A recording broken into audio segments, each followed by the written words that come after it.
my mic is good. I might need to turn on my gain because I couldn't really hear myself on whatchamacallit. Okay, there we go. Okay, I think I'm good now.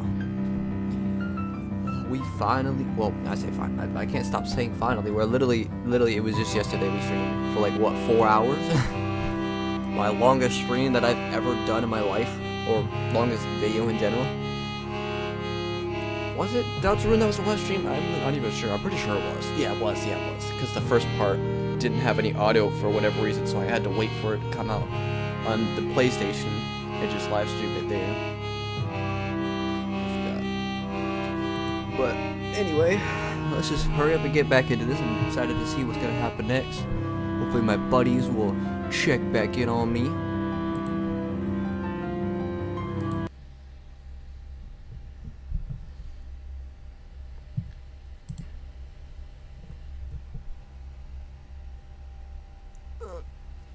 Alright.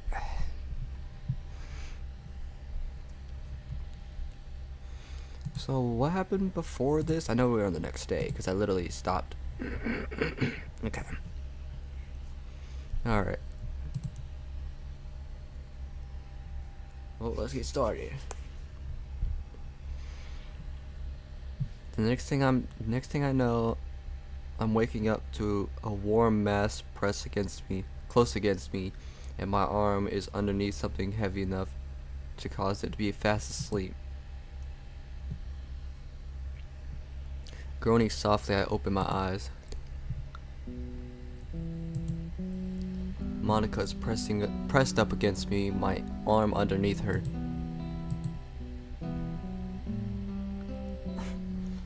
Slowly I move to extricate myself from her grip, but she clings to me. She clings even more to me. I stroke her hair while gently bringing the lights up with my free hand. She slowly begins waking up. When she sees me, she blushes and sits up, releasing my arm. Good morning, love. I sit up and shake my head. I sit up. Here we go with the English. Goddamn. I sit up and shake my sleepy arm vigorously. Morning, sweetie. How do you sleep? God, using pet names is embarrassing, but it also feels right. I slept pretty well. Everything okay with your arm? It's just asleep. As much as I really enjoy falling asleep in your arms, we're gonna have to experiment with that. Alright, I can agree to that. How are you feeling? Surprisingly good. Surprisingly very good, all things considered. I think sleep really helped me come to terms with these brand new memories. Oh, good. Glad to hear it. I stretch my still tingling arm and stand, arching my back. Hearing the normal popping, I sigh of relief. There we go. You ready for the day? As ready as I'll ever be, I suppose. For real. Same. Need a shower? Yeah, I think I do. I'll use the Chizu shower so you can use the other one. Thanks. Monica kisses in? Yeah, she kisses in. Yeah, that makes sense. Monica leans in and kisses me tenderly. She quickly heads out, face red. Mine is equally as red as I stand and head to take my shower. I take a quick but relaxing shower and walk out just as soon as I hear the other bedroom door open. Meiji, you don't look so hot. Sayori said the same thing. I'll be alright though. The meds I took last night are helping. Plus the chicken broth I think too. I do need a shower though. Meiji quickly sneaks past me, carrying his school uniform under his arm as he closes and locks the bathroom door. Sayori walks out as well. Morning, Sayori. How'd you sleep? Alright. Something in her tone catches my interest. Sayori. Well, to be honest, I didn't sleep that well at all. I was so worried about Meiji. Did anything happen to him last night? No, not anything noticeable at least. Alright, but I think after we leave, you should go back and sleep for a little while longer. I'll watch over Meiji, okay? Promise? I hold out my pinky towards her. Hesitantly, she wraps her own around mine. Pinky promise. If I lie, I drink 1,000 needles and cut off my pinky.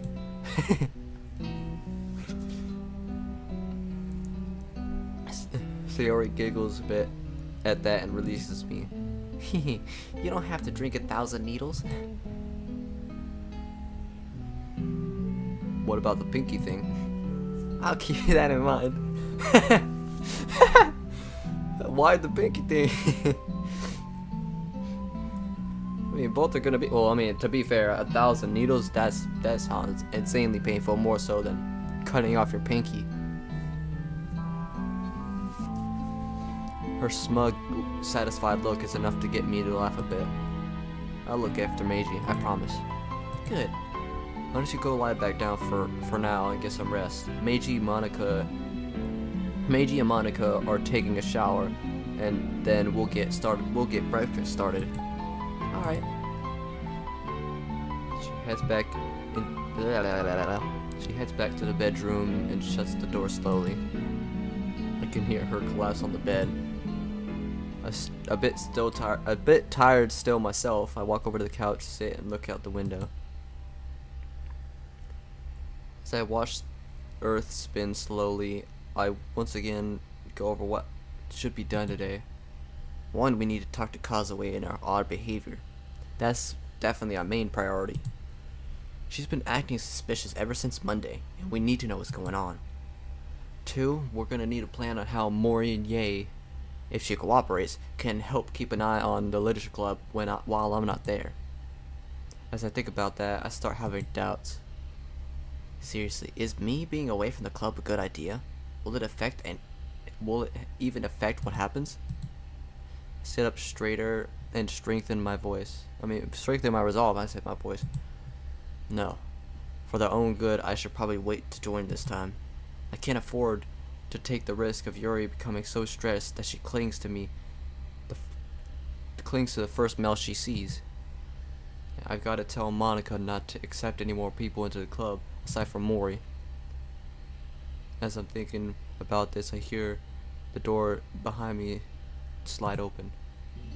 Oh, I was about to say, is it Yae? I was about to say it might be Monica, but I want Yae to interact with us a little bit for once.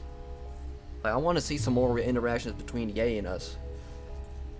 I really want her to change, because I know, like, in the Christmas demo, in the Christmas mod, she did actually change. She seemed like she was changed, for the most part anyway. So I want to see if she would be any better in this act. I'm certainly hoping so. Yae is standing there, still wearing the hoodie I grabbed for her yesterday. She looks around, obviously looking for Sayori. Hey, can I come in? Simply not. Sleep alright? Yae walks over and sits on the opposite side of the couch from me. Not that it's any of your business, but yeah, I slept alright. Even compared to yesterday, her tone sounds more subdued, if only by a little bit. She just sits there and stares at the window, out the window, at the otherworldly scene. All I can hear is the muffled sound of a shower going and the thrumming noise I've come to associate with this room. Okay, she's still a bit defensive, but I guess it's understandable. Time to stop being an ass to a traumatized girl, Anthony. Be an adult and take the first step. Hey, are you sure you're okay? If you're not feeling well or you don't want to stay here, I'm sure we could find you an inn or something. She might be more reasonable now, but I still don't trust her alone with Sayori. Look, Pete, I'm not a weak, helpless girl, and I'm not stupid. After that bombshell you dropped yesterday, even someone like me knows there are bigger fish to fry. I know you don't like me, and I'm not a big fan of you either. Not that I can blame you. And can you blame me for that? I glared at her briefly, then looked back out the window. You're still upset about me saving you from your uncle? No. What I'm angry about is... She trails off and looks away. What, about last Thursday? Exposing you to the principal? Okay, be the adult. Don't let this upset you. Yeah. Despite what you've gone through in your life, you couldn't just get away with that. Your goons tore up a book that was precious to Yuri, a keepsake of hers that you carelessly destroyed. Such an adult way to word that. I almost facepalm. Come on, me. Calm our tone. Look, please don't misunderstand. I can guess why you act the way you do, and I can empathize truly. That doesn't mean what you did was right. Hell, I feel like a parent scolding a child again. Ye looks... These words, man. I'm tired of these words. Ye looks... I don't fucking... grinned? I don't know what that word is. I don't know how to pronounce that. And looks away. Chagrin? Okay. Chagrin? I don't. But thanks for trying to clear it up. Also, welcome to the stream. I didn't even know anybody else was here. Well, I saw someone else here, but you weren't saying anything at first. So I was like, I'm not sure if it's one of my other buddies or what, but welcome to the stream anyway. Oh fuck. I appreciate you coming in, stopping on by. Sayori misses you, you know. Ye flinches when I mention Sayori, but she doesn't say anything. At least talk to her. She's not the kind of person who would ever maliciously befriend anyone, and you know that. I can't. I raise an eyebrow. Why not? That's not really... She stammers over her words, sighing. I look at her sternly. Oh, hey, it's X. I was wondering when you were gonna get here. I knew Xbot was gonna get here eventually, but I was like, I wonder if X is gonna be here again. But look who it is.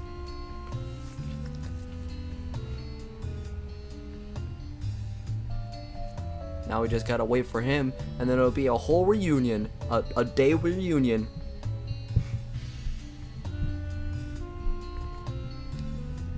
Look here, Ye. Before she could say anything, I continue. Sayori is more forgiving than you think. It's just who she is, alright? You can't know that. I can know that. She can get angry, sure, but she'll forgive you if you truly start making it up to her.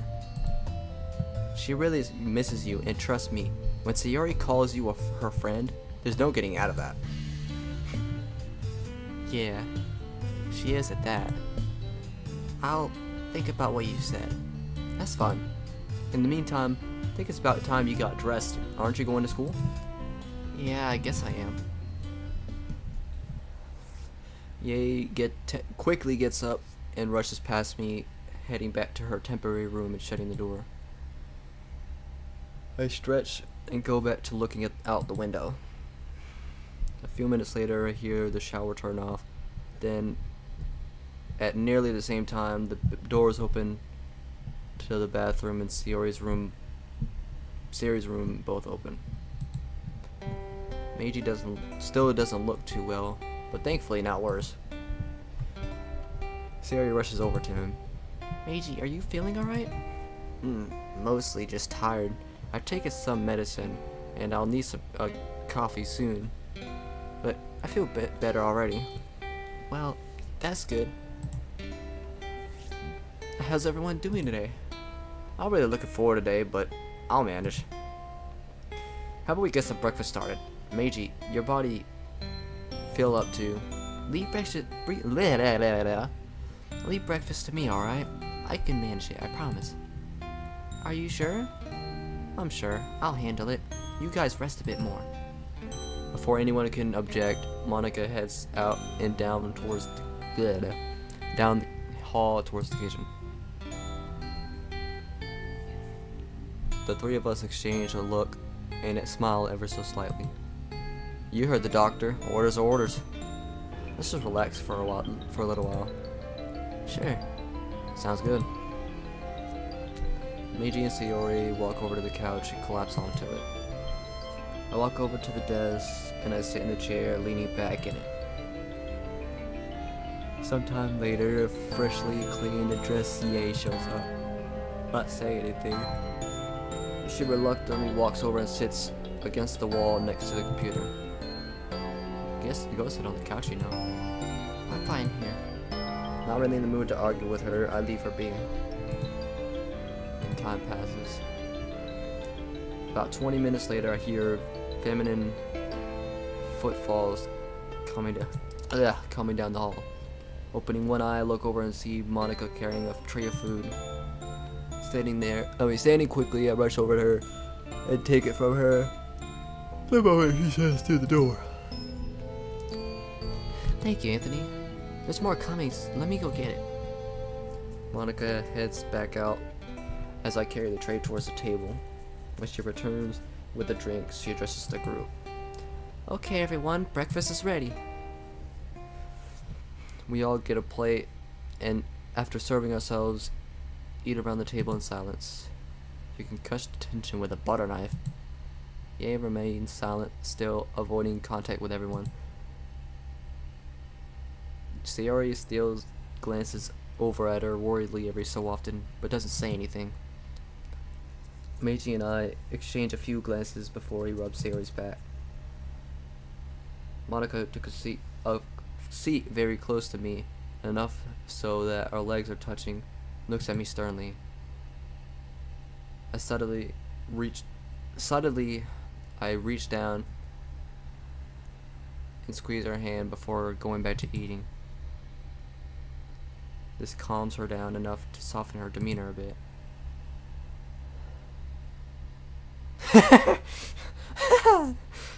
For real, a family dinner be like. Ah, so true. Eventually we're all finished.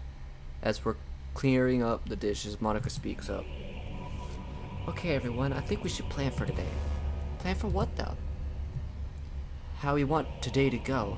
We already know we're gonna be talking to Kazue, but what else? Mori is hopefully going to join the literature club in order to try and keep an eye on the other two along with Monica.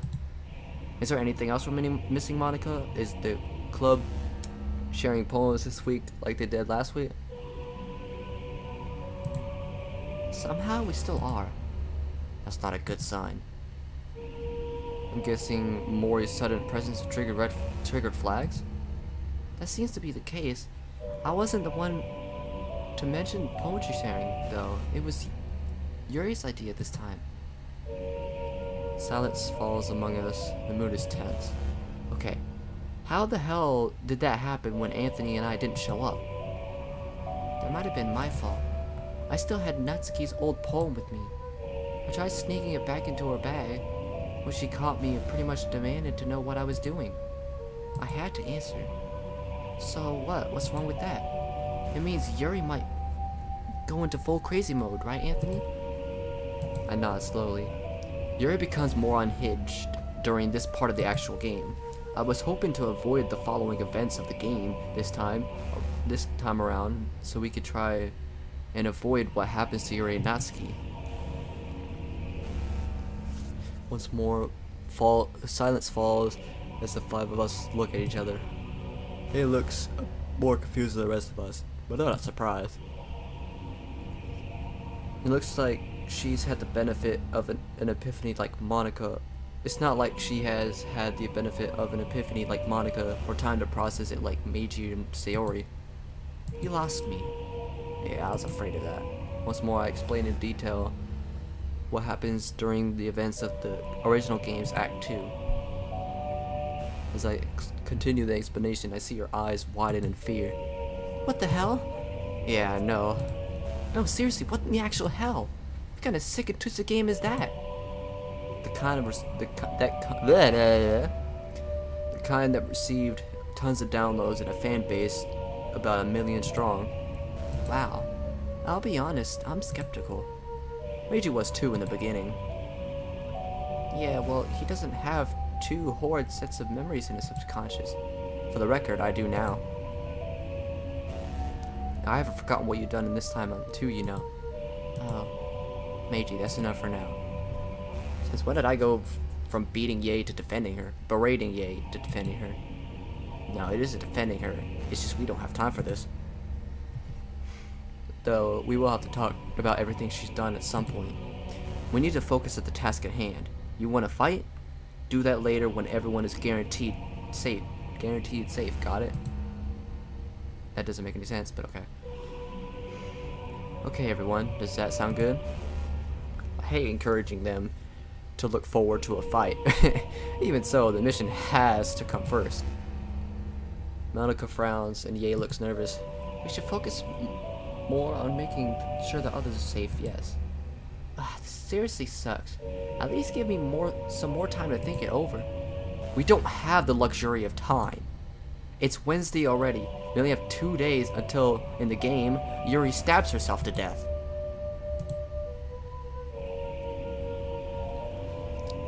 Her eyes go wide with horror, and she doesn't say anymore.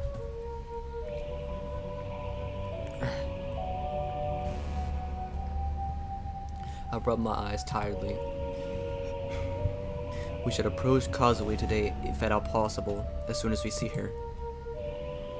Fuck schoolwork now. This is much more important. Skip class if you have to. Feign illness? For what? I don't know how to pronounce that. One of you can clear that up for me. Pretty easy in my case. Right, that's true. Damn, I gotta be careful. Since I'll be in Meiji's body, I might not be able to run around and help, but I'll do my best. Anthony, don't push yourself at Meiji. A-chan is great at finding people, I promise. Look, if you want, I can get my people to search for her.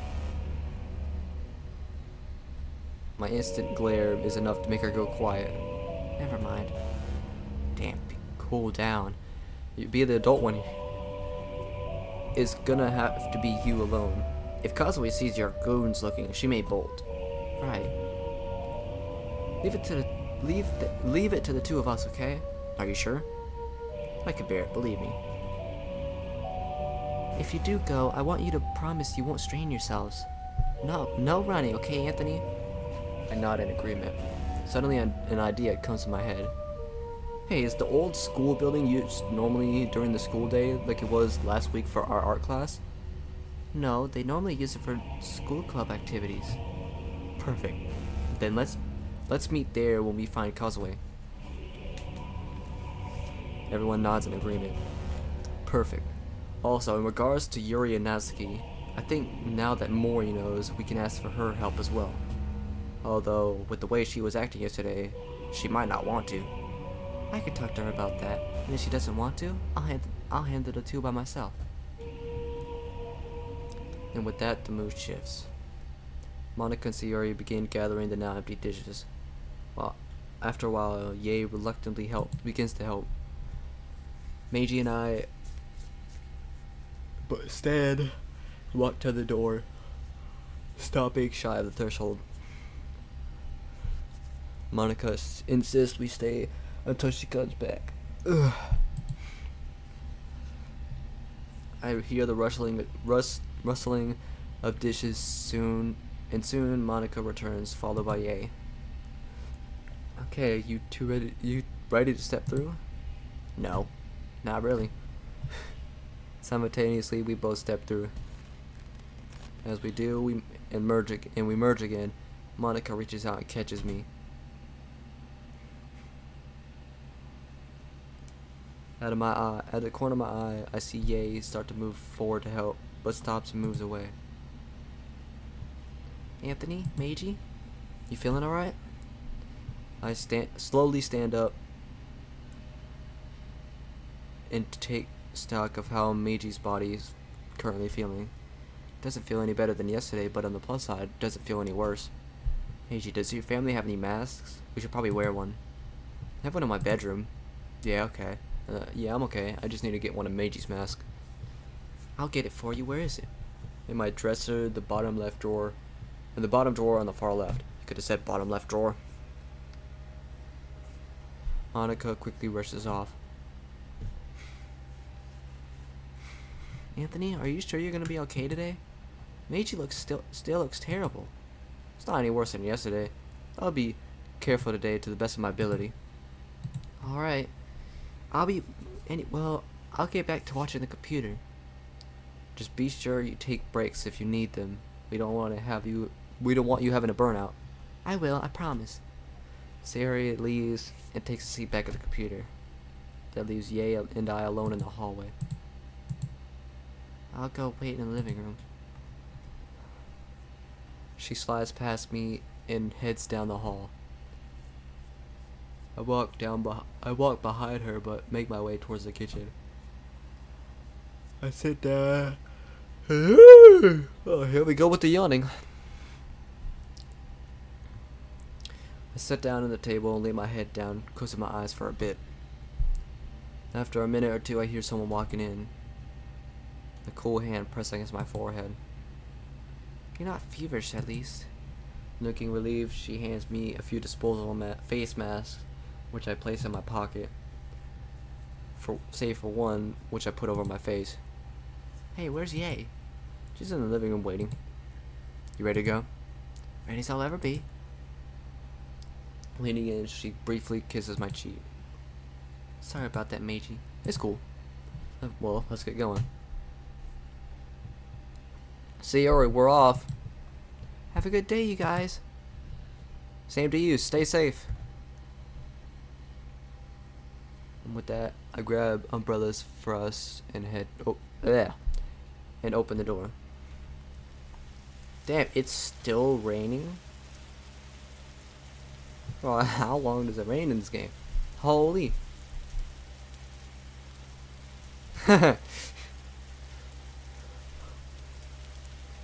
Oh yeah. Certified harem moment. I mean, I guess that's the most harem moment she's gonna get in here, I guess. Huh?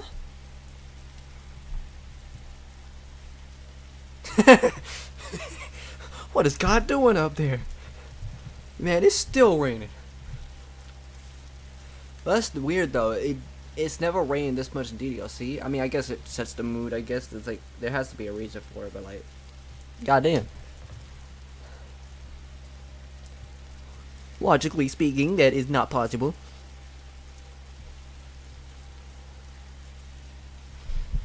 The moment we step into the street, I immediately realize my mistake of leaving at the same time. Oh, God. Why? Why are you here?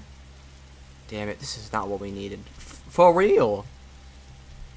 For real, man. Why do people have to be here? The school rumor mill is gonna be exploding by the end of the day. Someone like Meiji hanging out with the school idol and I know who I am. Who I am.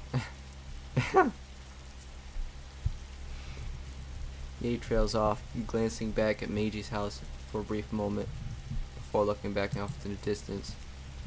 I feel my fist clench. Calm the hell down, me. You know what she's been through. Who's she? Damn it all. Is this how it's gonna? Is this how it's always gonna be? Her and I bickering until the end of time.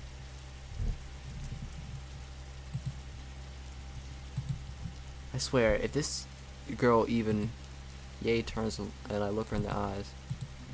In that moment, I see the eyes of a girl, not a monster. Not an enemy, just a girl. A girl who's terrified. A girl who's suffered torment more than all the others. A girl whose body was taken away from her by a monster in both timelines. I take a quick, involuntary breath. For the first time in this cursed world, I see Yay, whatever the fuck. I'm not saying that. P, what's wrong? The fear in her eyes only increases as she speaks. Enough of this. To hell with the consequences. I step towards Ye, all hatred and malice gone from my mind for the time being. I place my hand on her shoulder and look her in the eyes. What are you... Oh god. Yay. My calm, low, and gentle voice shocks her out of her panic. I don't think she's ever heard my voice like this. Please listen to me. You can ignore me, yell at me, and listen to any other word, and never listen to any word I have to say again. But please just remember this. I take a deep breath in and clear my mind, or my mind clear. No matter what happens, no matter what we face in this hell we live in, you will always be safe with me. I stare into her eyes, the world fading around me as I look at the girl in front of me. There's no way I can't, no. Her eyes are locked with mine. They appear to scream in desperation, looking for even 1 ounce of truth in my words. This might be one of the stupidest things I've done, but it's now or never.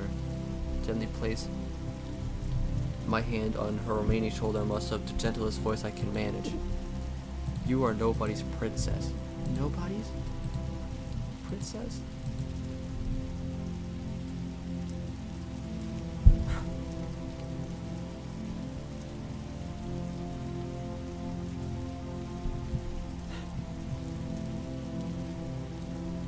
I'm not gonna lie, I was about to shed a tear.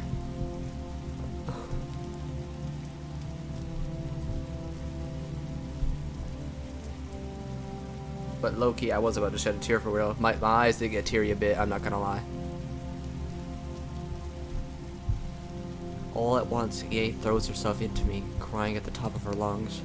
She wails and wails, clutching me tightly, like I'm the last person on earth. I wrap my arms around her and let her cry, the full weight of the previous day finally shattering her hardened exterior. I just stand there, holding the girl in front of me as long as she needs. After a while, her cries begin to slow, and shortly after, she looks up at me. Her eyes are red and puffy, but they have a warmth in them that I've never seen before. Anthony? Her breath steadies and her arms relax. She looks down and seems to notice the situation she is in now. She quickly shoves me away and wipes her tears away. Her hard shell clipped big down around her, but it looks different now. P. Yes? I barely know you, but if what you said is true, then I guess we'll be getting to know each other a little bit more. A small smile reaches my lips. We still have a long ways to go, but this is better to start than any. Yes, we will. I look around, the world coming back into focus, and notice Monica looking at us. She looks incredibly worried, but conflicted. Damn, she saw the whole thing. Hope she doesn't get the wrong idea about this. Anthony, that was... Before she can continue, I notice a blonde girl with makeup looking at us from across the street, wearing a Sakura Academy uniform. Crap, someone saw.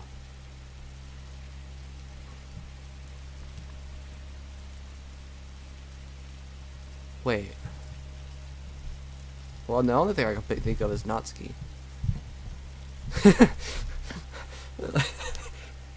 Yes, he's getting these girls like the Infinity Stones.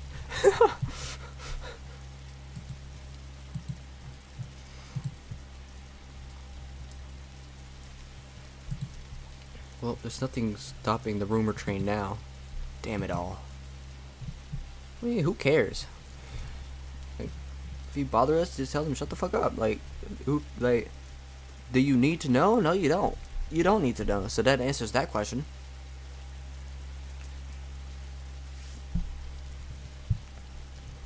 I look back to Monica and Ye, both with defeated looks on their faces. Let's just head to school.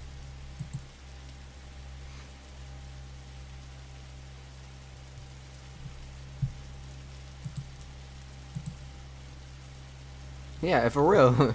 I don't give a shit about the rumors. Like, that's not what's gonna, like, fucking make the world end. Like, that's like the least of my worries. What I need to figure out is how to break out of this cycle. Like, I'm trying to fucking have a future, not fucking care about what people are saying about who.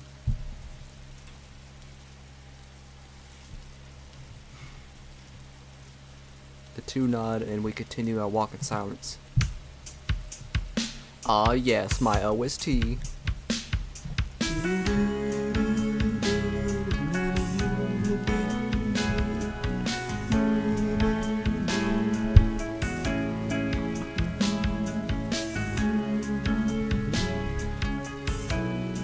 The three of us keep walking for a while.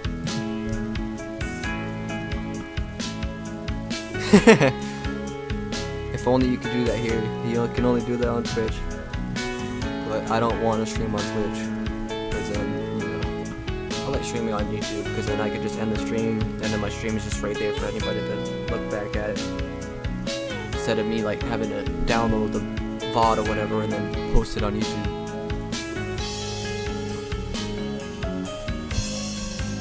Monica leans over and whispers in my ear. Her voice a conflicted mix of praising and stern. I'm proud of you for Anthony. What you did back there, no matter who saw. I look back at Monica. Her expression tells me that she's still uncertain, but I know she's also being genuine. I'll reach down and touch her pinky finger with mine, briefly intermingling the two.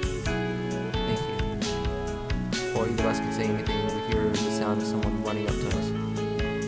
Oh, it's Maury. A panting and breathless Maury suddenly slides in beside us. I'm so sorry. I just couldn't get out of bed today. A wild Maury again. Monica looks concerned. You sure you're okay? I'll be fine. Shouldn't we get to school? Yeah, we should. But let's make it look like we're heading there on our own. Split apart a bit. We all go silent as the four of us make our way down the hill to school. Emma says the thing as we make our way to school. As we make our way into the schoolyard, we all exchange brief looks before heading our separate ways. This feels like some kind of scene out of a spy movie. I'll make my way inside. After getting to Meiji's classroom, I look around for Causeway. Nothing. She's not here again. Damn it. Here's hoping she comes in later today.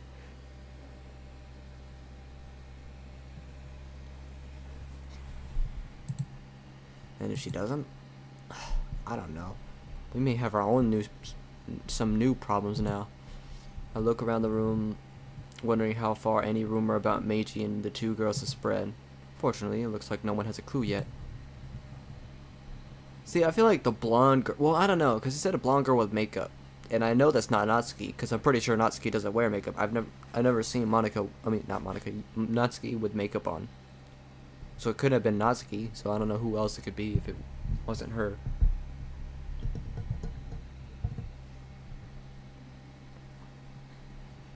Just probably some random girl that doesn't have a sprite, I guess. Mori walks over to me. I call you Meiji here, right? Please, if only to keep my cover from being blown right now. Right. You look worried. Yeah, can't afford not to be. Causeway isn't here yet, and I really wanted to talk to her. What? That's so random. Man, it's like we're talking about fucking who that blonde girl is. This man comes out of nowhere. Like they lack Sprite cranberries in DDLC.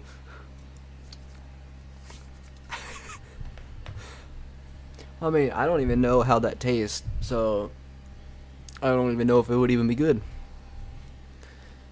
But see, now if it was like orange vanilla Coca-Cola, shit, we need that in general. That shit's so good. Yeah, I can't find it anywhere but the movie theater.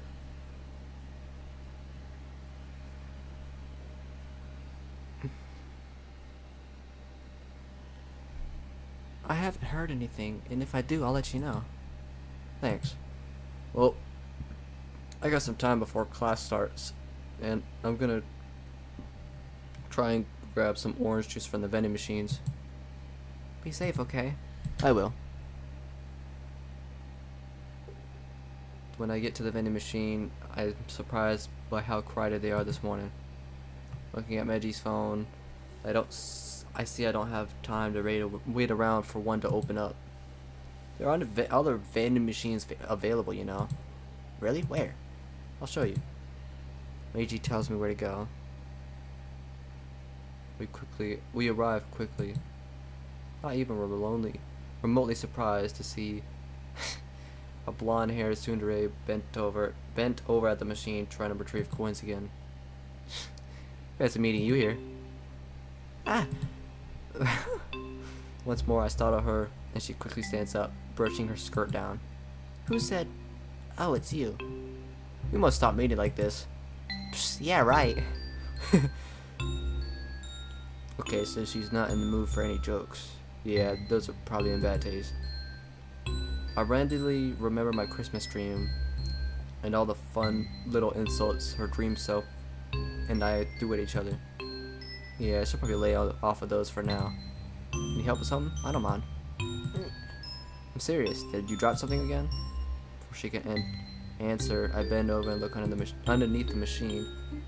I see a few dust-covered coins, which I quickly retrieve. Counting them, this time I only found about 50 yen. Not enough for even half these drinks. I hand him Natsuki, who snatches them away quickly. Thanks.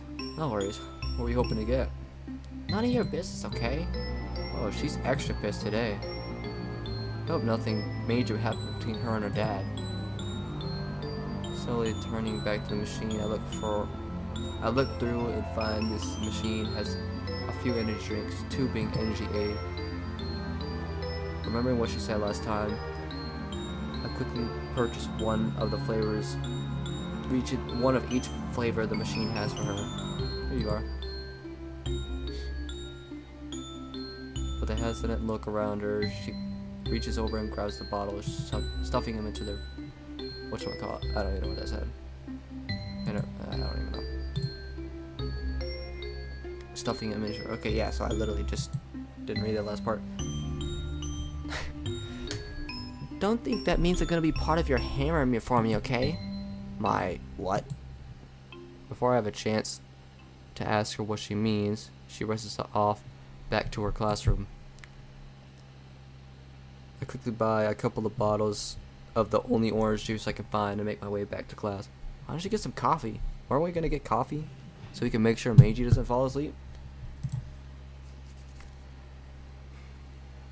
What do you mean it was really her? Like the blonde girl from earlier? Couldn't be.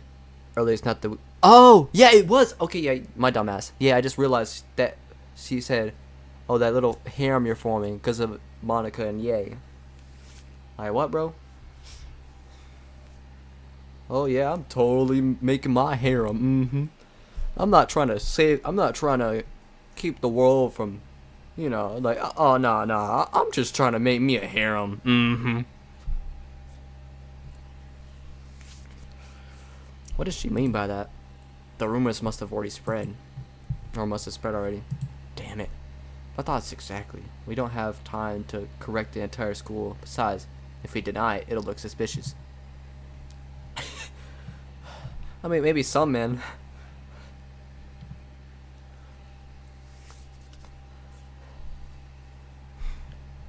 Shit, if I had a harem, I don't know what I would do. I would be fucking a stammering mess if I had a harem. Like a whole bunch of girls around me. Like, would I be any less antisocial? No.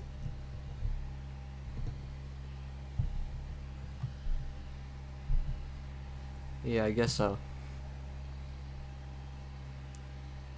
I return to the classroom minutes before the bell rings. Before I have a chance to sit down, Mori comes almost storming over to me.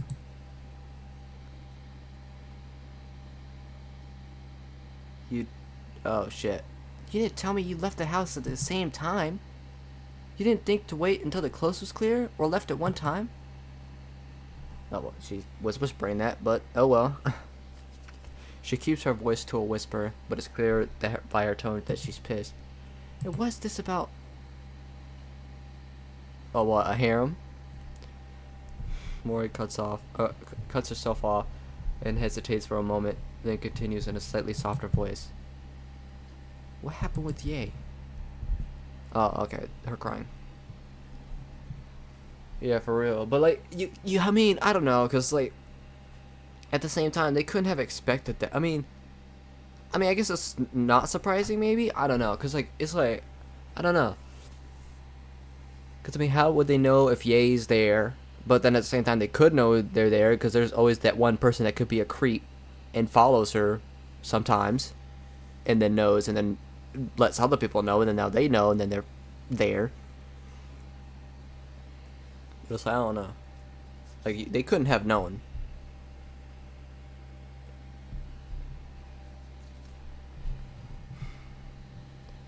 I sigh, thinking back to the event that happened only a short while ago.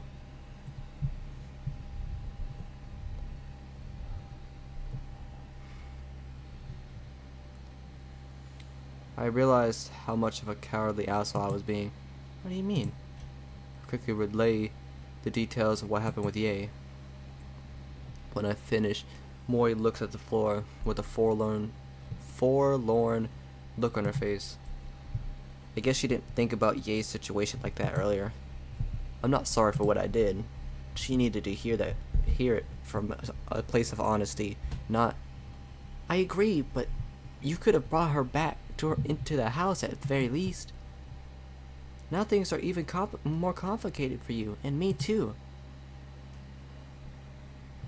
I stare at Mori, who's glaring angry at me. That's so simple. How did I not think of that? I didn't think about... Exactly, you didn't think! Damn, lay off my man, like, goddamn. Like, calm down. He didn't think. Like, is it wrong to... I mean, to be fair, he does make a lot of mistakes, but, like, is it wrong to make mistakes? Even as many as he's made? Shit, I'll be fucking all over the place if I was there.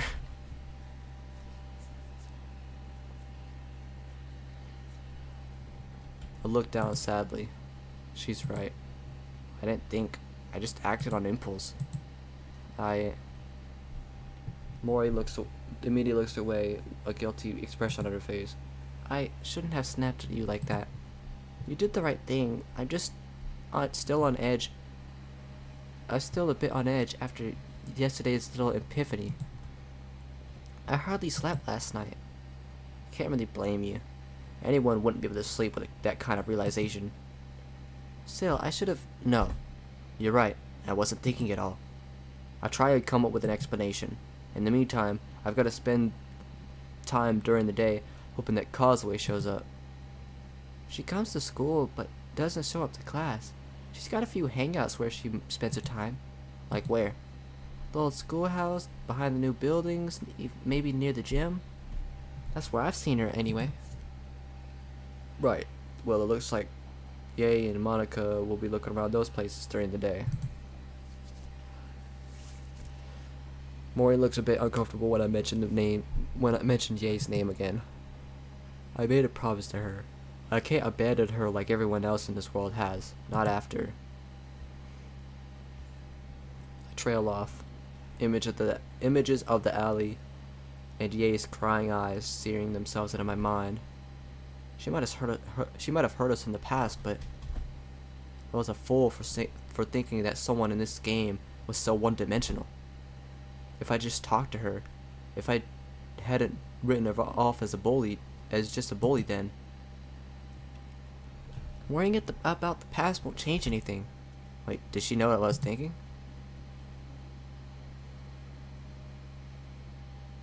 Wow. I blink and reach up to touch my eyes, realizing they're slightly damp. But we can't forget what she did in the past to everyone. We have a better understanding now. Yeah, we'll have to keep an eye on her. We may not trust her yet, and she still has to answer for her actions. But I will keep her away from that monster. Yeah, understood. Just then, the bell chimes and the students start heading to their desks. Just let me know when you're leaving, okay? Will do. Mori heads back to her desk and sits down. We both receive a few glances, but I ignore them. Meiji speaks up just then. Hey, Anthony? What's up? I didn't know what to say about Yay this morning, but you did good, man. Thanks, Meiji. No problem. But my priority is keeping Sayori safe, though. I understand, but I have a feeling Yay will be more amendable from now on. I can't trust her yet, but I do trust you, so I'll take your word for it. At this, the teacher walks in, the day begins.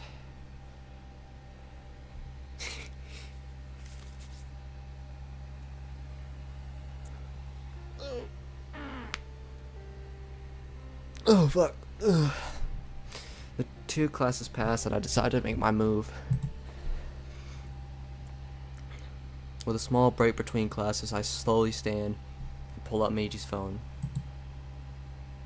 Walk out into the hallway and shoot a text to Monica. Meet me in front of the vending machine near the stairs.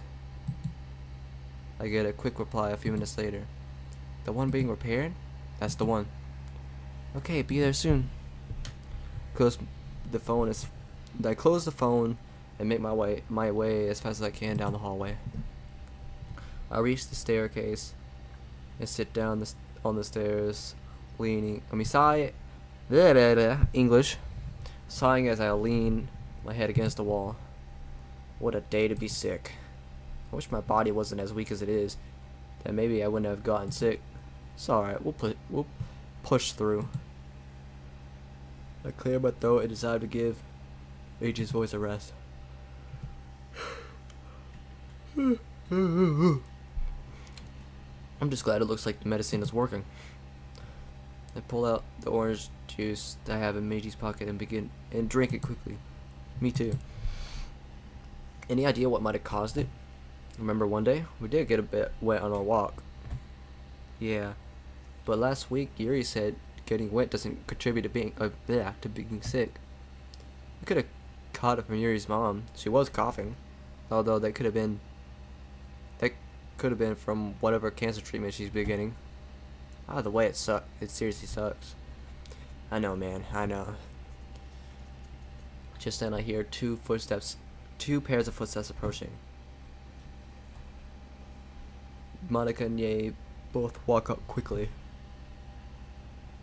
Monica approaches me and feels my forehead briefly. No fever yet, but you still look miserable. I feel it. Clear my throat again. Causeway didn't show up today, or at least she hasn't shown up yet. But judging from the looks in your faces, that's not your only worry. Not really. Let me guess. Rumors going wild?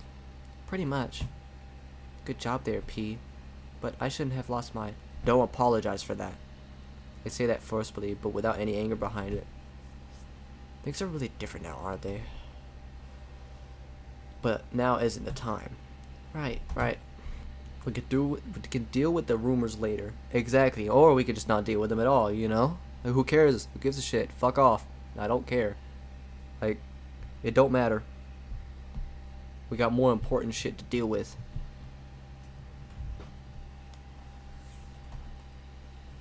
Mora gave me some useful information about some of Causeway's known hiding spots. I know those spots and a few more. And those were... Here wasn't actually a recent one. There was also a spot under the bleachers outside. The theater room was a spot, same with the pool. Okay, so old schoolhouse, theater room, pool, behind the newer buildings, the gym, this spot, and the outdoor bleachers. Anything else? Not that she told me. Alright, we're skipping class to look in those places and anywhere else we could think of. Yay, you take the northern side of the school. Monica, take the southern side of... oh my god. Okay, yeah, I'll look outside. No, you won't.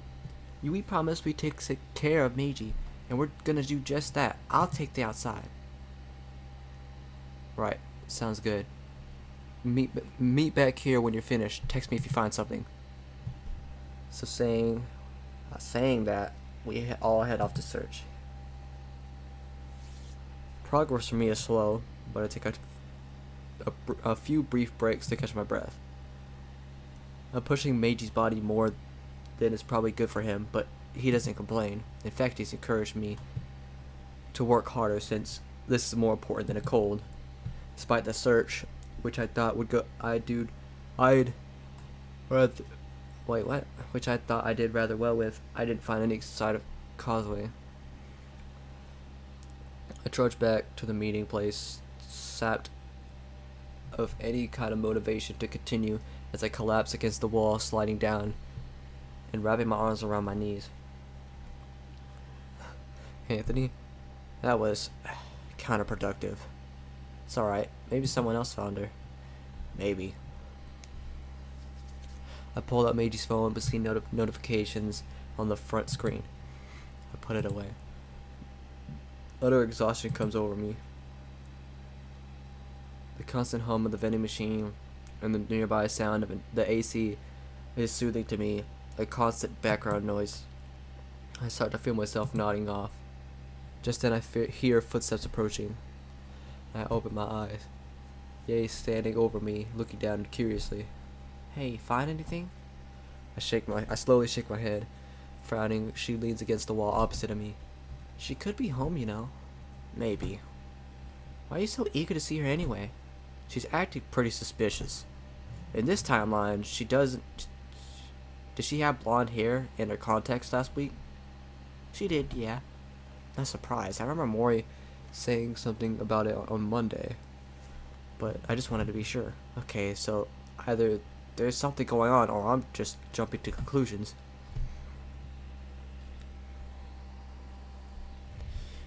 Just then Monica walks up.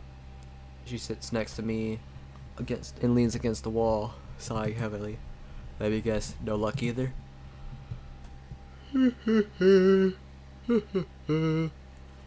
She shakes her head. I looked in any place I could think of, but no luck. We all go silent at that. So what, are we giving up now? No, I think we should try it again later. Maybe after...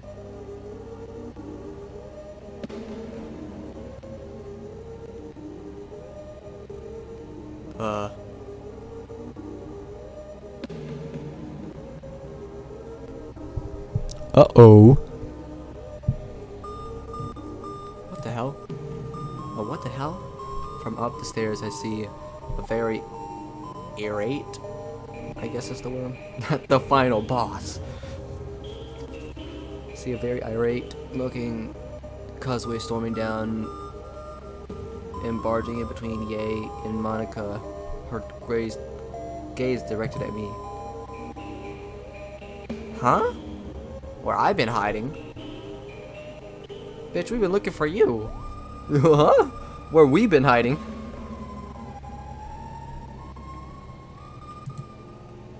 You look pretty cozy with these two, or those two.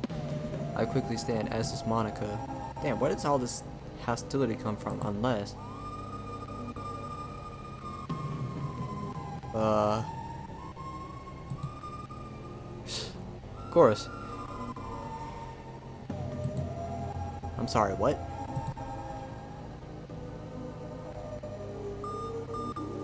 God damn. The STD written slut is crazy.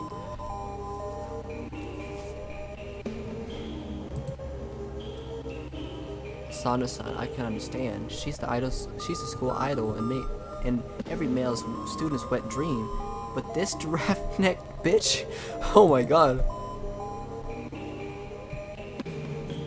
Wow, I've never seen her this pissed. Not even last Monday. Causeway, it isn't like.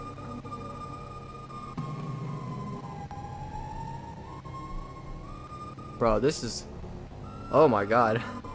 It's going downhill so fast. Well, I mean, as if it wasn't already, but like. Causeway, what are you planning on making me part of your harem too?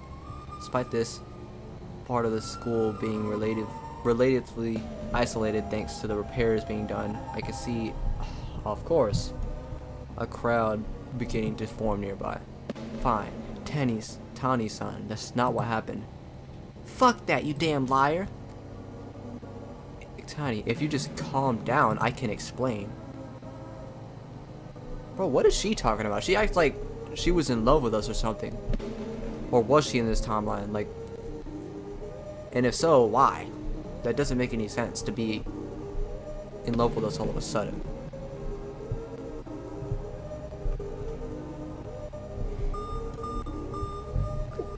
Is this how you're getting your revenge on me, huh? For all those times I picked on you? You and Sayori? Yeah, how does she remember? Yes, yeah. Oh my god. What the hell? What the hell? What the hell is happening here?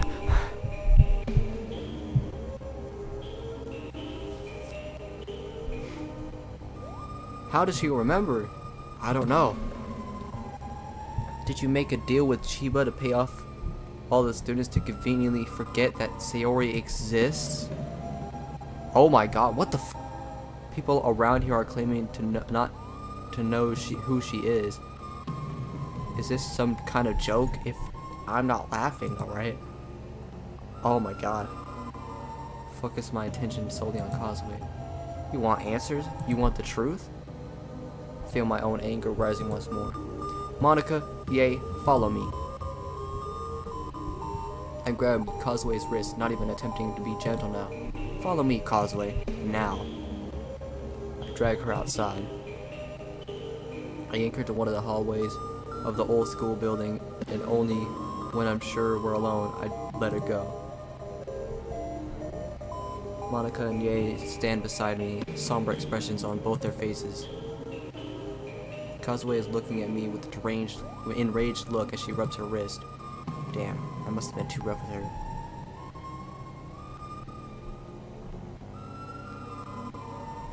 I wonder if is that what's happening? Maybe. It's a possibility, but like, I don't know. Cause I've never known timelines to do that, to just be able to brush over each other like that.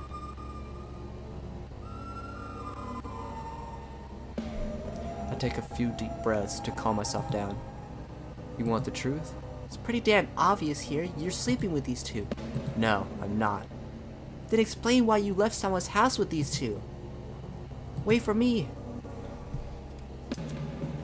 From the front entrance, a breathless Mori rushes in, panting heavily and slightly wet from running in the rain. Is everything okay in here?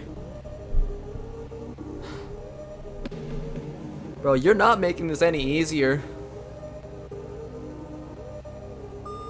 You're not making this any— Bro, can you stop? Like, we're not having a fuck session here.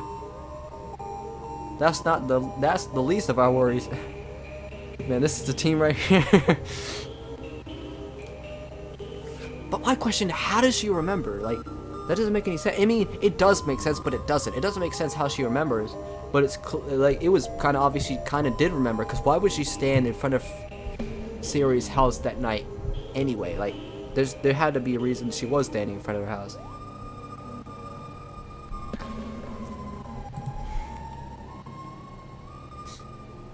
Shut the fuck up for once and listen in your life and listen.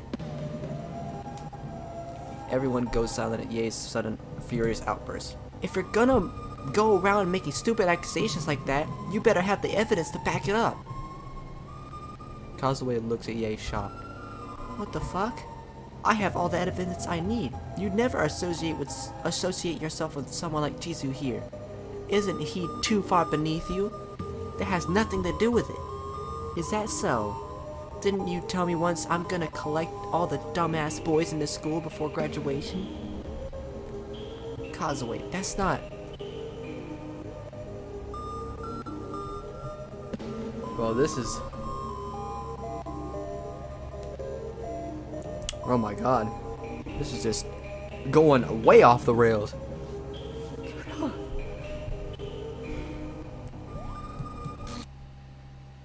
Enough! I slammed my fist against the wall. I thankfully managed to get everyone's attention with that. Kazue looks around now in fear. What was that? I quickly retrieved Meiji's phone. You want to hear the truth? Here. Let me call someone who can explain it to you. I quickly dialed and thrust the phone into Kazue's hands. Here. They'll answer fast. While Kazue holds the receiver to her ear, trembling, I feel my strength waning, and I collapse against the nearby wall. Anthony! Infinity Stones acquired? Now's not the time for jokes, man! It's too intense for jokes.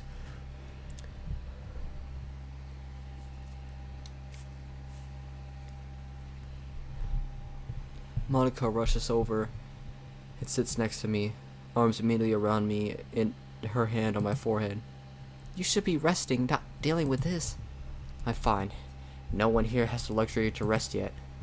I look up at her. Do you have your key? Eh? Yeah, I do. Open the door. Kazue needs to see this for herself.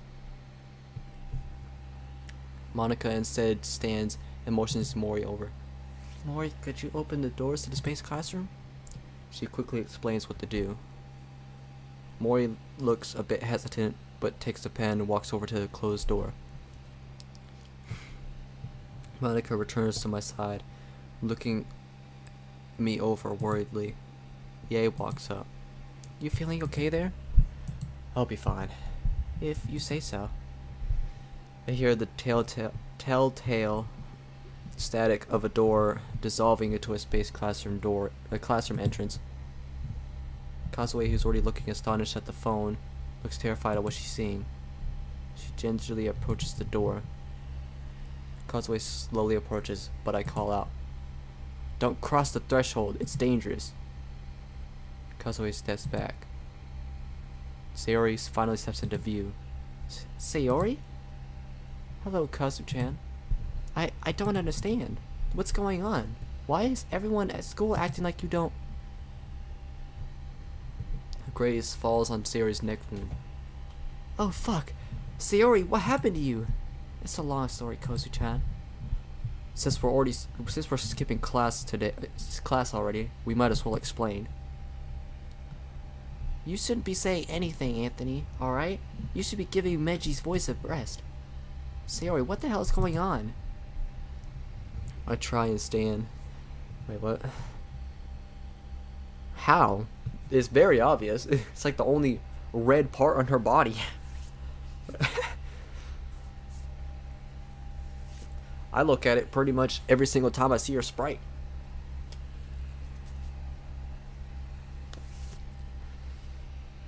I try and stand, intent on showing her what happens when I go through the door, but I feel Monica's strong grip stopping me. No, stay here. You can't put any more stress on Meiji's body than you two already have. I slowly lean back against the wall. I know you have a lot of questions right now, Kazu-chan, but please listen to me first, okay? Alright, thank you. Monica, could you help me explain? I can try. Everybody's getting roped into this.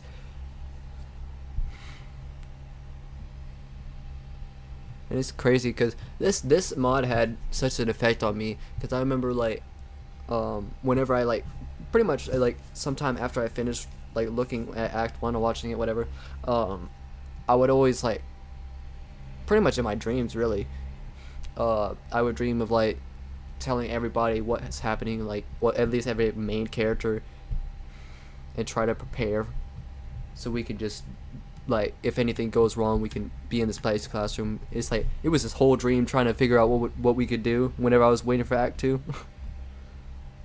And now it's basically coming to fruition, like my dream, like getting the whole posse with us.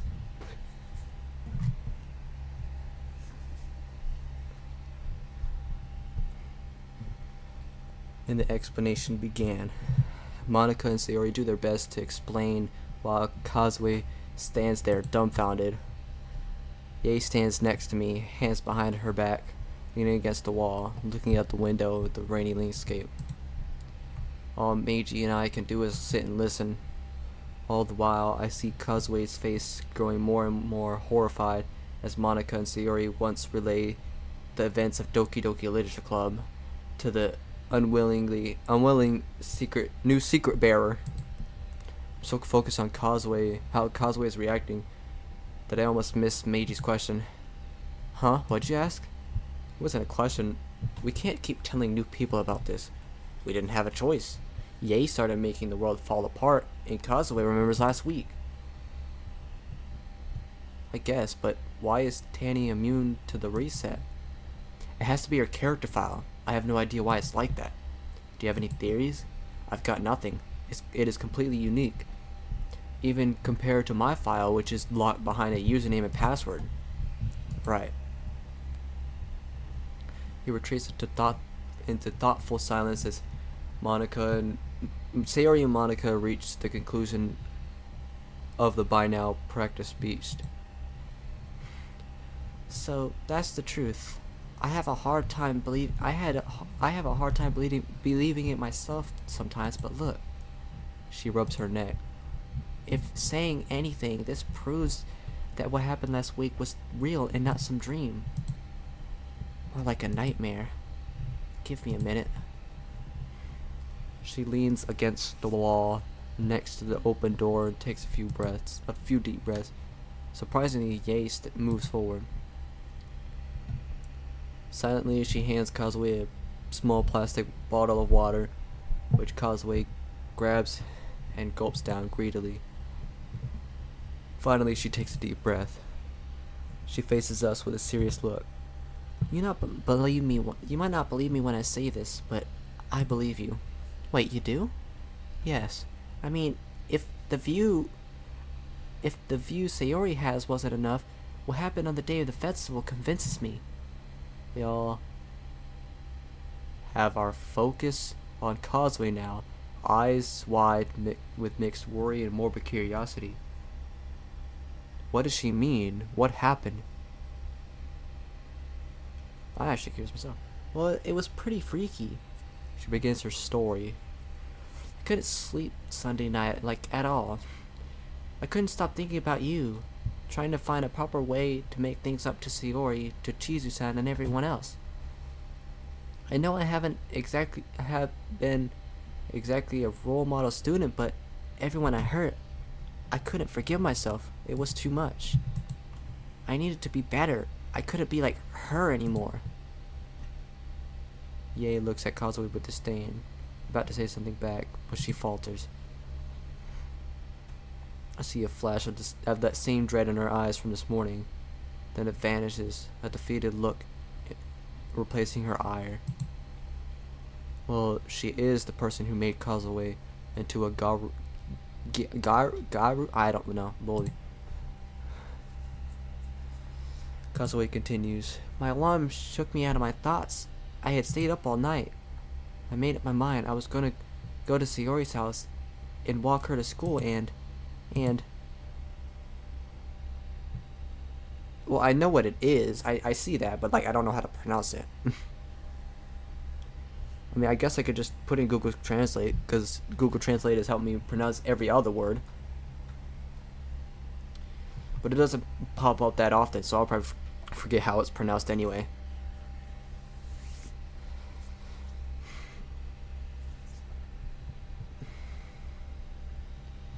Sayori smiles brightly at Kazue, which doesn't make her nervousness any better.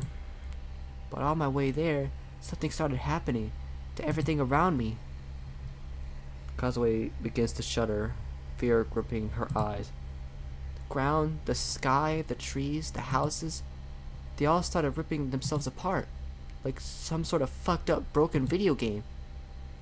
Wait, she saw the world glitching as well? Like me and Monica? I mean, that's what I suspected. I was like, she said, what happened, like, during the festival, after the festival, whatever? Like, see, that would make sense, because like, she said, once she said that, I was like, wait, did she see the world glitching around her or something? And, like, that's how for some reason, it somehow makes her be able to remember? Or made her remember? Everyone goes still, and Monica and I exchange a terrified glance. I can even sense fear coming from Meiji. I tried rubbing my eyes, thinking I was just hallucinating from my lack of sleep, you know? She starts breathing faster, her eyes betraying the strong face she's putting on. After a moment, she regains her composure and continues. I ran as fast as I could to your house, but then you two weren't there, and running like hell into her house. Points at me and Monica. I tried yelling to get your attention, but the sound that came out sounded like shattering glass and the fucking screams of the damned. Then I felt like I was kicked in everything, and slammed my face into the pavement. Next thing you know, I was in my room, again in my bed. My head didn't even hurt. I felt like I slept well too. I started panicking and checked my phone, and it was Monday again. Last Monday at midnight. And that's when things got weirder. Weirder than the world disintegrating around you? I see Kazue glare at Yae, slightly at Yae. Yes, Yae, even weirder. What happened? Well, I went to the bathroom to splash some water on my face. I saw that I still had my blonde hair. Before you said anything about that, Yae, before you said anything about that, Yae, wait, that, before you say anything about the Yae, what, I don't, am I misreading this sentence right, or like, what the fuck? This sentence doesn't make any sense to me. Before you say anything about that, Yae, that was weird to me because I'm pretty sure that I wasn't dreaming or having a nightmare. I know what my dreams are like, and last week was certainly no dream. I washed my hair dye out before I went back to bed. When I got back to school, everyone was acting more or less the same, but some were different, and no one knew Sayori. The rest of us take a few minutes to process all that Kazue has told us. Kozu-chan, I'm so sorry.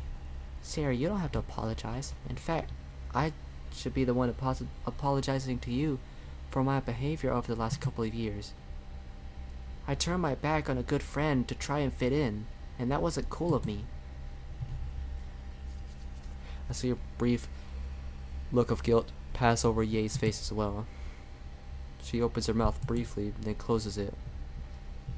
I'm glad you told us all this. It could very well help us. How? How in the hell can what I've just told you help us escape this nightmare? Oh, come on, Kazue. You're pretty good with computers. I've seen your setup at home. I suck at when it comes to computers, so I'm pretty much useless there.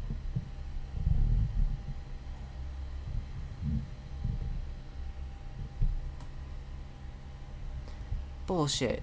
You and I both know what I use my computer for, so don't try to buddy up to me now, whatever. Yae. Kazue spits out Yae's last name like an arrow, venomous in tone. It's Mori who speaks up suddenly. Okay, Tani-san, that's enough. Mori? Don't you think there's more more important things to worry about than some petty argument? It's not petty. In the grand in the grand things, fuck! English. In the grand scheme of things, this is pretty petty. Either make up now or save it when we're out of this nightmare, okay? Mori is panting angrily now. Monica walks over and places her hand on Mori's shoulder. I think that's enough. We can't be at each other's throats here. Right. Causeway and Ye look at each other. Causeway with a frown and Ye with a nervous glance. Is it okay if we talk? Fine, let's talk, but in here. She walks over to another door and slides it open hard. The two girls walk in, leaving me, Monica, Mori, and Sayori in the hallway. Do you think they'll be alright? Want me to go in there and be referee? I wouldn't. Just let them be for now. They both need this.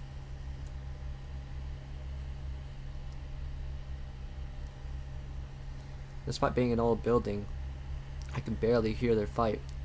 I pick up bits and pieces here and there, but that's about it. Causeway sounds rightfully pissed, and Ye is one more on the defensive. At one point I hear Ye sounds like she's on the verge of crying, but she doesn't break down. Nothing like this morning. We don't know what else to do, so we just sit there and wait. The building creaking and groaning slightly around as it settles. 20 minutes or so later, and Causeway and Ye return.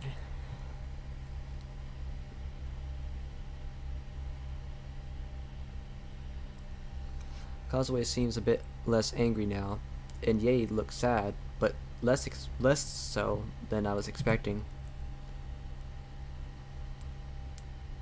Just then, I hear the distant bell, and I remember something from the previous week. Shit, art class! Huh? What about it?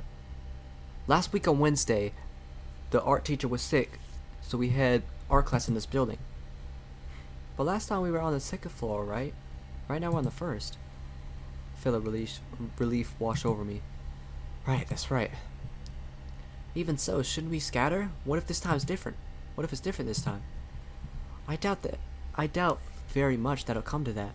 No, she has a point. We can't be too careful. I'll go look. No, I'll go. No one will be surprised if they see me. Before I can object, she quietly runs past me towards the entrance. We all watch her go. Then Sayori speaks up.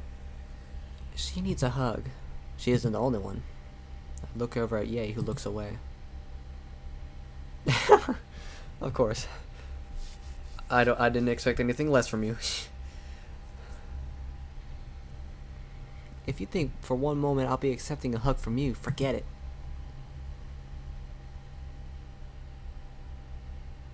Oh, she's talking about Sayori. Well, that was even less expected.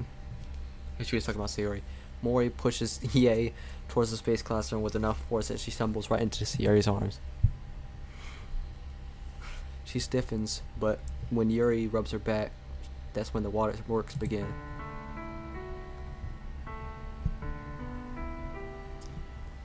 She begins to cry, gentle at first, only letting forth sobs and brief hiccups and gasps as tears roll down her face. She begins to rain in tears, but Sayori's comforting hugs only seem to bring them out. Causeway returns a bit later. I don't see anyone coming. She pauses when she sees the crying Ye.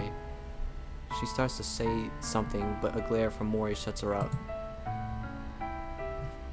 Relenting? I don't know.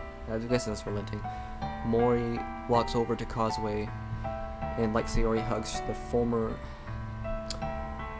Gyaru, I guess Gyaru. That's how he's basically pronouncing it. Who immediately lays her head on Mori's shoulder.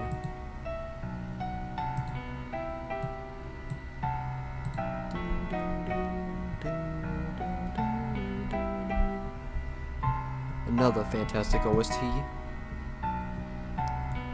I need to figure out what this OST is called. I don't remember. I know it's something dual sorrow.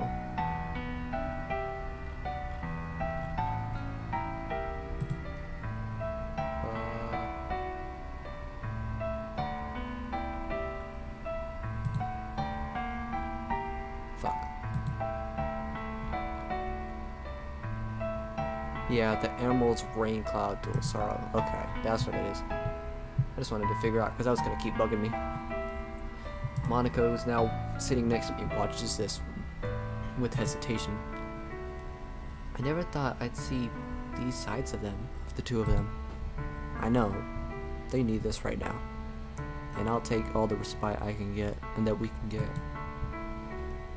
And now that they've talked it out, they'll be able to focus on the mission better than they would be if they were at each other's throats. Like this morning, I haven't really been mad at Ye since then, if you can believe it. I guess. This is for the best. Trust me. What was it you said on Friday? We need to put hands to work, right? Don't tell the others, but that's one of my other catchphrases. No promises, love. She leans against the wall, as do I. Eiji, are you awake? Yeah, I'm still here. Something up? No, I just wanted to make sure you hadn't passed out on me. Bruh, come on now. Oh, fuck. Oh, sorry, my bad. Trying to stretch. Been sitting down for an hour. Damn, it's already 12? But I've only been streaming for an hour. Well, an hour and a half.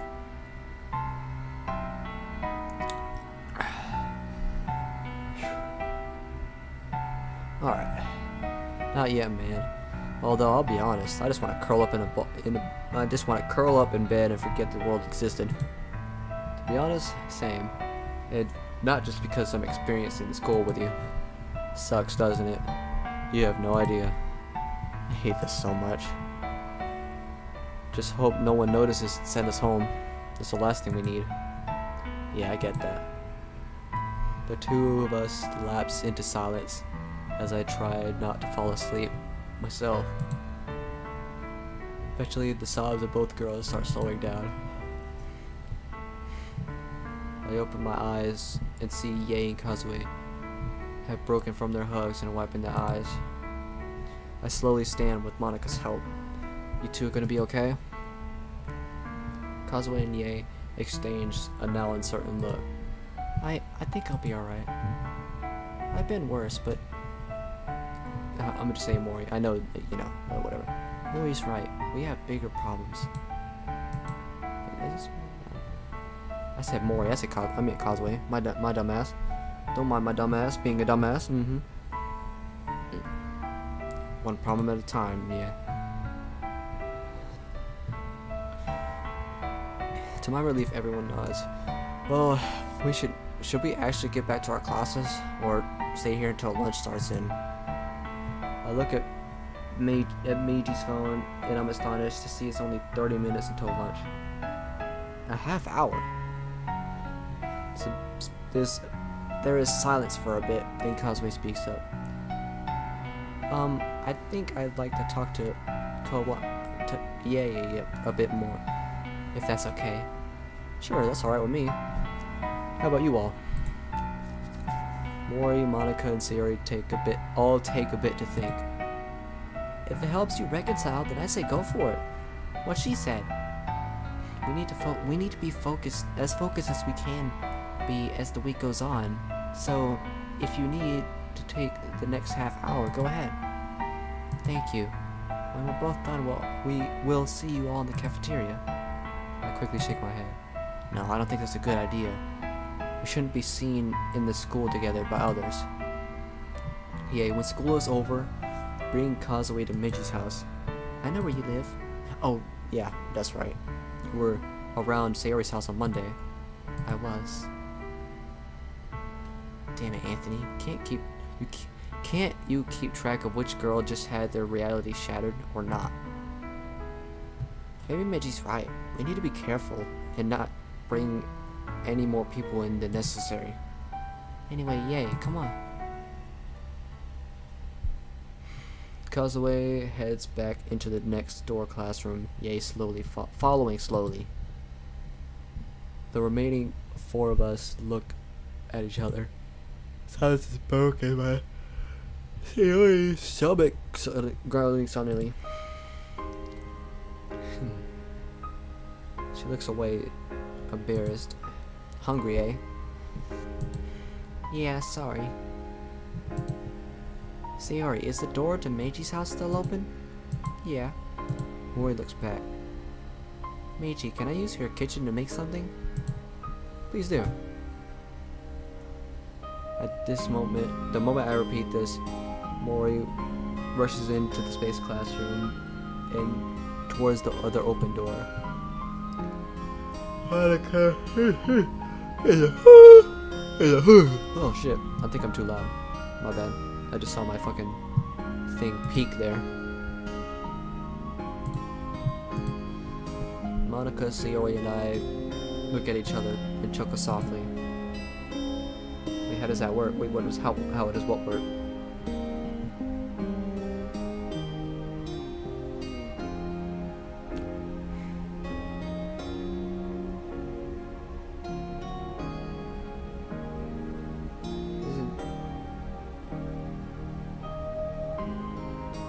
You talking about in the space classroom? Yeah, in the space classroom, they can open any door anywhere else, and then they already have one door open that is in Meiji's house.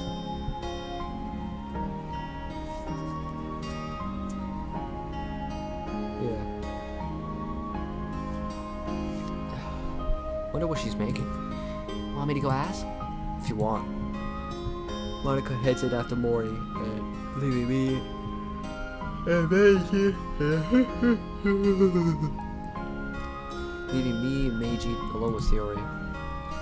When we're alone, Sayori's expression falters a bit. Sayori? This isn't good. Could the effects of the script be catching up to her?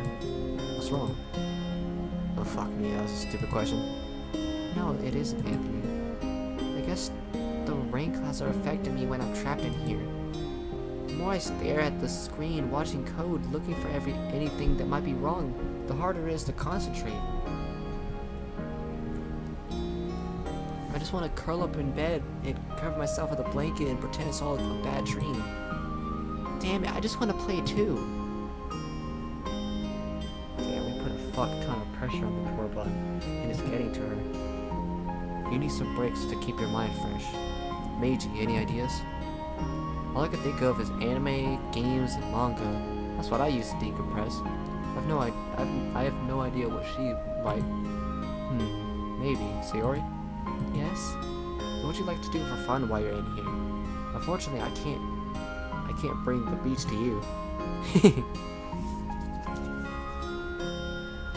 She smiles a little, and I can feel Meiji smiling a bit. Well, there's one thing, I guess. There's something I've wanted to try for a while now, and I think it could be done in here. Lay it on me. I'd like to try to read manga, watch anime, or play games like you and Meiji like. Well, color me shocked. Same, I never thought she'd ask that, considering how she's always on me about coming a NEET. Are you sure about that? Well, as Natsuki said, manga is literature. And I want to see why Meiji likes what he likes. I didn't really watch much anime or play many video games growing up. I was more into cooking shows and those silly game shows. Well, I doubt we could drag the TV in there, since it'd get pretty bad reception for a few hundred kilometers above the Earth's surface. Unless we do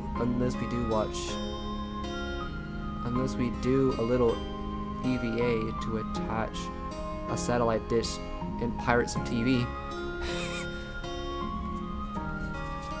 She giggles a bit, and so do the two of us. But I think we can help with other things. Meiji has a ton of manga and anime. Manga is easy to get to you. As far as for anime, it depends on whether the PC in there can play the discs or even my laptop. The computer should be able to play the anime DVDs. Fair enough. If we can get some anime disc to you, we can play it on the PC. I don't want to tempt fate with different technology interacting.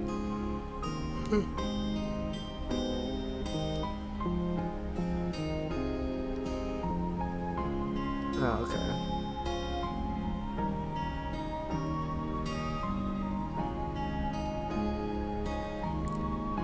Oh.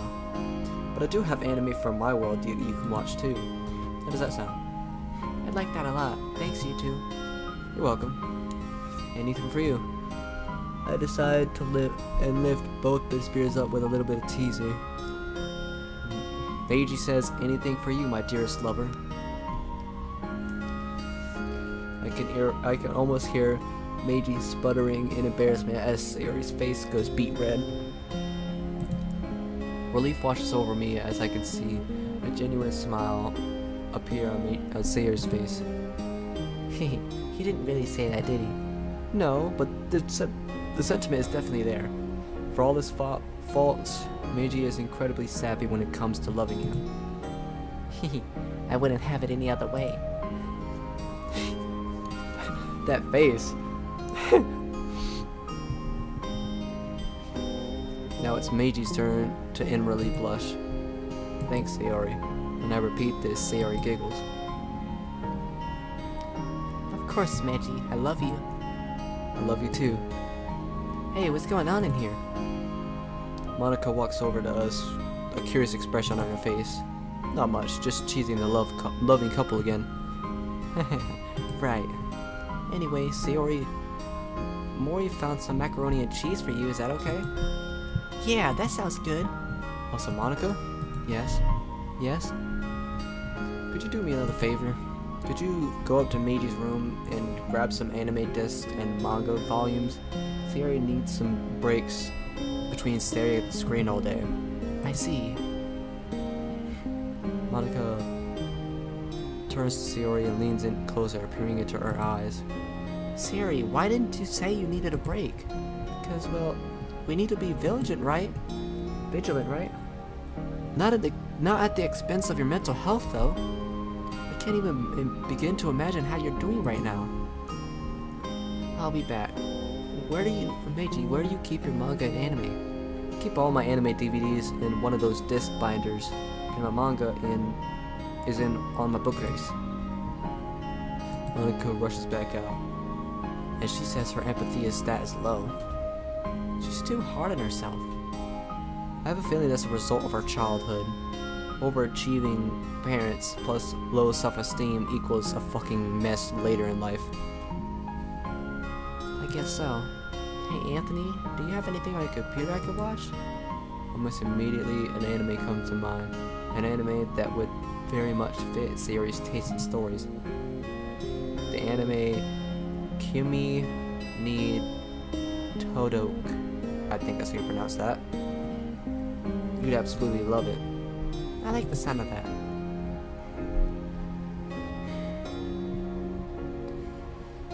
Just then, Monica comes back with a stack of manga.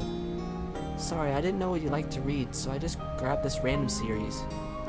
Belonging to You Forever? Sounds like a rom-com. Damn it, I was hoping no one would find that one. I hit it so well. Why, Meiji? This is new for you. Thought you'd be into isekai and action. Don't start. Maiko got this series for me for my birthday last year as a joke. She said, and I quote, "Maybe this will help you charm your way into some girl's heart." She also teased me, telling me I should look a lot more like him. I can't help it. After I repeat his words, I burst out laughing, as do Sayori and Monica. Sometimes my sister is worse than you people. I said that in the whatever. Meiji sounds like he's pouting, but I can feel his spirits lifting a bit with the breaking of a bit of tension. And yet you still have them, the old softy. Well, duh. I even read them just to please my dumb sister. Look at the cover again. The male student on the cover is definitely handsome in a generic rom-com protagonist sort of way. The female student has best girl vibes coming from her, not gonna lie. Looking over the few of the other manga volumes, I noticed one of the later volumes has an announcement reading anime adaptation coming summer 2017. Ooh, they made an adaptation of this? A 3-part anime movie series. Well, did you watch it? Yes, tell us. Yes. Oh dear God, I can't even. Come on, man. Why you gotta do my guy Meiji like that, man? Ain't nothing wrong with watching a little rom-coms, you know what I'm saying? I personally watched the 5 quintuplets recently. Like what, last year? And I liked it. Was it a quint? I can't remember what it was called. I'm pretty sure that's literally what it was called.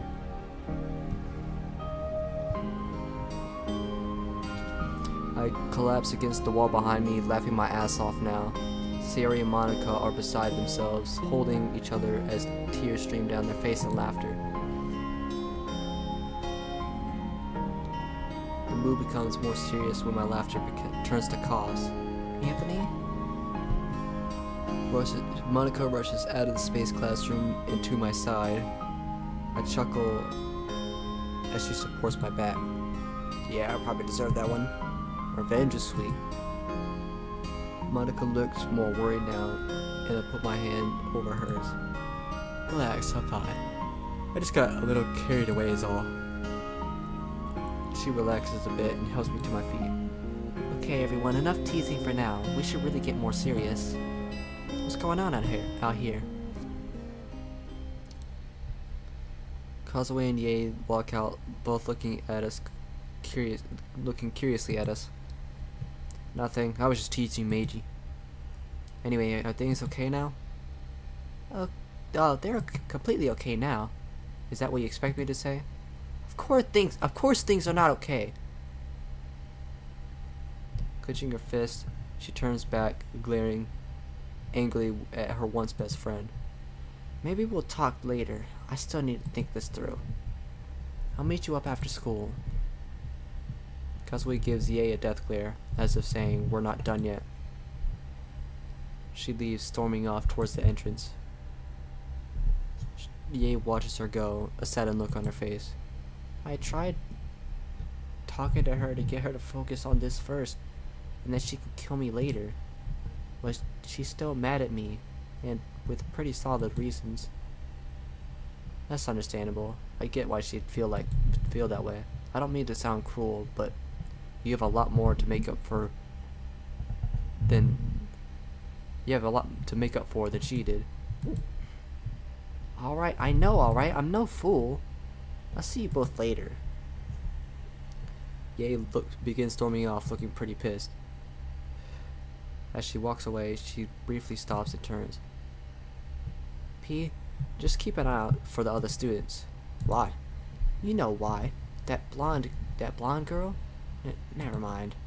Before she could say anything else, she runs off. I turn back to Sayori and Monica, guilt washing over my face. I'm an idiot for thinking the rooms would only affect me. Sayori looks at me with a disapproving look in her eyes. Don't say that. You did the right thing. I know, but I could have brought her back in the house. We hadn't even started walking yet.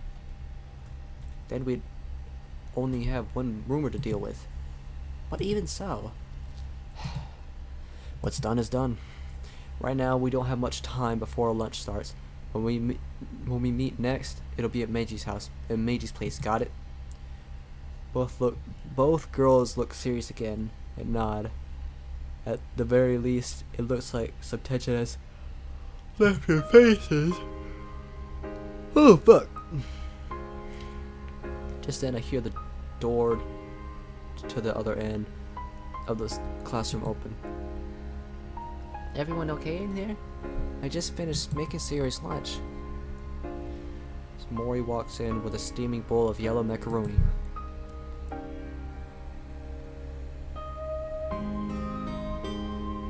Aw, thanks, Mori-chan. Sayori grabs the bowl and begins eating. I brought you some soda to drink too. She holds out a bottle of lemon soda. Monica, Sayori, and I exchange a small smile, which Sayori sees. What's with that look? Well, I'll tell you later.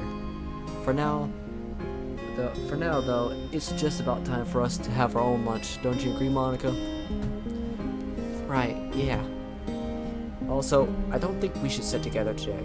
Ye is right. Those rumors are spreading like a wildfire. I had a feeling you'd say that, but I'm not gonna disagree. On the plus side, it'll give me and Mori a chance to talk. I'd like that a lot, actually. Thanks. But it's not gonna be all fun talk, you know. I know, I promise. Anthony, Meiji, Sayori, I think we'll see you all after school. Sounds good. Got it. Got it. If only I had people to voice act with me. I'm basically talking to myself here. Well, not even basically. I'm literally talking to myself here. Oh, let me save here. Just to be cautious, you know, just in case if anything were to happen for whatever reason. I eventually find myself in the cafeteria 10 minutes before the bell rings. A few members of staff look at me curiously, but for the most part, they thankfully leave me alone. I grab a cup of hot tea and sit near the edge of the cafeteria, leaning against the wall, enjoying the brief peace I get. The brief peace before I get hounded, like Ye said.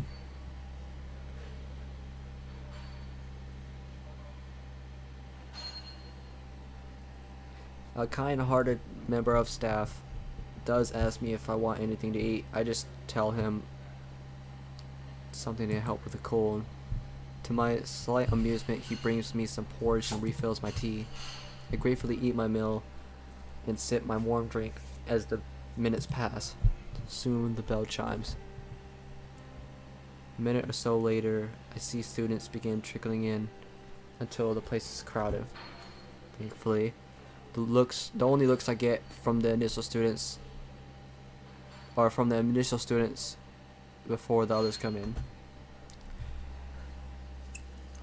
Soon, I'm nothing more than just another student in the sea of people walking through grabbing their food.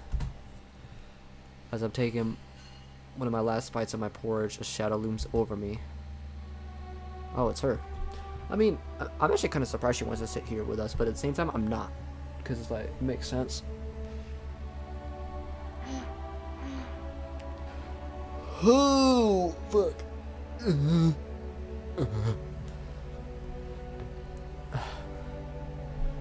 Is it okay if I sit and if it's English. is it okay if I join you? Okay, I wasn't expecting this. I mean, I guess so, sure. I indicated any seat at my small table. To my further surprise, she picks a spot directly opposite from me and puts her tray down. I can see she's actually grabbed some hot soup and tea. She gives me a curious look as I finish my meal. More specifically, she looks at the mess hanging below my mouth. Are you sick? I nod slowly. Just a cold though. I should be fine in a day or so. Well, I hope for a speedy recovery then. Thank you, I appreciate.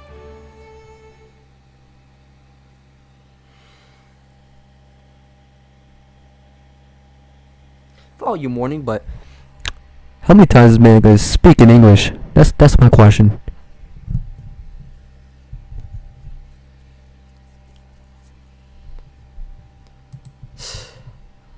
I stopped, but it's too late. Bro, why? Why? Bitch! Stop speaking English! Fuck. I'm having trouble reading this in English. Well, this man is just accidentally speaking English whenever he shouldn't be. How does that work? Like, bro, I feel like the languages are pretty distinguishable. Like, you should know which one is English, which one is Japanese, and not respond to one or the other.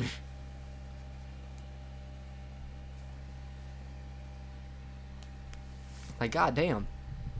Yuri has spoken in English, and in my tired and stressed out state of mind, immediately reverted to English mode. Shit. You think? So you do speak English. Well, we're boned. I grab a napkin and wipe my face, then look Yuri square in the eye. Yeah, I speak English. I make sure to keep my voice low as I speak, but not too low so Yuri can hear me over the din of people around us. Jesus-san, why did you lie to me? I frown and look around a bit, then lean in. I didn't want anyone to know, alright? It's not something people would expect from someone like me. Besides, if people knew I could speak English, they'd ask help for their homework and studying and such.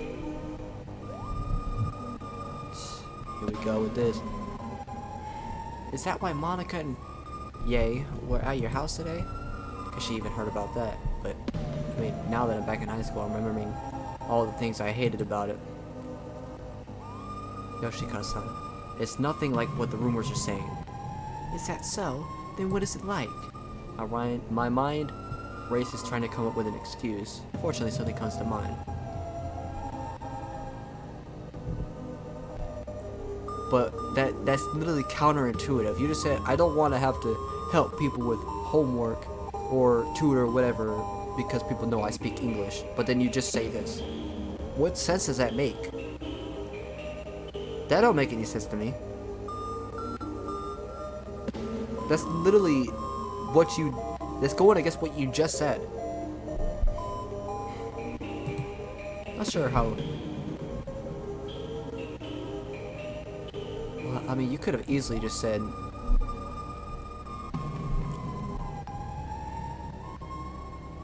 Well, that's true. So I mean, it's like, why not? You know. I mean, she is part of the literature. Well, no, I mean, that has nothing to do with it, though. I mean, I guess it could, but, like, not really. Not sure how, Ye discovered it, but she threatened me to help her. Well, like, you could have just said, I would have just said she had some complications with a family member I can't go into detail with, though, because obviously that's something personal for her. And I couldn't just stand there and let it happen. Yeah, you could have just told her that. I feel like she would be more understanding with that, if I'm being honest. Or like, you know, I mean, I could have easily just told her that, because it's like, I don't see why you can't tell her that. I mean, it's whatever. Let's just hope everything goes according to, well, not according to plan, because everything has been going anything but according to plan. God, I'm such a terrible liar. I see. That does explain why you and those girls were seen leaving your house this morning. Yeah, see?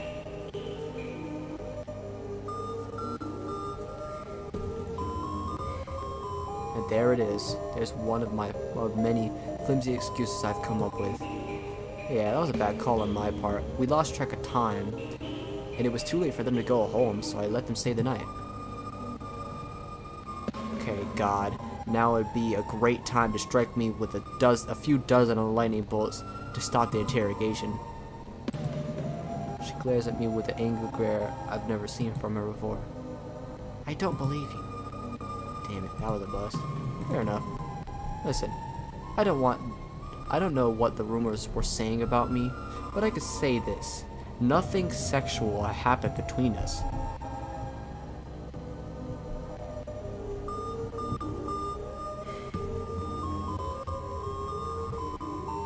I'll be like, bro, are you seriously jumping to those kind of conclusions?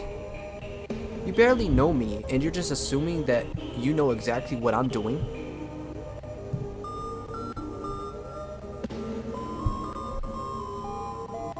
You know, I find it hard to believe that a healthy, warm-blooded male and two attractive girls are in one house and nothing happens.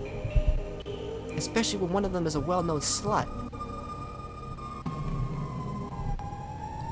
A few students nearby turned at us at Yuri's remark. I wish I could have just heard that bitch cry. She deserves to.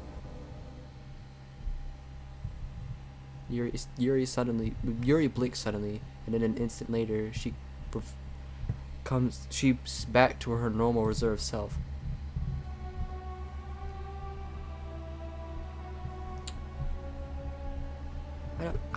I don't know what came over me.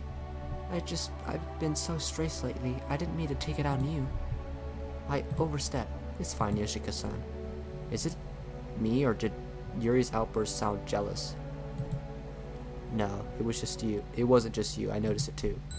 Judging by your tone, that's not good, is it? No, it's not.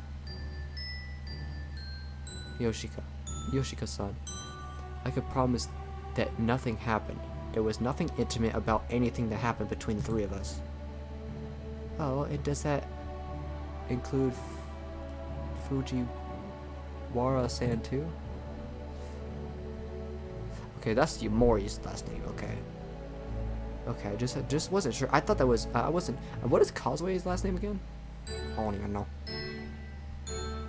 I was so focused on the Ye and Monica problem that I almost forgot that Mori's name was attached to the rumors too. Right. My bad, my dumbass. Yeah, you're right. I forgot. Yes, that includes her. We just met her on the way to school. She looks at me with a suspicious eye. Or suspicious eyes, whatever. If you say so. She takes a spoonful of her soup and clears her throat. Let's change the subject for now. Thank goodness. She ain't done with us, I can tell. Alright, what do you want to talk about next? I know you said earlier that you didn't want to join the club just yet, but I was wondering if you'd given it any more thought. Not really, since I haven't had any time to think about anything so innocent. I mean, as innocent as everything else. Like, there's not really much innocence happening in this world anymore. Or... yeah. Oh, fuck. Not especially. Even less so now. Sorry. She nods in understanding. I see. I guess that makes sense. Oh, God. Not this bitch. No, this is the final boss right here. Causeway wasn't the final boss. No, this bitch. This bitch.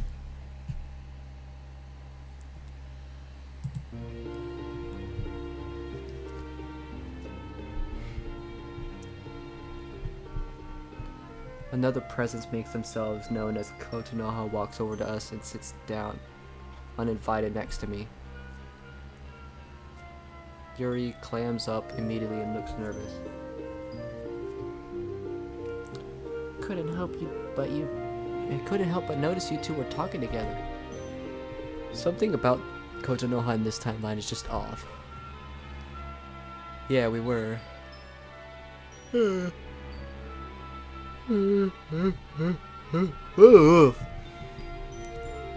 we were. They were probably with two students talking. Oh, no, not at all. You misunderstand me. I just noticed you were talking in English, Saul. Okay, of course. Point being,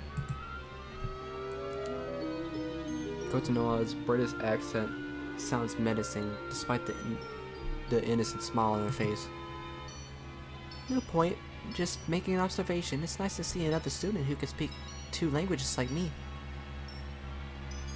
Apparently. I had no idea they was talking in English this whole time.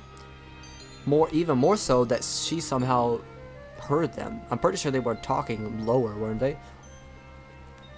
Especially Yuri. I know she talks quiet in general.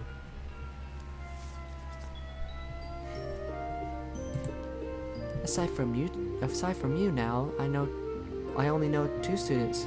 Yoshika and another student who goes to Taisho High. I don't know what that place is, or if I do, I don't remember. That's school again, huh? Wait, does that mean her influence goes beyond the school? Fucking hell. That's good to know. I try and be as polite as possible, but I can feel my gut clenching up. I feel like we're gonna be sick. Shit, not again.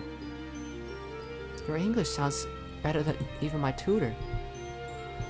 I'd be willing to hire you to help me for a good price. Hell no.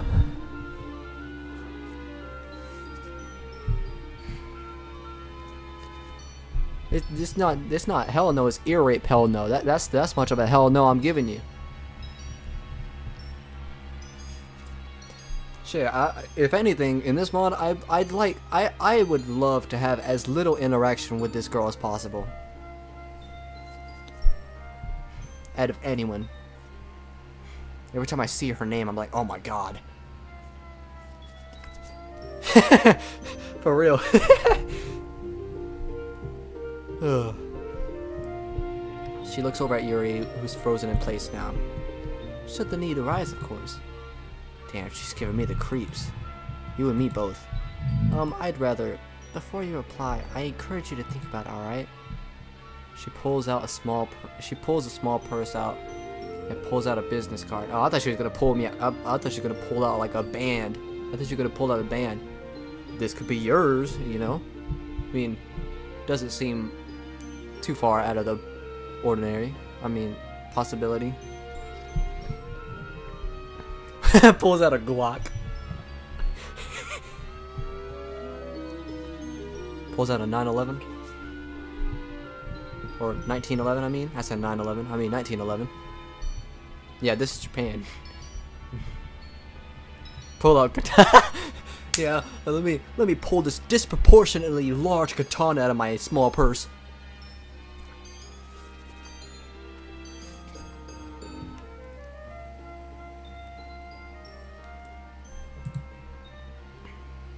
Here you are. Call or email me if you're interested. Doesn't matter who it is. Just take the card. Just take the card how I tell you. Meiji tells the card with both hands and to examine it properly. The card is written in a dark gold script and has Kotonoha's full name on it, written on it in both English and Japanese. There's an email address on it as well as a phone number. Meiji tells me to, after a while, put it down. My answer will still be no regardless. Oh, is that so? If you ever change your mind, keep the card. Anyway, I'll leave you two alone for now.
Yeah, okay.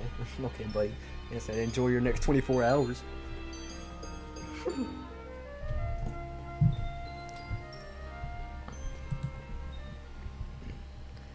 Standing, she bows courteously and enough and leaves. Or I don't even fucking know. The moment she's gone, Yuri swallows hard and looks away, fiddling with her hair nervously. Hey, are you alright? I'm alright. Give me a moment. Yuri takes a few moments to compose herself. Or rather, she attempts to compose herself. Quickly standing forcefully enough that her tea spills all over her tray and the table. She quickly makes her way out of the room, and I watch her go with concern. I've got a feeling this has something to do with her mom. I was thinking something similar, to be honest. I grab a napkin and begin cleaning up the tray and table. Can I ask you something? Shoot. Do you think part of the reason Yuri does... Fuck it, do you think she self-harms partially due to the stress about her mom's situation? I have given a... I have thought that's a given. She might be... Wait. She might be legally an adult according to American law at least. But even so, she's still young just like the rest of you. She's yet another girl in this fucked up world dealing with far more than she should be. Yeah, agreed. Yeah, agreed. I said that in a girl voice. Well, I finished cleaning up the trays and go drop them off. Just stand a spot. Monica and Maury at another table at the opposite side of the room. Both women see me and nod in my direction. I nod back when suddenly... What the fuck? What the fuck? What the fuck? What the fuck?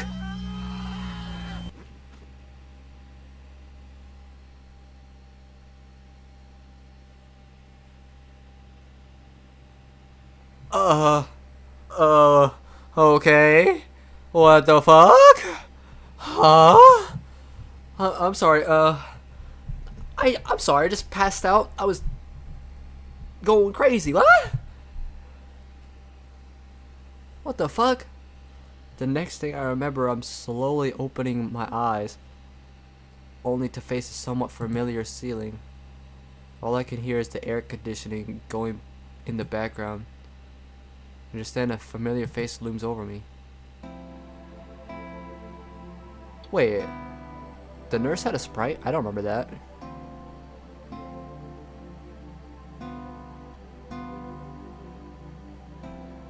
Welcome back, Jesus-san. How are you feeling?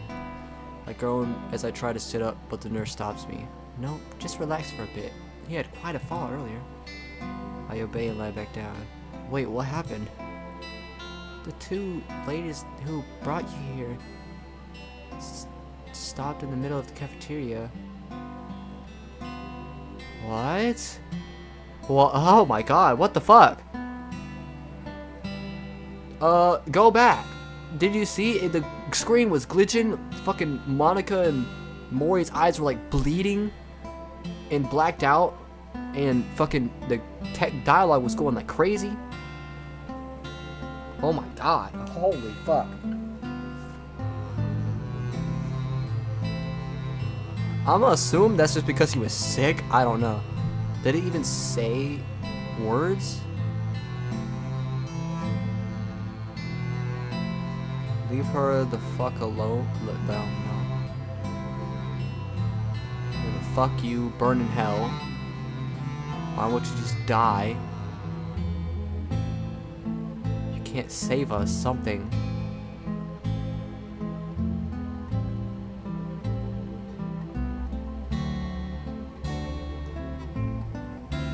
Okay. Well, that makes sense. The blacked out part seems way too far out, so I thought it had to be a different word. But I was like, what? Oh my god. What the fuck?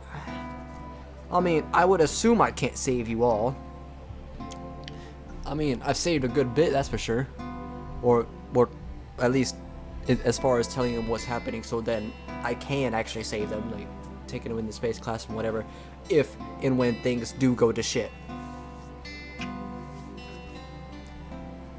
And he started screaming before falling down. 2 young ladies, that has to be Monica and Maury, right? Oh, I see. Tell me, young man, do you have any medical conditions? I frown. Yeah. I frown. I don't know much about Japanese schools, but I wonder if they have medical files on students here.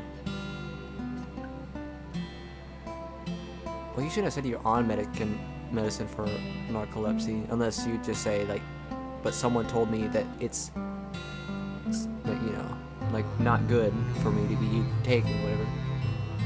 I do, yeah. I'm on medicine for narcolepsy, or whatever. Not that we're taking it anymore. She frowns as well. I see. Just great. Just great. This isn't what I needed today. Meiji? He doesn't respond. It feels like he's asleep right now. She hands me some water, and I sip at it. The cool liquid, feeling refreshing, down my throat. Okay, from what I've read about the condition, it makes sense that you'd collapse suddenly, but the screaming I can't explain. Can you describe what happened? Sure. I spend the next few minutes explaining what I experienced, while keeping it vague as to what I've specifically seen. The nurse nods and takes some notes on a notepad. Oh my, that sounds horrible. So yeah, what could he have told her though? Other than, like, I don't know, some creepy verses of people or something, I don't know. She gives me a sympathetic look. I'm sorry you had to go through all that. Do you want me to call your parents? No, there's no need. They're out of town right now. I'll let them know later though. Good, they should know. What medicine are you taking? Protalin? I've got some. I got some here if you need some more. She starts making her way to a cabinet when I shake my head. No, that's okay. I have some already in my bag with me. Oh, I already have some with me already. It's on my bag. The nurse stops, nods, and returns to her desk. You definitely don't need any more of that stuff. Opening her browser, I see she types something in then I see her visit some websites. I managed to check that she's making a quick search on narcolepsy and symptoms from some sort of document resource site. I get it. She's double checking on what she knows with official reviewed documents. It's comforting to know that she's that thorough. I haven't heard of hallucinations stemming from narcolepsy, but these new research journals have shown that it can happen with your condition. Has this happened to you before? Meiji, now would be a very good time to wake up. Just like before, I get no response. As far as I'm aware, I've never had those kind of hallucinations. I see. She writes something down in her notepad, then looks back up at me. I sleep. I'm slumped. Do you want to go home? It is almost the end of the day. Look at the clock and see that she's right. There's only a few more minutes until the day is over. I was planning on visiting a club after school actually. I highly recommend you go home, young man. Get some rest or something. She's probably right, but if I leave right now, I might get accosted by other students just like Coach Anoha and Yuri did earlier. I'm feeling better now, I promise. Well, if you think you're okay, but I don't want to see you back here again. I mean, back. English. But I don't want to see you back here today, you understand? I'll do my best.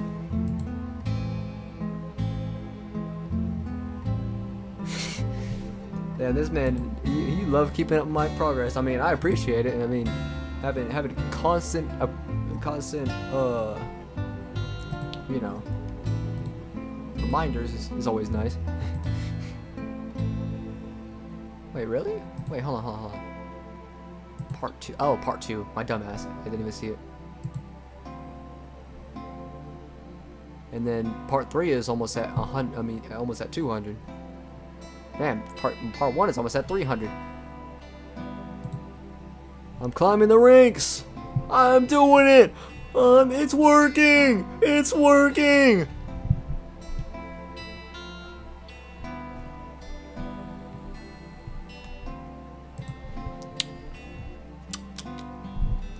I smile a bit at her, then slowly sitting up again. The nurse helps me to my feet and hands me my school bag. How did this get here? One of the young ladies who brought you back here came back with this. Oh, alright. I'll thank him when I can. I grab the bag and head out into the hallway. Huh, the rain stopped. Finally? Oh, finally? Like, goddamn. Like, how long was it gonna rain for? And it's nice and sunny, too? Finally, holy. Took long enough, fucking hell. The hallways leading to my destination are empty at first, but not for long. Soon the doors start to open and the students start to trickle out into the halls. A lot of them notice me and whisper to each other. Doing my best to ignore them, I make my way as best I can towards the literature club. I see a few people follow me for a bit, but they give up after a short while. When I see the club room, no one is in sight. I quickly dash in. The moment I'm in, I look around nervously. The hell? The only person there is Monica, who is initially hunched over, fiercely typing away at the keyboard.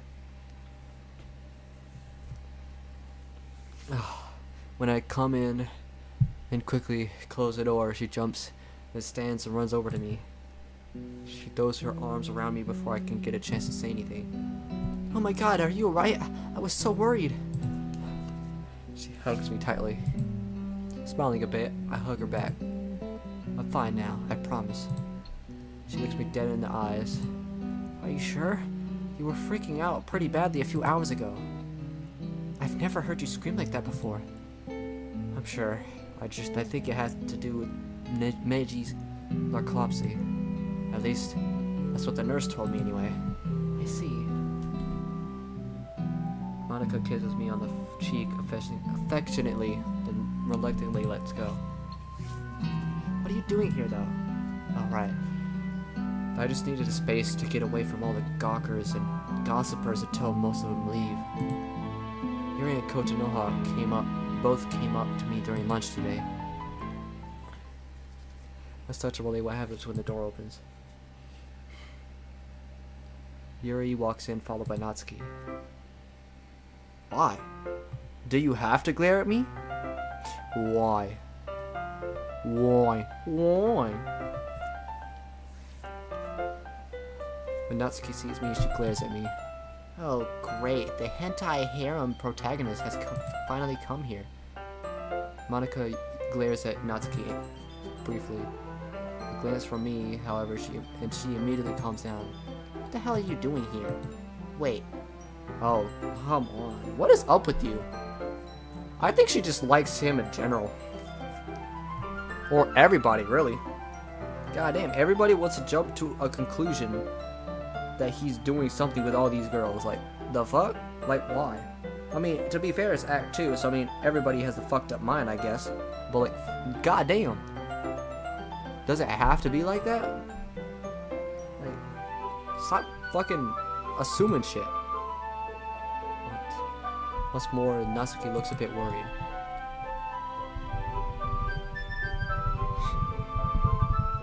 However, I think it's the look on Yuri's face that has me more concerned. Does she want that? Murray-Mato-san, I already told you it's not like that. Could you at least listen to me first before judging? Fine, fine. Just then, Mori walks in, bag in hand. She surveys the scene before her. Is everything okay in here? Just trying to clear up a misunderstanding is all.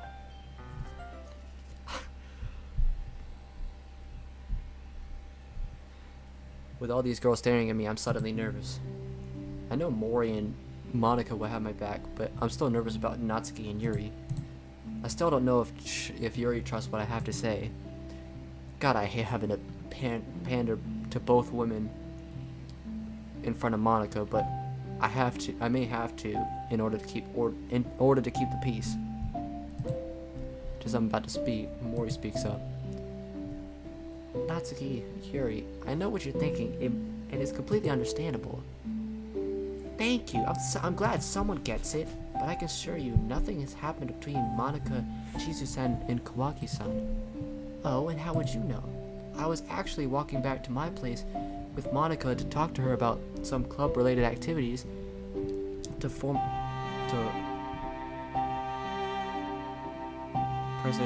club president. Oh, fucking whatever. Was trying to accost Chizu-san just outside his house, and Monica stepped in and stopped her. Let's just say Kawashi got a stern talking to, for a lack of better phrase. I left early, but I guess Monica stayed until morning.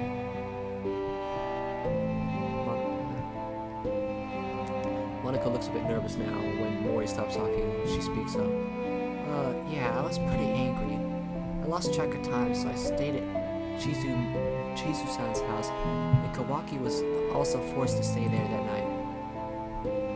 Yes, the rain did become quite the torrent last night. Wait. You got so angry that you yelled at bitch all night long? Not all night long, just until really late. I slept with my door locked just to be safe. Natsuki snorts in derision. Good call. I don't understand though. Chizu-san, if this is true, why didn't you tell me earlier when I asked? I sigh and face her once more. I was embarrassed. Oh, I see. But Chizu-san, if you told me the truth, I wouldn't have judged you or made fun of you like the others might. I see her nearly imperceptibly glance over at Natsuki before looking back at me. Oh, well, I'll keep that in mind. Wait, what about everything about Kawashi this morning? That? Do you really expect people to not take advantage of the situation to knock Kawashi down a peg? Nothing happened between her this morning, I promise. That makes sense. I understand. Lies. More damn lies. And we're supposed to be truthful. Yeah, that's all well and good, but the rumors are gonna keep spreading, you know. I hope no one saw you coming in here today, because if they did, say goodbye to the club. I made sure no one else saw me. Good then. The club goes silent for a bit, then Monica clears her throat. Okay everyone, why don't we take some time to decompress for a bit, alright? Chizu-san, if you want, you could rest in the back. Thank you, Madam President. Monica returns to the computer. The other girls silently go to different corners of the room.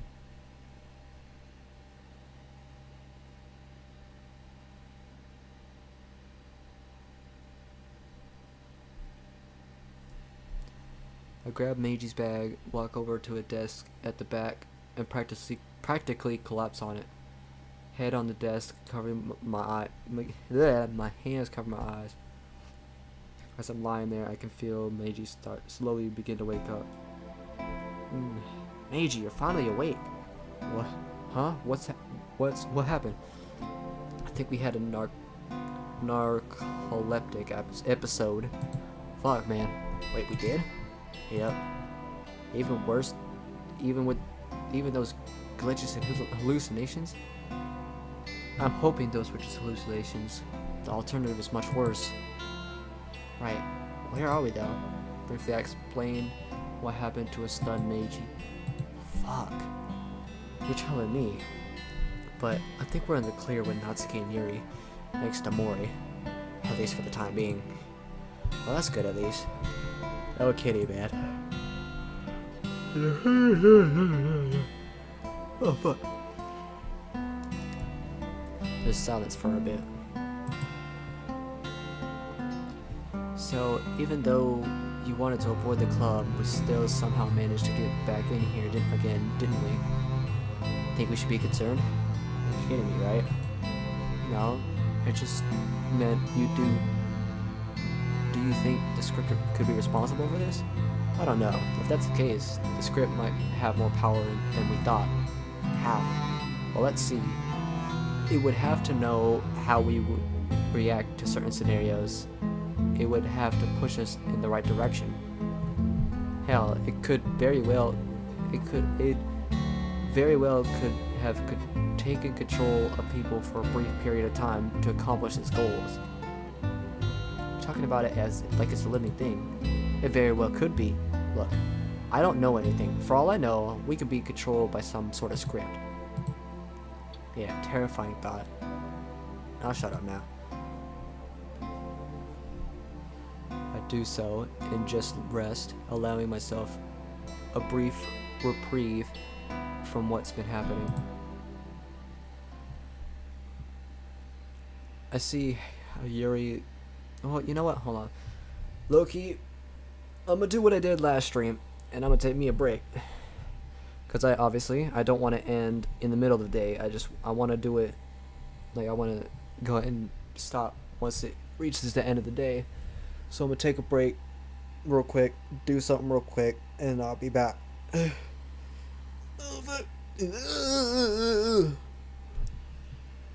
me save it real quick. Alright, bet. Alright, I'll be right back.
Alright, I'm back.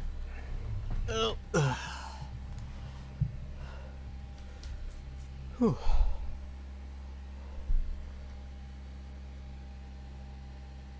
What do you mean substandard? I don't know what you mean by that.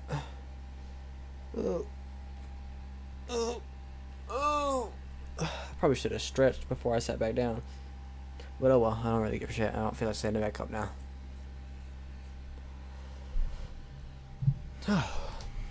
Alright, where were we? Okay, right.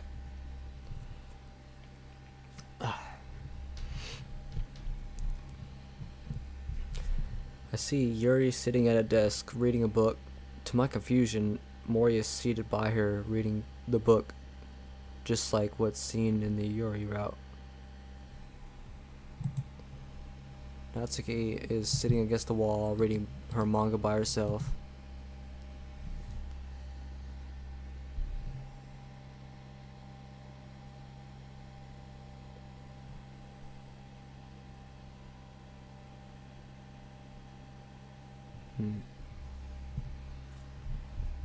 Monica is busy typing at the computer. What you thinking about doing? Well, Mori is busy with Yuri, so I was considering going over to try to reconnect with Natsuki. Sure that's a good idea? I don't know. Got any better ideas, man? Nope, go for it. I make my way over to where Natsuki is sitting. She bolts a bit when she sees me walk over to her, and I can see her protectively pull her knees up and cover her skirt. Oh, it's you. What do you want? Still as protective of herself as ever. Not that I could blame her. Where's my hands? Relax. I come in peace. I just noticed the manga you were reading. What about it? I started reading it earlier and I'm really enjoying it. You read manga? I shrug and pull up a chair to sit next to her. As I do, I feel a shiver down my spine as if I'm being watched. Oh, Monica, I wish you'd trust me more. As quickly turns, but see it's not Monica. Monica's still typing. Is still at the computer typing away. It's Yuri. I had a feeling it was Yuri. If it wasn't Monica. When our eyes connect, she turns away, brushing her hair behind her ear as she turns to reading. I look back at Natsuki. Yeah, I do. Pretty much the Nutaku, and I have a pretty big collection. To my relief, Natsuki smiles. Bet it isn't as big as mine. Is that so? There's a moment where I feel there's a spark of a friendly conversation between us both, as we both chuckle softly. But the moment is gone an instant later. Don't tell anyone when I say that, okay? I won't. I know how it is. Uh-huh, sure you do. Hentai protagonist. Ugh. I'm telling you, it's not like that at all. It's just like Fujiwara-san said.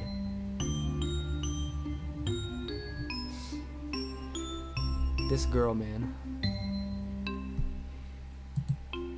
You know what? I have no idea. This is Kawahashi we're talking about, you know. The kind of girl who would bend over, lift her skirt for any cock, just if she can get her slimy hands on it. The words feel like acid burning my mouth as I say them, and I suppress the urge to vomit in my mouth a bit. If you could see my thoughts, Sayori, I hated saying that as much as you hated reading it. What's more important is building a rapport, I don't know, with Natsuki right now, and I need you to trust me. True enough. She looks down at her manga. So, wait, what is up with that? What is it like two different dialogue boxes? No, it's not. Like, I see the dialogue interchanging or something. Like, it goes like it's gonna say one thing and then it just like ends up glitching out for just a second and then ends up saying whatever she was gonna say.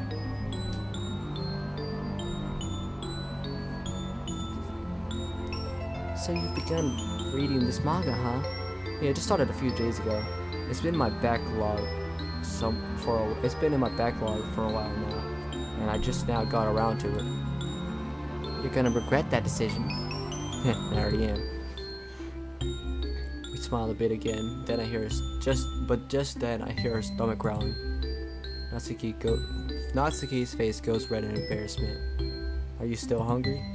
No, I'm on a diet. Her stomach growls louder this time. Ugh. I smile and stand up. Walking over to my bag, I grab it, and as I'm walking over, looking through the bag for snacks. Dieting is fine, but we're teens. It's not healthy too.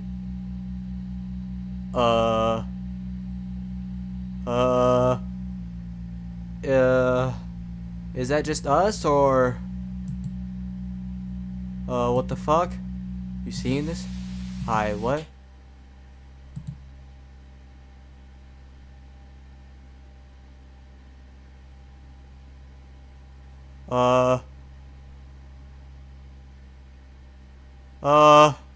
What the fuck?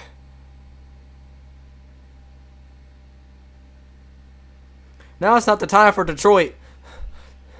This is DDLC, buddy, and I don't know what the fuck is happening.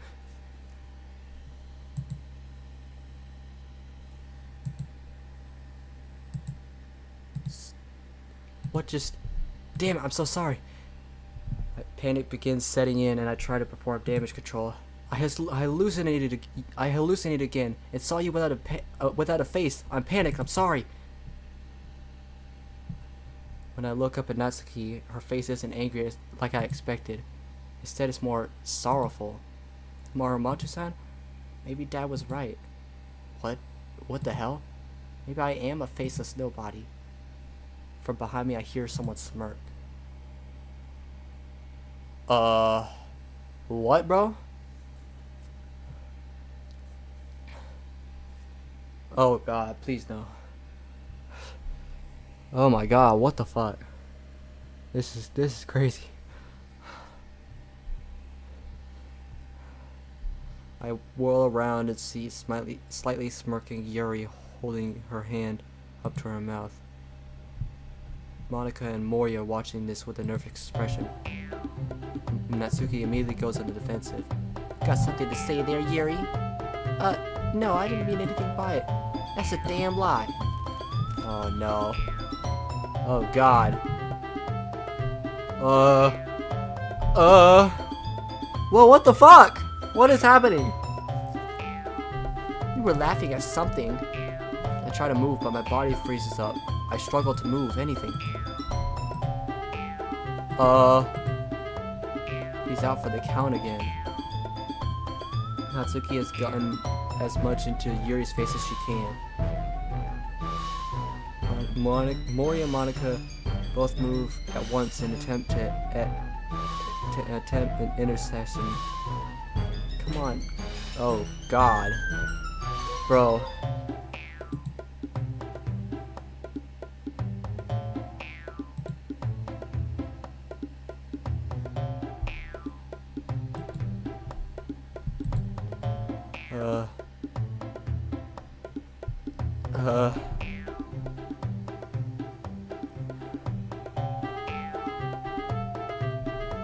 Oh God.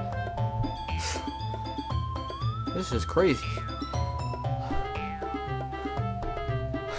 I don't even know what to say about this right now.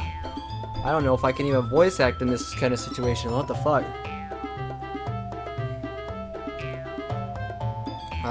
Yeah, you do that. What? You think I'm a faceless you think I'm faceless too? A nobody?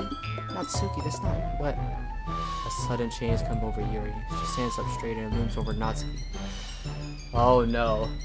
Oh no.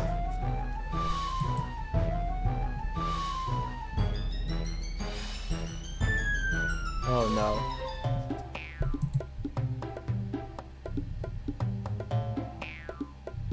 Bro, and it's like I can't even move.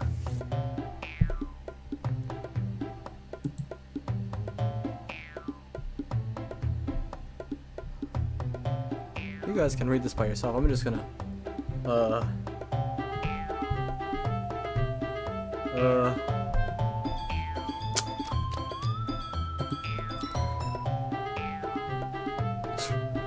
my god.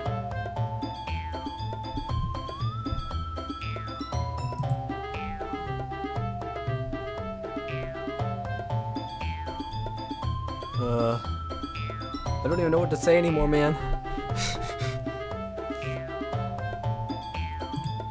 At least I have a personality. Yeah, they're stuffed into your damn bra. Trying to attract a man by stuffing it is just a low. Oh my god.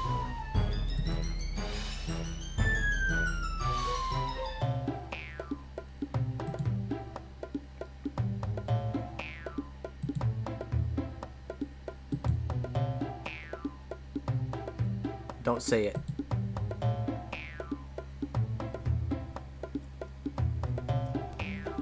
Why? Why did she have to say it? Did she have to say it?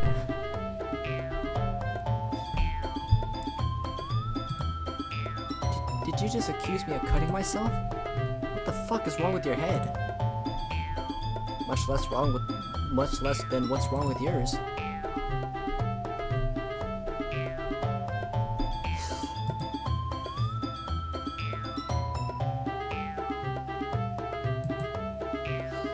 Monica looks over at me pleadingly, but all I could do is stand there, my face practically paralyzed. Yuri turns to me, still struggling against Monica's grasp, and calls out to me in English. You see that cheap shot she threw at me? What kind of girl says that to someone? You agree with me, don't you, Chizu? She's bad news for you. Oh, you're speaking in English now, are you? Here, let me speak in English in the language you can understand. Sound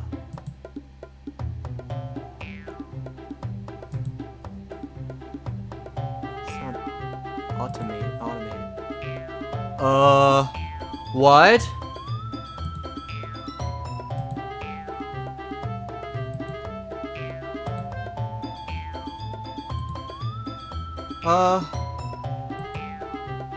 What the fuck? Huh? But what the fuck? What the? Oh, sorry, I didn't mean to. You're right there. I'm. Oh my god, what the fuck, bro? Oh my god, this is fucking crazy. I feel blood begin pouring out of my nose. The moment this happened, the mood suddenly shifts.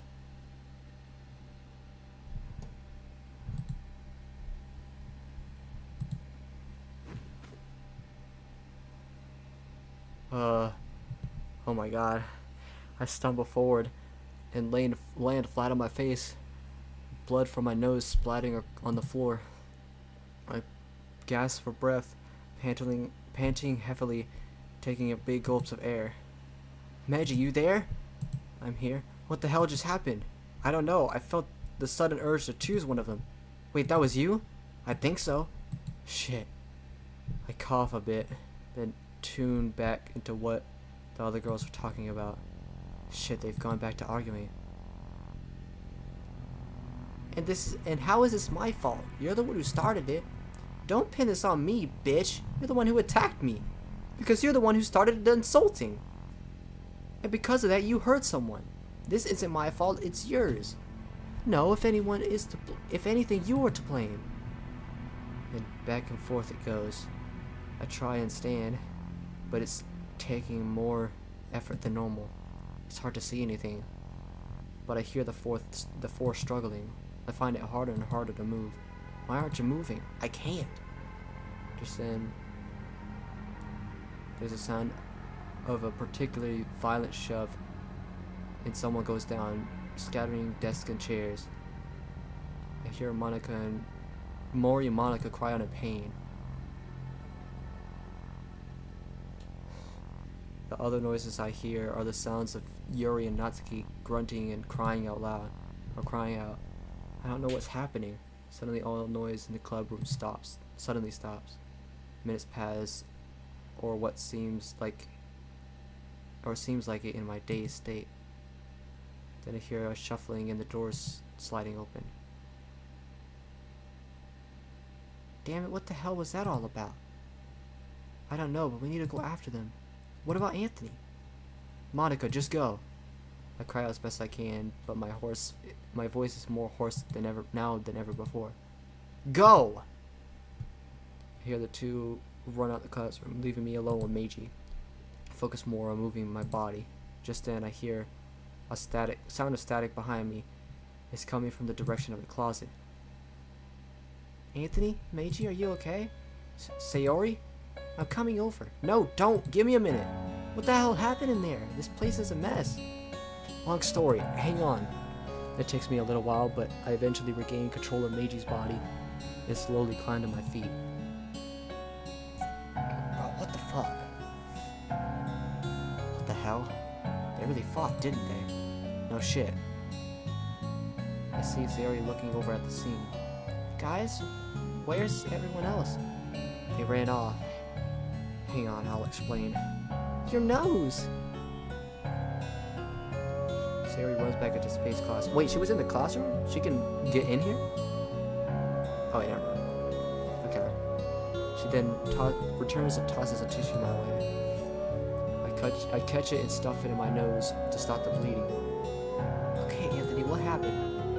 I begin to fix the club room up as I explain to Sayori what happened. She listens, horrified of the past few minutes. Anthony, I'm sorry. I was distracted and didn't see what was happening before it was too late. Sayori, it's okay. No, it was not okay. Oh, wait, what? No, it's not okay. I was right. Natsuki's dad is a meanie. No, that's too nice a word. He's a cold-hearted bastard. I shake my head. I don't think that's right, Sayori. In this timeline, he is. But last week, I don't think that was the case. I finish preparing the club room again and walk over to Sayori. Remember, in the game, Natsuki's dad is implied to be strict in Act 1, but Act 2 is completely neglectful and abusive. That doesn't make what I said any less true. I clench my fists. I know. Anthony, you should let Meiji come in and rest. No, we need to find Natsuki and Yuri before they do something they might regret. He's right. I repeat this to Sayori, but she looks at me mistrustfully. Are you sure, Meiji? Tell her I'm sure as the summer sun. It's something she used to say that we used to say when we were kids. I repeat this, and Sayori seems to relax. Fine, hurry up. I don't want any of my friends hurt. You got it. She steps into the space classroom again, and the door glitches. The doorway becomes a normal closet again. Alright, time to go. Right. I rush out the door. The halls are empty, but out the window I can still see students wandering around the courtyard and talking. Shit, she could be anywhere. Maybe that other classroom, like in the game. I think Monica and Mori would have checked there already, don't you? Yeah, probably. Let's check anyway. I begin my search around this floor of the school. To my confusion, I don't run into either Mori or Monica during my search. To my further confusion, I run into Ye. She's walking down the hall towards me. Turning to me, she grins. What? Why does this imply that she's back to how she normally is? Oh, I didn't realize staring at me would actually give people nosebleeds. God damn it, this isn't the time for annoying little jokes. Thought that only happened in manga, anime, and games. I don't have fucking time for this. Shut the fuck up. That's not what happened and you know it. Ye's smile vanishes as I falter and stumble weakly. Damn it, I was just trying to lighten the mood. What happened? Natsuki and Yuri fought. They even slapped each other and ran off. Have you seen them? Her eyes go wide in fear now. I think I saw Yuri head to the bathroom, but I'm not sure. Nat went to the school grounds, I think. When is this stamp? I said I'm not sure, alright? Fine, fair enough. Look, can you go see if you can find Natsuki? Also, if you see Monica and Mori, help them. I think they're both hurt. Yeah, he nods and heads off. I run around looking for the bathrooms on this floor. I find a few in this inn, but I don't hear anything. I move on. Finally, I reach where I hear someone inhaling sharply through their teeth. Yep, I'm not surprised. Is that? Yep. Resist the urge to kick the door in at the risk of starting Yuri. I gently open the door. Yoshika-san? Call out softly. Silence. It's me, Meiji. I'm not here to fight. I just want to talk, okay? I notice the bathroom is empty, save for a pair of feet in an unlocked stall. I push the stall door open. Yep, I fucking knew it. Yuri looks at me with a shocked expression. What the hell are you doing in here? This is a woman's bathroom. She glares at me angrily. Yoshika-san, what the fuck are you doing with a knife? How'd you even sneak that into school? She freezes and looks away. I notice her knife is the same as the one she used during last week's festival prep. The blue tinted blade is still touching her skin and cutting it like the paper I cut through last week. I take a breath to calm my nerves. Yoshika-san, let's put the knife down for a bit, alright? That's it, nice and calm. Don't you start. I'm just keeping you focused, dude. I move away so she has room to exit. Slowly, hesitantly, she pulls her sleeve down and exits, her hand still gripping on the knife. The door closes behind us. There. How are you feeling? Yoshika-san? I wave my hand in front of her face. Yuri? She snaps back into reality, glaring at me angrily.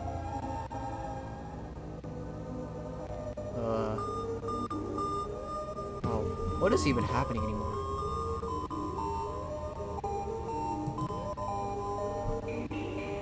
The anger I've seen in her eyes is unlike anything I've seen on her face before, not even in the game. Fall flat on my ass, barely avoiding the attack. Yuri is standing over me, panting hard and angrily, the knife trembling in her hands. What? Don't you dare act familiar with me? I'm not. I'm afraid now. This is completely unlike her. I back away, crawling as fast as I can. Suddenly, Yuri snaps out of whatever trance she was in. Jisu-san? She looks at me on the floor, then the knife, looking and how tightly she's holding it. Oh god. Yoshika-san? What have I done? She stumbles back, dropping the knife in horror. What have I done?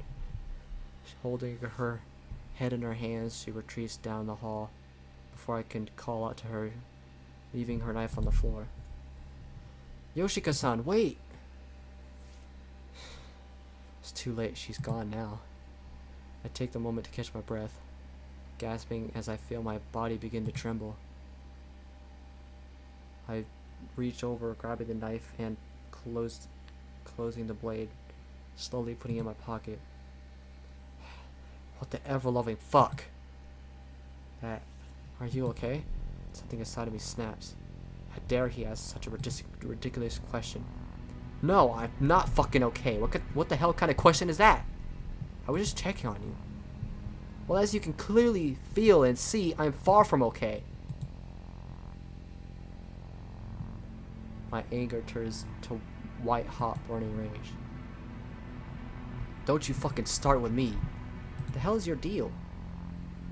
Everything is falling apart in my hands and I can't do a damn thing about it.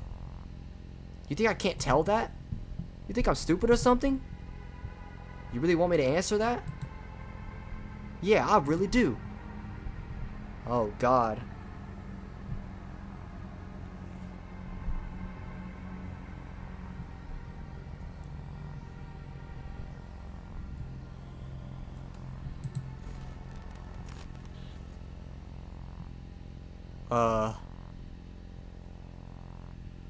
Uh... The ever-loving fuck? I'm frozen in place. Why can't I move? I can't hear anything. What the fuck is happening? I call out to Meiji in my thoughts. Suddenly... I can feel breath entering my lungs. My own lungs this time. My nose isn't stuffed anymore, and I don't feel sick. I'm lying on my back, panting heavily. From beside me, I hear someone else coughing and hacking.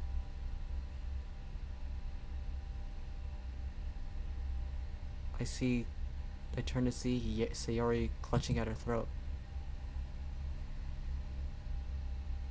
Her neck wound, which had been going away, has slowly been going away, looks as fresh as the day we rescued her. What is happening? Fucking hell. Beside her is Meiji lying on the floor, nearly catatonic? I don't know. Sayori?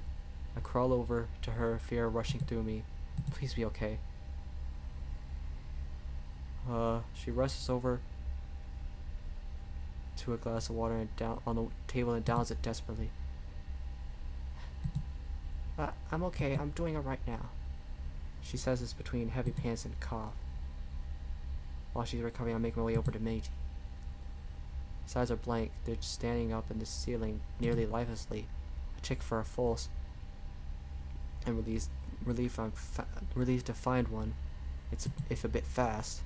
I quickly reach into his pocket and remove the knife, placing it in my pocket instead. Meiji, hey, wake up! I smack his cheek, but he barely reacts. Darn it, what the hell is going on? I shakily stand and make my way over to Sayori, remorse and guilt flowing over me. She's drinking another glass of water, her face looking less blue than before. Sayori, I'm sorry. She whirls on me, fury etched all over her face. What the hell is wrong with you? This isn't the time to be arguing about this. You were both acting like idiots. You hurt Meiji too. Tears start streaming down her face. Instinctively, I pull in an embrace. She sobs heavily and hits my chest over and over again. What have I done? What have I done? Sayori. I feel my eyes tear up, but I need to remain strong for her sake.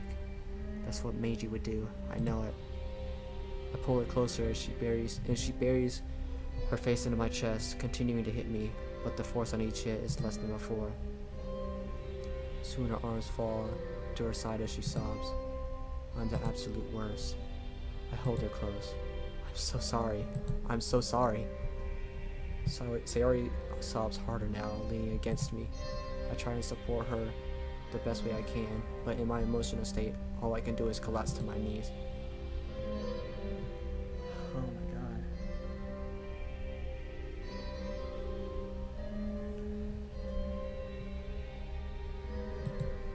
No, I failed. We both lean against each other as she sobs hard, and silently I feel a single tear caress my eyelid and fall down my cheek. Just then I feel a weak, trembling hand on my shoulder. Looking up, I see weak Meiji kneeling next to us, apparently having recovered from whatever had happened to him. Guys. Sayori immediately latches on to Meiji, clinging to him unlike how she was leaning onto me. I fall flat on my ass again, watching this tender reunion between lovers. I look away, feeling practically useless. I start to move away from them. Meiji looks over at me, reaching over before I'm too far away, and pulling me into their hug. You too, man. No one gets left out.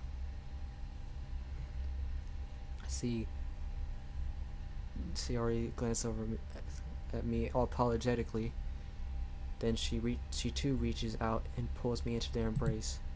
It's alright, Anthony. I'm not mad anymore. You have every right to be. Sayori and Meiji pull me in closer. No one is left no one is left out, Anthony Oni-chan. Meiji slowly rubs her back. I feel a smile crack on my lips. The smile that Sayori feels as my body slowly relaxes. Sayori also relaxes, clearly happy that her sudden reference to a conversation I had with her last week worked to brighten the mood. I sometimes wonder if she actually does these things, little things on purpose. You definitely are a bundle of sunshine. Thanks, Sayori. We definitely needed that. We slowly break apart from the hug. Well, now that we're both more or less in our right minds, Sayori? Yes? I don't mean to bring the mood down again, but you said something is your fault. What is? Sayori looks down, now looking guilty. I didn't notice what was happening. I was so busy watching anime. Oh. Okay, see, that was our fault then. You may have said, like, you know, you need a break every once in a while, but she's like, we shouldn't have given her something that distracts her this much. And on top of that, honestly, to be fair, it's not anybody's fault because this happened out of nowhere. We wasn't expecting something this crazy to happen. I certainly wasn't. Meiji and I exchange a brief look, and I wonder if it was a good idea to give her something like this to entertain with herself. After all, when I noticed you two arguing, it was too late to do anything. She continues to avoid eye contact with either of us. And I did something I regret with the code. Wait, what happened outside just now was you? Meiji and I look shocked now. How the hell did she even discover to do that? I swore I'd never use it. I even promised Monica I wouldn't, but... She begins crying again, and Meiji pulls her into his arms. I rub her back tenderly. I'm glad you did. Meiji and I were going at it earlier. I'm glad you stepped in when you did, or we may have merged more permanently. He's right, love. Meiji hugs her as reassuringly as he can, but in his weakened state, it's not much. Sayori whimpers and clutches to Meiji close. Still, you made the right call. It was an emergency. I'm sure Monica will understand. I hope so. She wipes. Yo, what's good, Jay? Welcome to the stream, my guy. You missed a lot. Joined in pretty late to the stream, but hey, it's good to have you. Welcome to the family. Oh, I think we need something like that. I needed something like that to make me laugh a little bit, because holy shit.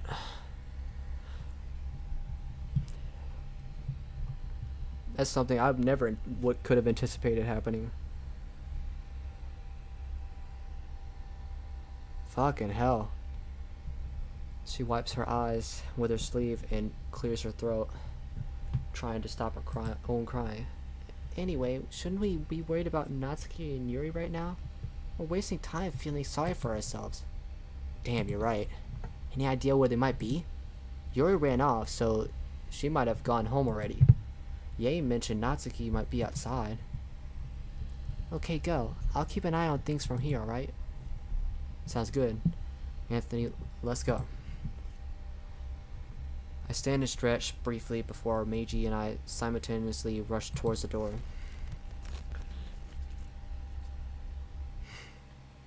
After we merge, I begin running down the hall again. Hey, listen, I'm sorry about... No time for this right now. I'm sorry too, but we need to find Natsuki. Right, of course, hurry. Damn right. Soon I'm outside the courtyard looking around. The rain has started up again, so I cover myself with Meiji's blazer. Morimoto-san, where are you? A few students look at me curiously, but don't say anything. I keep calling out, even asking a few people have they seen anyone like Natsuki. No one has, and I get more and more nervous as time goes on. Finally, someone mentions that they have seen her, but that she went back inside towards one of the side entrances toward the school. Meiji directs me towards said side entrance. As I run towards it, I see Monica running the same way. She runs up to me. Anthony, what just happened? The world... Listen, I'll explain everything later. There's no time. A lot has happened, okay? Monica is startled by my sudden outburst, but nods and resumes running toward the entrance. To my relief, I see Natsuki sitting against the wall, tears in her eyes, phone in her hand. She's hugging her knees, and I can hear a tiny voice coming from the phone.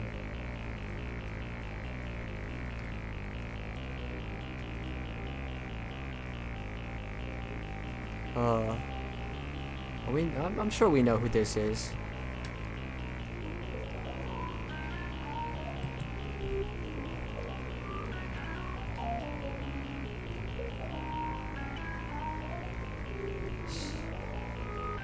Where's my shotgun?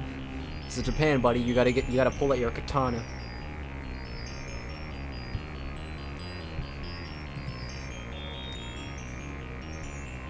What the fuck? Who talks to people like that? That bastard.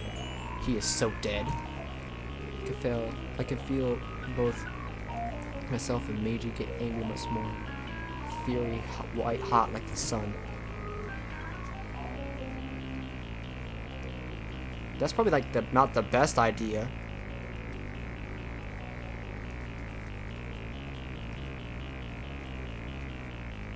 That's like the last thing you should be doing. But I mean, I guess I storm over, and before Natsuki and Monica can register what's happening, I grab the phone out of her hand and hold the receiver up so he can hear me.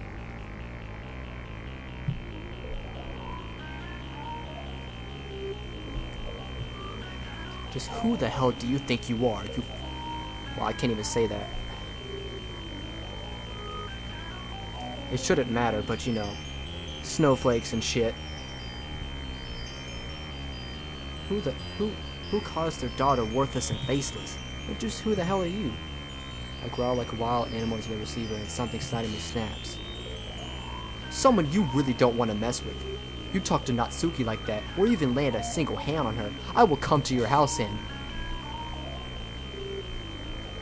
tear out. Wait, what?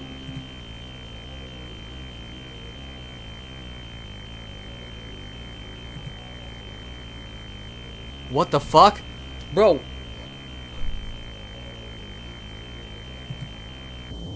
Is he unintentionally doing what he said he's gonna do to him and his character? What the fuck?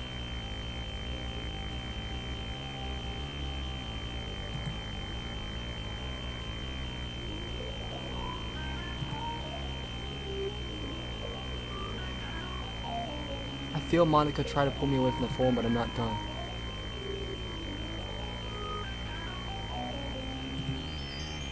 Oh my god. Oh my god. Bro. I don't even know what he's saying. I know he said something about tearing him apart or something and fucking doing something with his stomach. But oh my. Oh my god. I'm doing what you wanted to do all along.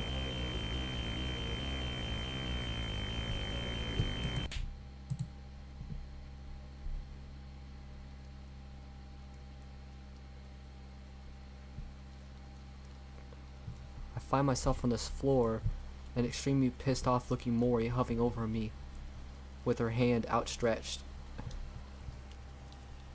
Meiji's bag falls out of my grasp and slides away. She glares at me with both fury and horror on her face. Behind me I see a terrified looking Yae. Monica's nowhere to be seen. Fuck, what did I do? What the hell are you doing? What is wrong with you? I hold up my hand to my face. The sting's so fresh. I can even feel a slight scratch as I stare blankly at Mori.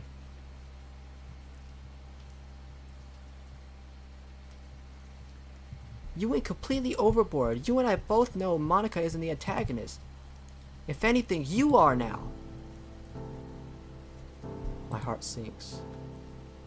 Still leaning against the wall, Natsuki looks completely horrified and even flinches away as I move slowly, place her phone next to her.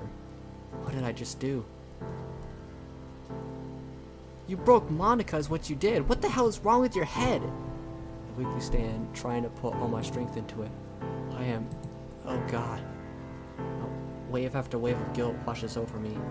But not just for myself, but for Meiji as well. You better go after her. Right.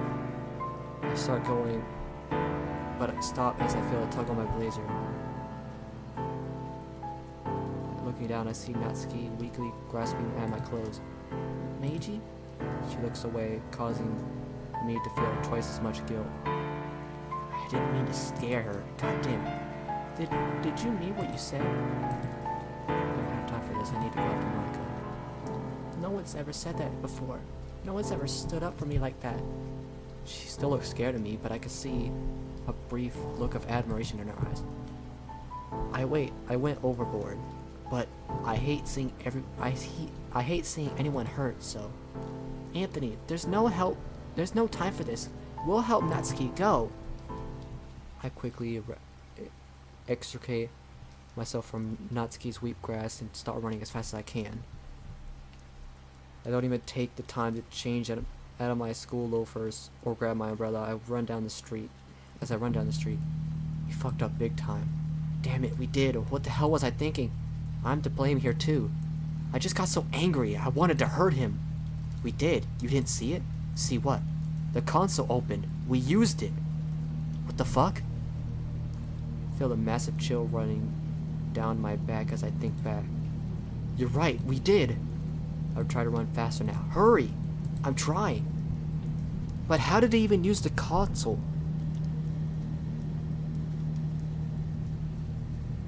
What the fuck? How did he even use the console? I didn't even know he had access to it. Or if he did, I forgot because he'd never used it.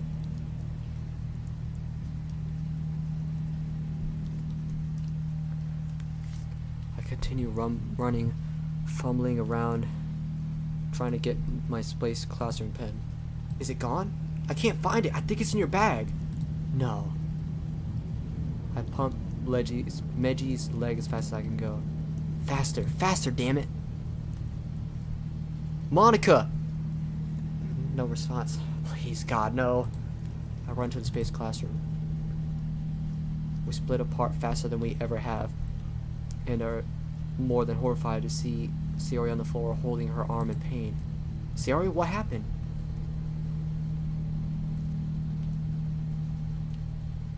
She points to one of the doors. She weakly points to one of the doors, which is shut. Oh no.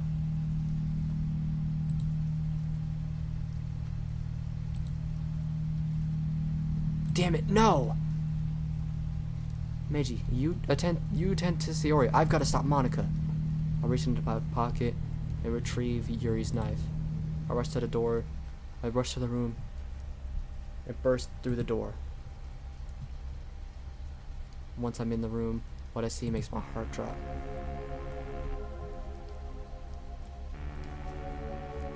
Monica is holding a noose in her hand, tears streaming down her cheek as she has one hand on the desk chair.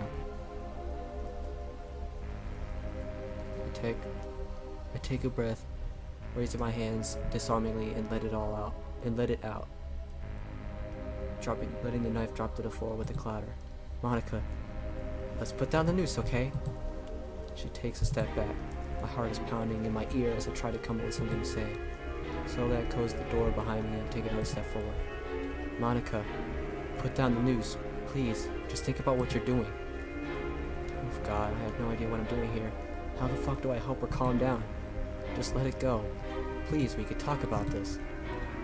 I try not to make any sudden moves. Anything I might do might set her off. Slowly, and with some visible effort on her part, she uncurls her hands and lets the rope drop to the floor. Waves of relief wash over me as I slowly walk over to her and putting my arms around her. She begins to sob into my shoulder, not returning the hug, but standing there, arms at her side. I just stand there with her, holding her tightly. Slowly, however, I feel a trembling pair of arms wrap around me. Their grip is weak at first, but eventually holds on me. Her hold on me is tight, almost desperate. Finally, Monica speaks between sobs. I'm the antagonist. He's right. I don't deserve him. I don't deserve to live. More and more guilt washes over me. No, that's not true at all. Don't tell yourself that. If anything, I'm the one who doesn't deserve you. I pull her in closer as tightly as I can. She stiffens in my grasp as I finally break down into tears.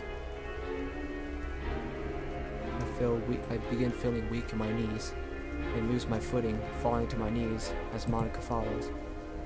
My emotions start to get the better of me and I begin to raise my voice.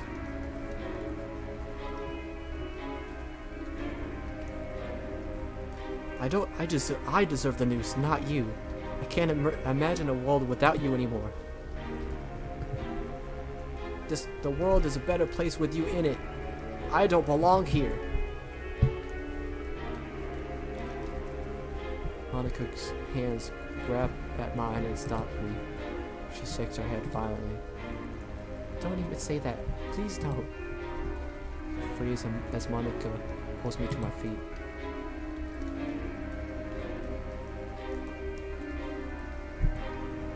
Oh my god. Please, I beg you. Don't leave me. Don't let me become that Monica. Anthony, please. I can't live without you. Oh fuck, not again.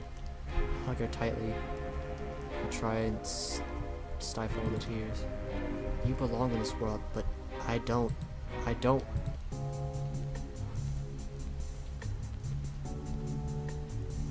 Monica's lips crash into mine just then, her desperation showing in how forceful her kiss is.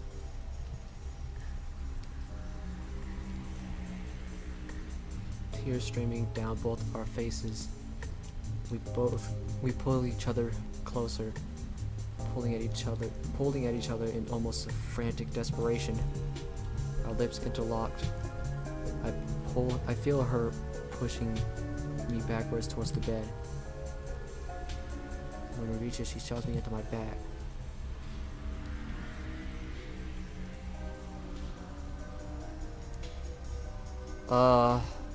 Yeah, very interesting time. Is she doing what I think she's doing? I don't know if we should say no, but I feel like we should. I say I don't know if we should because I don't think that's the right thing to say to her here, but at the same time, I don't think this is the appropriate time for this.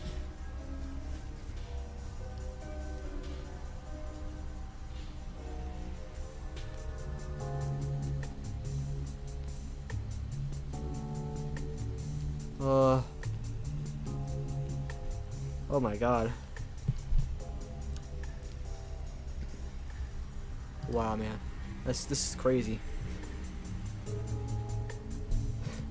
I suddenly find her straddling me, her eyes pleading as she begins to remove her blazer.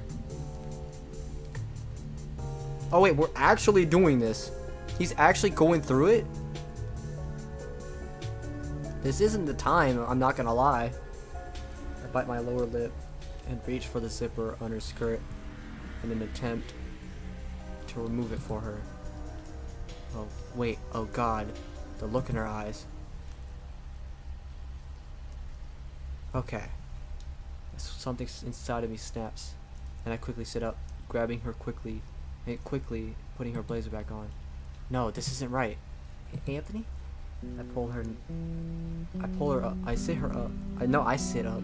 I pull her next to me on the bed. We can't do it like this. Not now. Not when we're both like we are. In the event that we go too far. I don't want you to be I don't want it to be out of desperation, but out of love for you. I want our first time to be special to us, to the two of us. I don't want it to be like this. It can't be like this.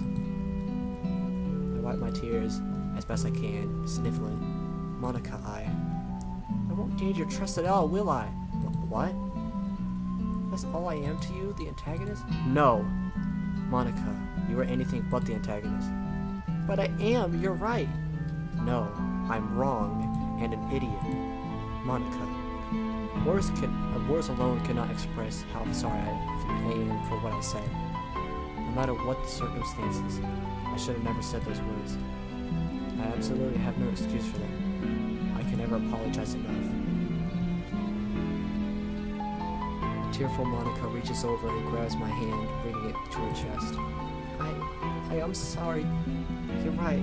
I was desperate to make you mine. I already am yours, body and soul, Monica. I am yours, now and forever. Even if I don't deserve you. No, it's me who doesn't deserve you. She looks away mournfully. You both deserve each other.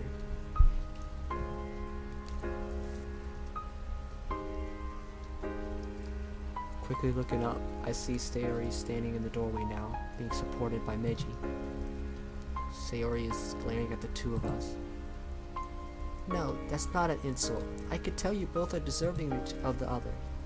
We're all broken on the inside, but that doesn't mean we aren't deserving of love. Monica, it doesn't matter how much you've been hurt in your life. You deserve the love and affection I know Anthony has for you. And Anthony, I can tell you're more lonely than you let on. We're all here for you, especially Monica. You better make each other happy. You can't save any world if you can't save yourselves and be happy.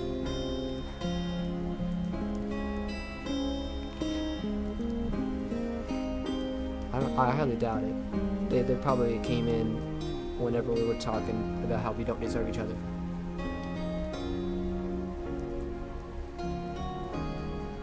Sayori brushes over and wraps both arms around the two of us, trembling as she weeps. You two are my dearest friends. Please don't leave me. Don't die on me. Monica and I look at each other in shock. Then as one, we both wrap our arms around her, both sobbing hard. God, I'm such a fool. I'm so sorry, Sayori. Please forgive me. Please forgive me. Please forgive me. I'm such an idiot. I'm just... Anthony, don't say it. Don't say you're worthless. Monica, everything will be okay, I promise. We'll make it through this. Together. Reggie is standing beside us all now, smiling with tears in his own eyes as he rubs Sayori's back and places his other hand on my shoulder as reassuringly as he can. She's right.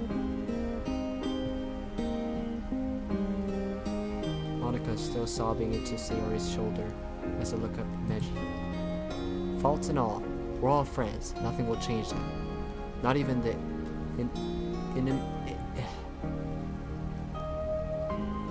not even at the near end of the world.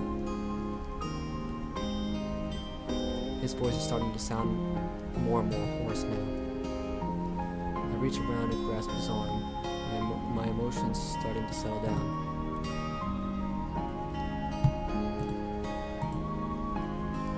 Yeah, for real. Well, I mean, I could easily just have edited it, but I didn't want to have to edit. That's for sure. But to be fair, for one thing, look at the settings. There's no settings that say disable, like what, NSFW things or whatever, like it did in what, Blue Skies? Was it Blue Skies? I think it was Blue Skies, the one where you can have the sex scene with Sayori. But, like, I think as long as it's just the boobs, I guess, and you put 18 plus, you should be good. Because somebody did that before and they were fine. But I don't know. I don't know if it's the same as it was before, because that was a while ago, to be fair. I highly doubt it's allowed now. But like I said, there should be a filter that would allow you to turn turn off any scenes like that.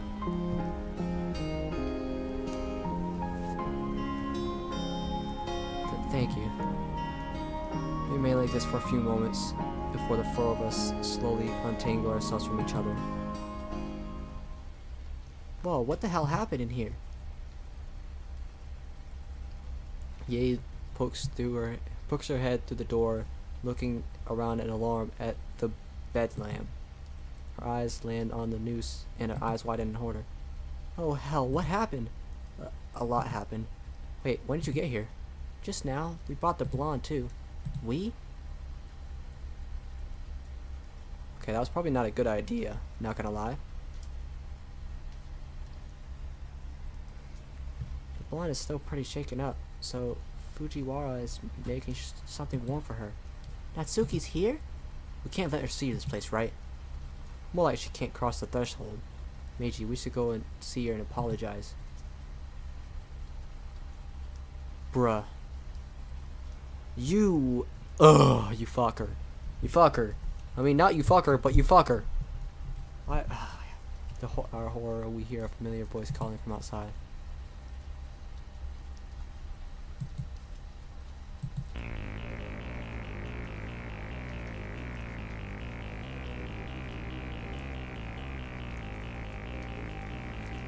Why does everything have to go wrong? Why? Why? Why? Why? Why? Hear Natsuki scream from inside the classroom. We both rush out and see Natsuki on the floor, writhing and twitching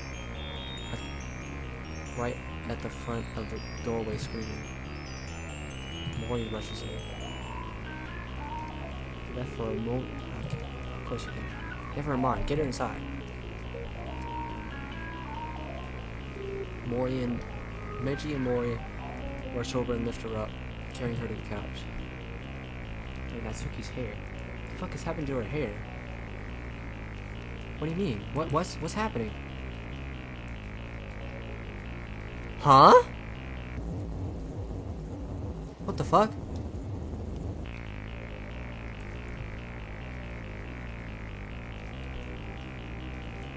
I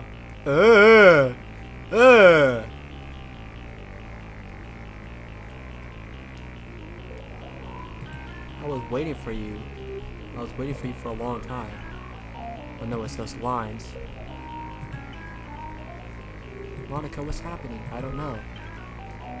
Do you like Yuri more? I think you're better off not associating with her. Are you listening to me? Monica, what does her character file look like? I'm looking now.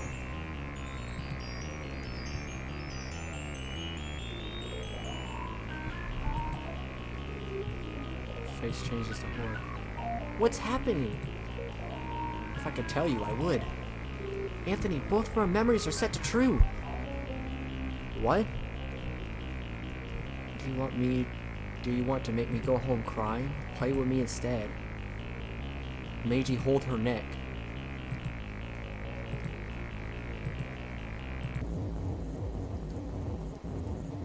Oh my god.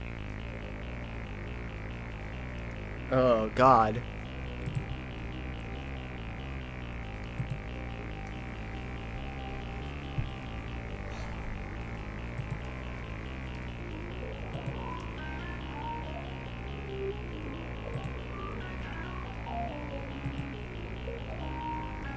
I don't know what to do here. Seriously, what's going on here? Natsuki's about to snap her own neck. Katsuri goes pale, then suddenly looks around. She runs over to the other end and grabs one of the plants. Chizu, hold her as best you can. What else can I do? Hold her steady, I'm gonna try something. She pulls the pot over her head. Immediately gets her intentions, as do everyone else in the room.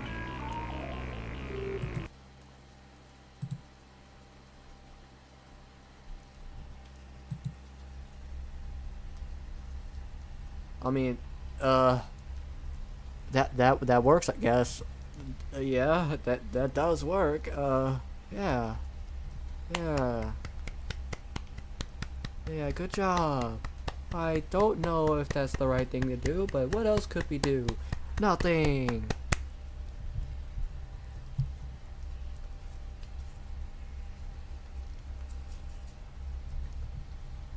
Fortunately, it seems Kazue's plan worked, because Natsuki immediately goes limp in Sayori's arms. Mechanical anesthesia. Meiji immediately lets go, crawling out from behind the couch and collapsing onto it, panting heavily. Sayori looks at Kazue angrily. Oh, come on. Don't get angry at her now. She has nothing she could do. What the hell were you thinking? There wasn't much time. I had to think. It's just then that I realized Kazue is actually in the space classroom without any kind of effects. Ah, fuck it. Dismiss her for another time. I mean, to be fair, she already remembers everything.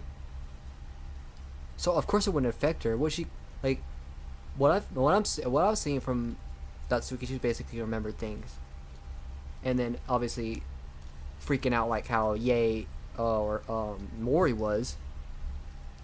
But so it obviously makes sense that nothing was happening to her. Add it to the fucking pile. Yae is hiding behind her knees in a corner next to mine, and Monika's room, crying out of horror. Fuck me. She's crying like this. Wait. You mean she was crying like this morning? She's crying like this morning. Okay. But I don't have the time or willpower to help her right now. God damn it all. I look at the computer screen once more. Thankfully, I'm thankful for any kind of reprieve. Kazue and Mori rush over as well, looking at the screen. What's happening over there? Hold on, give us a minute. I quickly read over Natsuki's stats. How did her memories both become set to true without us doing anything? You didn't do that to us? No, I didn't have the time. I can still hear Yae sobbing from the corner. What the hell is happening? Guys, her hair! As when we all turn, Natsuki's hair is slowly turning to normal. Sayori opens the one eye, which was turning pink. Thankfully, it too is turning back to normal. It's normal brown. Holy! Whoa! That was hell in a handbasket. Well, I say that, but it's probably worse to come. Well, to be fair, I feel like there's nothing that could be worse in the next day, right? Surely not. But I wouldn't be surprised.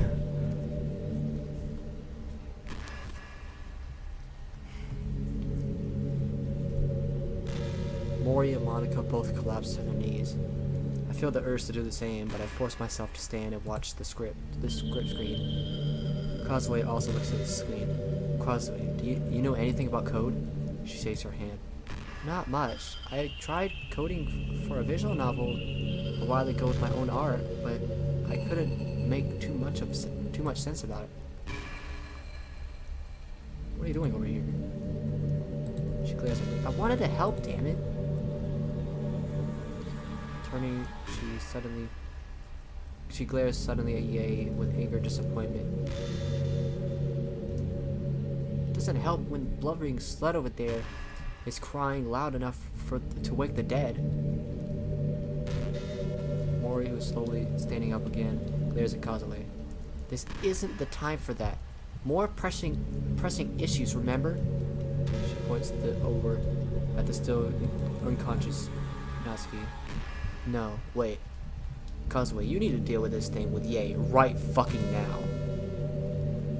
I grab her by the collar and pull her over to Yae.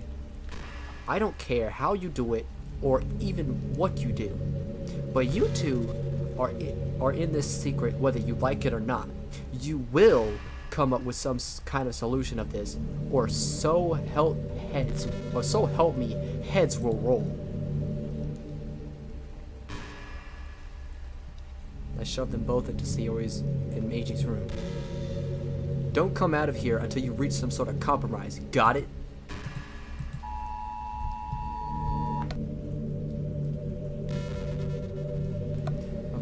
fucking random alert, a test alert came up on my phone.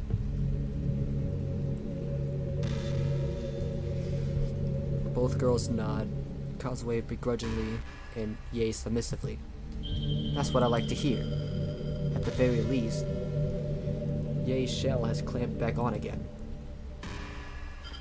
Amazing, 2 birds with 1 fucking stone. Slam the door behind me as I leave. With that taken care of, I make my way over to Natsuki.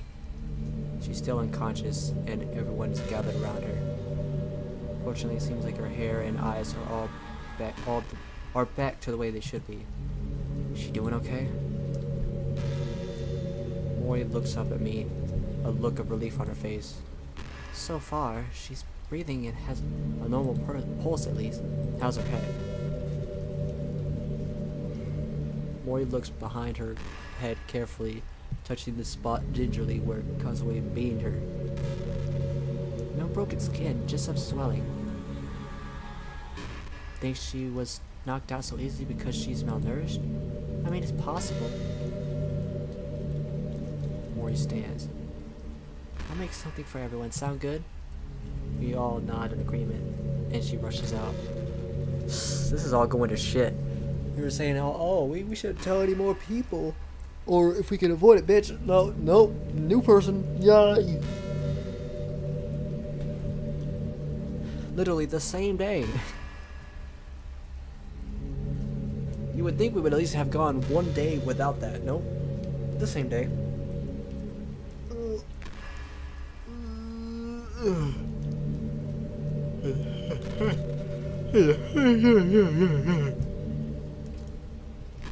Me, Monica, Meiji, and Sayori now alone with an unconscious Natsuki both feel some of the tension leaving. Yeah, exactly. I know, at this point, it's like, it's pretty much unavoidable. At some point, I just know that Natsuki and Yuri are gonna be involved. Well, before Natsuki was involved, that's what I was thinking. Sayori clings to Natsuki and cradles her in her arms. Meiji, Monica, and I collapse as well. The new adrenaline rushes finally ebbing away fast. I guess I can pass that word. God, that was nothing short of a nightmare. No shit. Meiji finally removes his mask, taking in deep gulps of air. I lean against Monica leans against me, and I do the same with her. I can feel her trembling now, just like me. Anthony, hold me, please. I immediately oblige, wrapping my own weak, trembling arms around Monica. She snuggles close against me, grabbing my shirt and clinging to it. Finally, a breather. I close my eyes, leaning against Monica while she does the same to me. With the adrenaline rush quickly dissipate, my entire body begins shutting down, going weak with each passing minute. I can already hear Meiji's breathing steadily behind me as if he's asleep. Sayori is rocking Natsuki back and forth in her arms, or at least I think she is due to the motion I'm feeling. Monica's grip on me tightens as we lean against each other, but other parts of her, like the shoulders, are touching mine. Start to relax.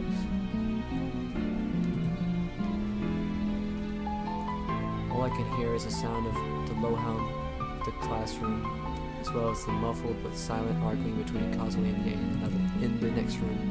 As much as I think Ye deserves what she's getting from Causeway, despite all she's gone through, I don't think I would have ever wished the knowledge of this world on even her.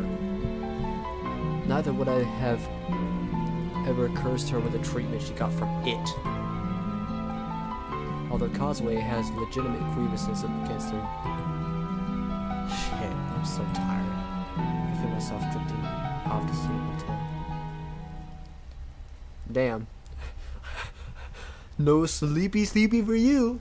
If anything, it's time to be more stressed out. Get ready, man. Guys, she's waking up. What? Damn it.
Alright, sorry about that. My mom called me. What is up with my screen? Is that just on the live side, or does that mean... What's that? Okay, I think it's just on the live stream. I don't know. I jolt awake, suddenly, startling Monica, who jumps as well. Meiji slowly opens one eye behind me. Sayori? Natsuki's waking up. Monica and I quickly sit up and move closer to the blondie, or whatever, looking at her worriedly. Natsuki stretches and slowly sits up, yawning loudly. What a dream. She slowly opens her eyes after rubbing them, taking in her surroundings. Her eyes continue to widen as she takes in the group surrounding her with worried expressions. She looks between the four of us. Meiji? Monica? Sayori? What the fuck are you doing here? She looks around quickly, eyes wide in fear. Where am I? What's going on? Eventually she locks eyes with me. And who the fuck are you? Natsuki, deep breaths, alright? She tries to put her arms around Natsuki again, but she pushes Sayori away. Tell me what's going on right now! Why do I remember two different things? Why?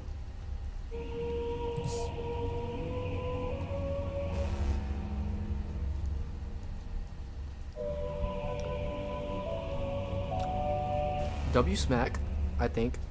W smack, I think.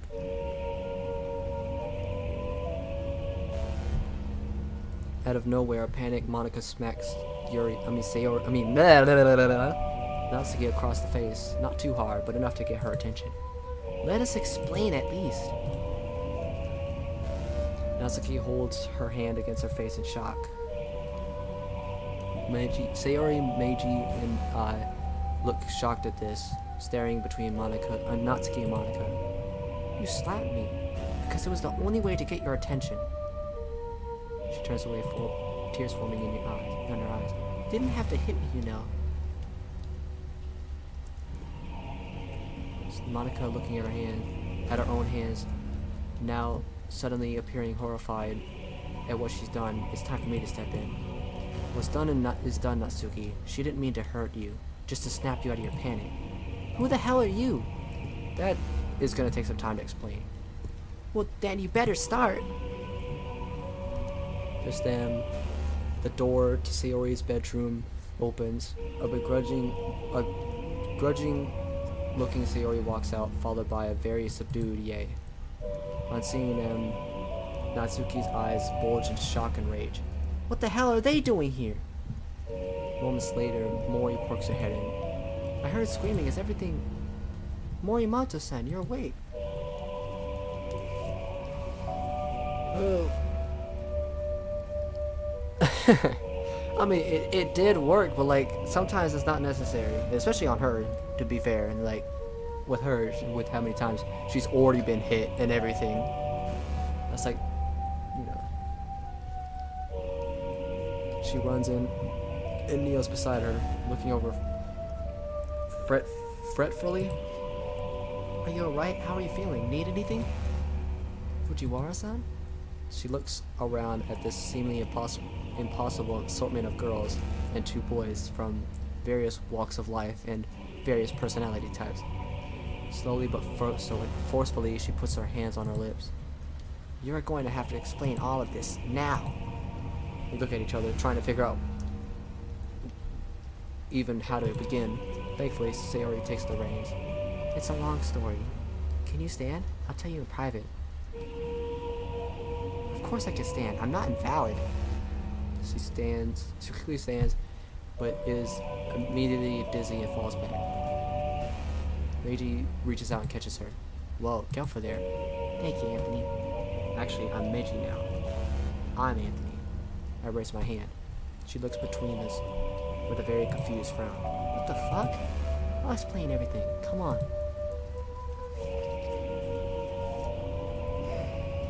Monica, I keep saying Monica. Just Monica. And I'm sad. Sayori leads Natsuki away towards her room, and the door shuts and locks between the two, and behind the two. The rest of us look at each other uncertainly. I'll continue preparing dinner. Is beef stew okay with everyone? To my surprise, everyone nods. Even Monica does so.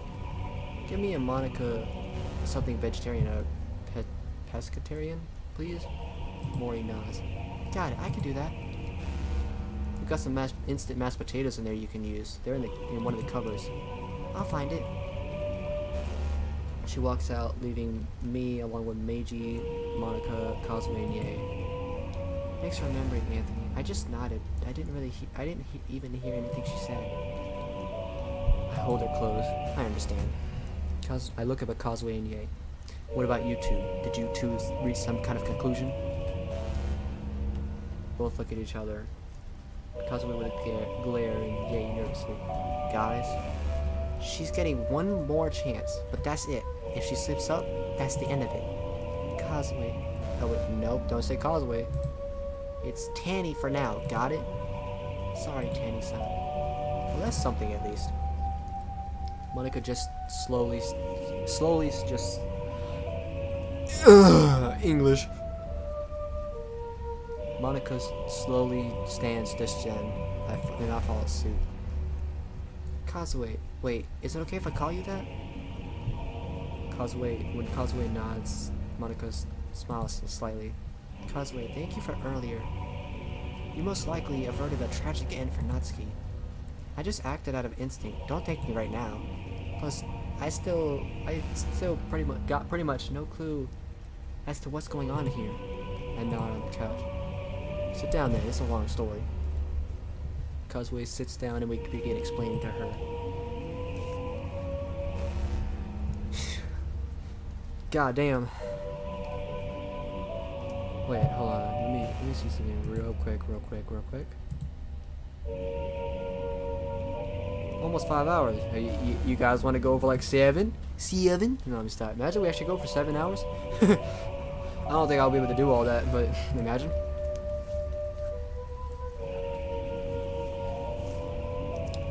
Kazuo listens to the entirety of our explanation, arms fully crossed and a frown on her face the entire time. I take the reins on this one, telling her the entire DDLC story as fast but as comprehensively as I can, filling in any gaps that Sayori's explanation earlier might have missed. Yae goes and sits in the desk chair, listening silently as she slowly spins the desk chair around. Monica just stands beside me, a look of uncertainty on her face. Meiji sits down, leaning back, but still listening despite his cold. Yay, spin! Beyblade, let it rip!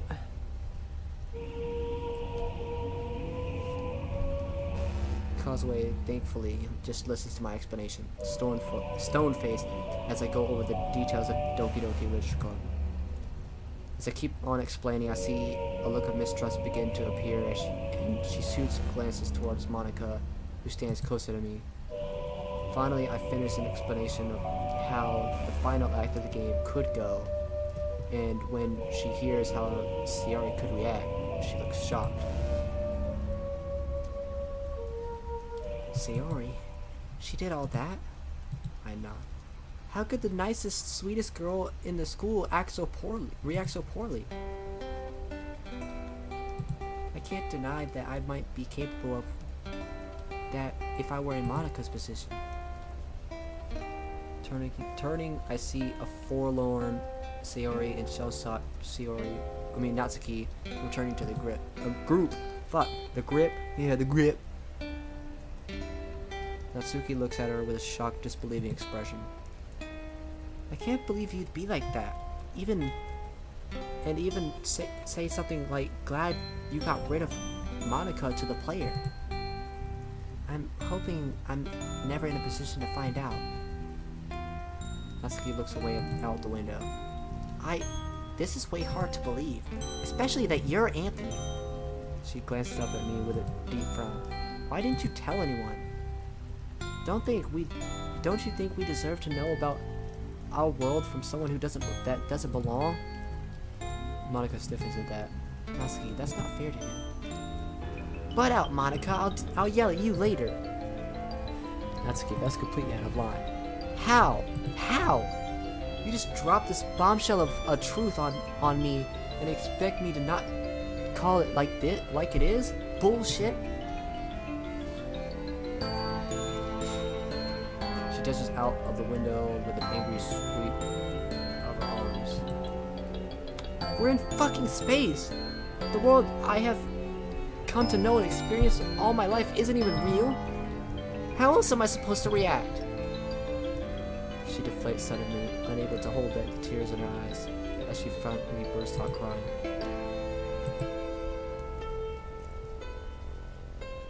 Sayori immediately moves closer and clings to her friend, rubbing her back gently and affectionately. Let it out.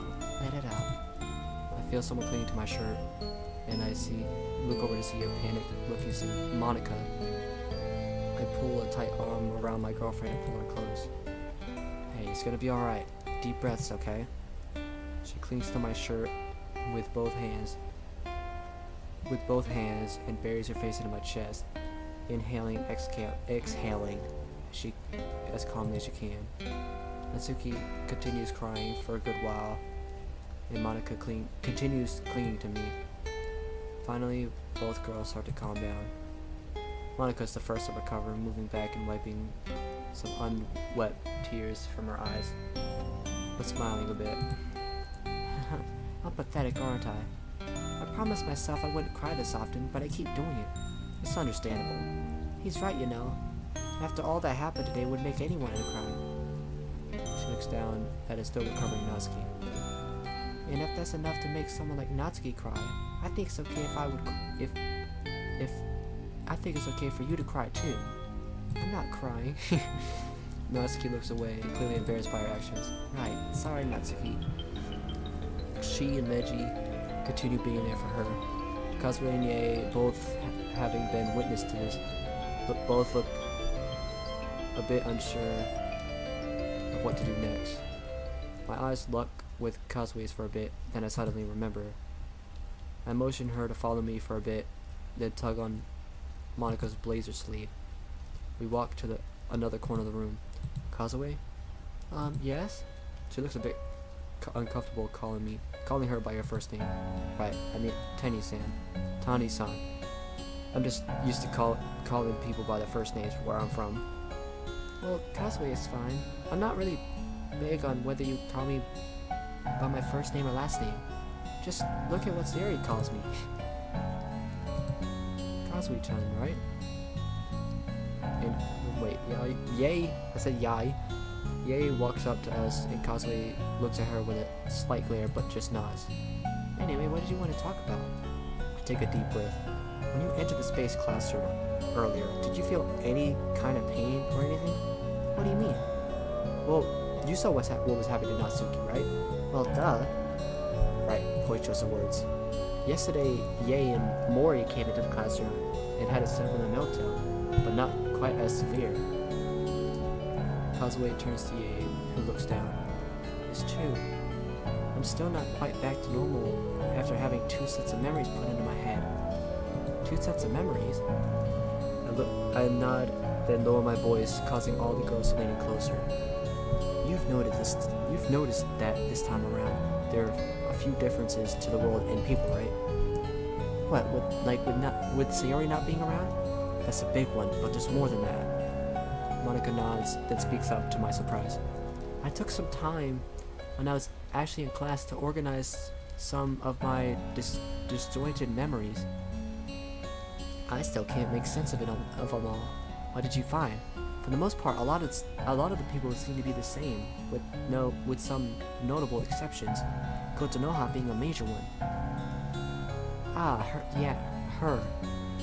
I've noticed her acting more suspicious lately. I'm not really smart like you are, Asano-san, but even I can tell she's putting on some kind of act.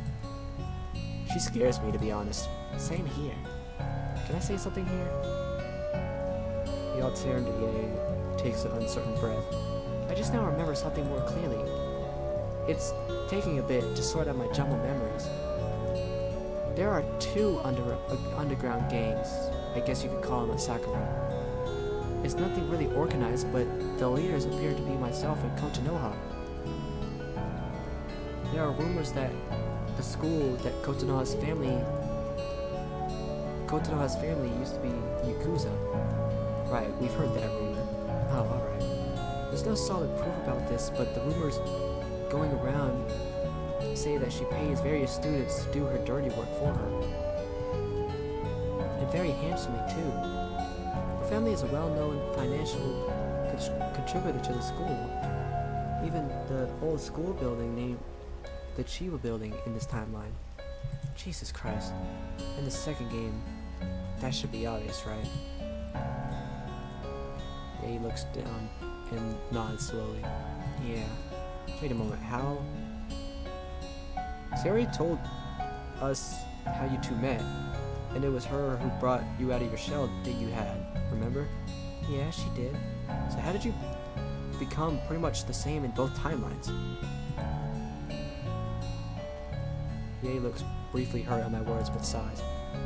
On Ye's face that confuses me. It's like she wants to talk about what happened to her, but just me? I'm no one special. All I want for her is to be a better person and get away from it. I clear my throat, trying to clear the mood. Whatever was up with Ye vanishes, but I do this, stabbing her eyes snapping back to the floor. Monica, can you think of any other differences? At the moment, I can't. Aside from Natsuki and Yuri's situations, obviously. Natsuki's situation. I clench my fist and take a few deep breaths to calm myself down. And then there's one with Yuri and her mom. Wait, what's going on there? Right, well, I think that's obviously a conversation we should all have as a group, don't you agree, Monica? Yes, we need to compare notes as quickly as thoroughly as possible. Wait, how do you know about these differences and I don't? Well, that's what we're trying to figure out. Remember earlier, before lunch, when I said not to enter the space classroom? Yeah, why'd you ask that? Because of what happened to Mori, Ye, and now Natsuki. Anyone who enters this room has some kind of reaction that those 3 have. And as soon as they enter, their memories can be altered so they can see both worlds, so they can remember both worlds. Although in Natsuki's case, it seems like the memory addition was automatic for some strange reason, but that's besides the point. The point I'm making is that it didn't affect you, and I'm trying to think of a reason why. Also, I'm trying to think of a reason why you remember what happened before. Kazuya looks a bit scared now. You think there's something wrong with me? I don't think so, but Anthony has a point, you know. Anything we can figure out on why you were affected by the timeline reset could be invaluable. Just then, Maury pops her head through the door. Hey, is everything alright in here now? It's getting there. That's good. I'm nearly done with the beef stew for everyone. Give me another few minutes, alright? You want some help in there? I can handle it, don't worry. I'm used to cooking for my family, so don't worry. Monica, I'm just about to start yours. Please, it's okay this time. Monica? She looks at me pleading. Anthony, I'm really grateful that you are mindful of my dietary choices. It's one of the reasons I love you so much, but just for tonight, I want to be included in everything. That includes food.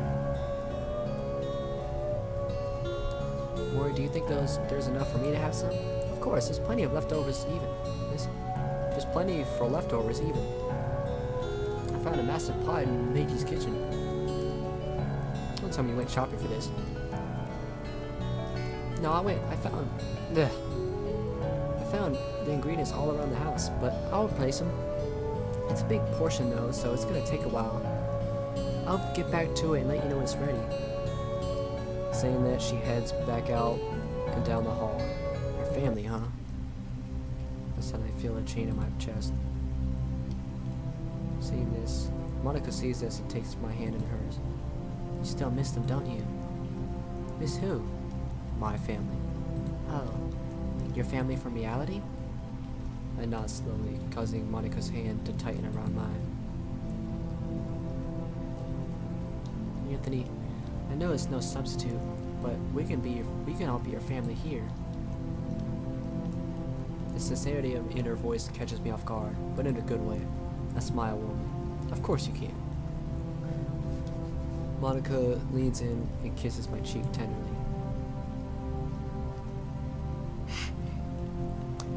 Ye and Causeway looks a bit uncomfortable by this public display of affection, which Monica notices. She backs off a bit. I'm sorry, you two. Out of the corner of my eye, I see Sari waving at us, trying to get our attention. Hey, it looks like everything's winding down over there. The four of us head back over. Atsuki looks a bit better now, and is now just sitting and looking out the window. Sari has a small smile on her face. She's calmed a bit, right, Natsuki? She doesn't answer. She just gives a small and slow nod. Natsuki? She looks over at me, an uncertain look in her eyes. I kneel so I can face her eye to eye. I'm really sorry we didn't tell you about this earlier. In all honesty, I can tell why you did it. I see why you did. I wouldn't have believed it anyway. She slowly gestures at the view outside. But I can definitely say that I believe our world isn't what it seems to be.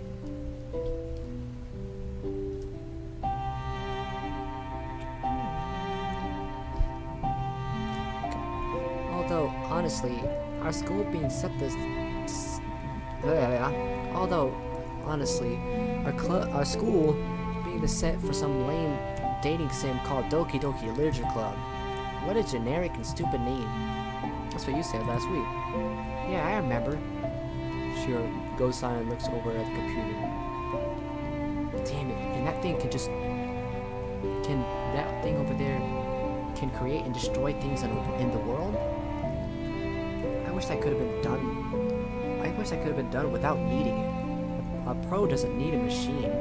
She's the machine. I smile a bit, knowing what she means. Carve out your own path with your own two hands instead of an easy fix. Just like a console. We all freeze at the moment I mentioned that. I whirl, fearing course through my entire being. Earlier, did I? She nods vigorously. Fuck. But how? You still haven't figured out how to use the console outside this room, right? No. Although in the original game, you figured it out by the end after Yuri. The mood suddenly shifts again, and I feel a chill running down my spine. Anthony? Yes? Let's actually talk about that when everyone's here, alright? Exchange theories? And maybe look at the code and try to learn some more? Sounds like a good idea, but let's do that after dinner. We're gonna need it. Speaking of that, we don't have enough chairs, Monica. Think we could program something in? Monica looks a bit relieved to be away from the console topic for a while. Of course. Come on, let's go take care of that now. Natsuki looks a bit curious by this, but she isn't the only one. Kazue and Ie both approach, their earlier fear and nervousness replaced with a hint of curiosity. Program something in? What do you mean? I indicate the furnishings all over the room. See these? They weren't here when Monica first programmed this room into existence. She added them in the computer afterwards. I don't know much about computers, but that makes sense. And these rooms? I point to the 3 rooms on the other side of the classroom.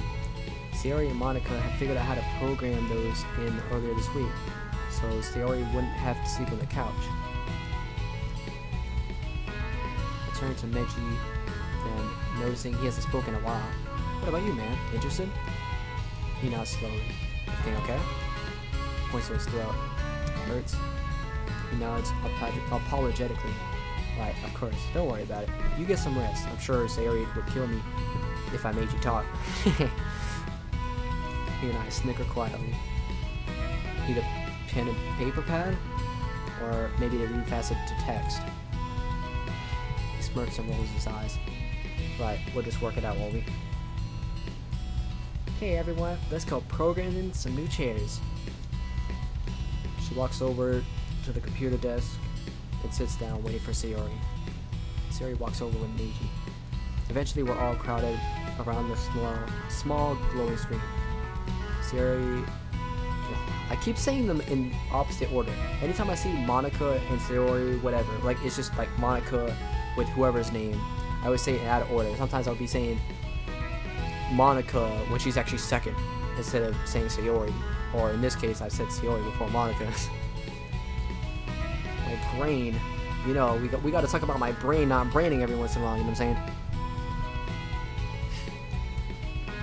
Monica and Sayori both take over, opening a program called World.World.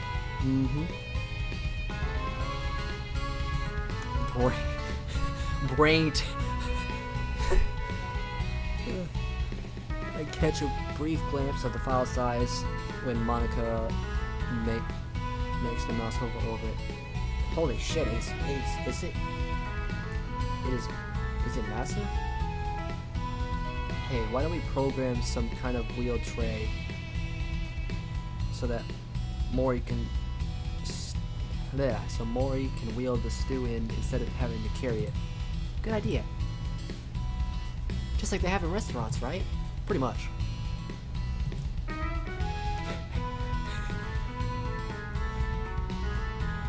I leave them to it, watching as they scroll through some very unusual looking code.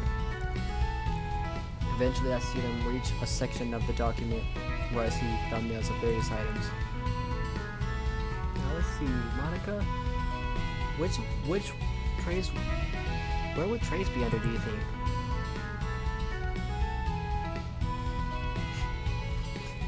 Yes, Sayori, if this is search bar, why don't you click that search bar and search through it?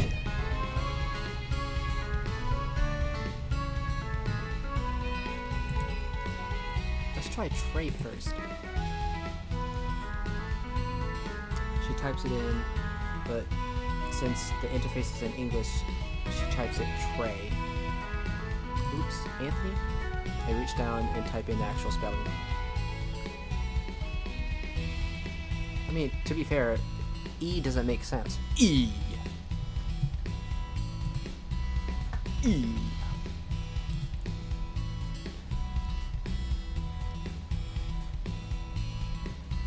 A number of different styles. Gay sports. It's in the gay. A number of different styles and types of trays appear on the screen. Monica scrolls down.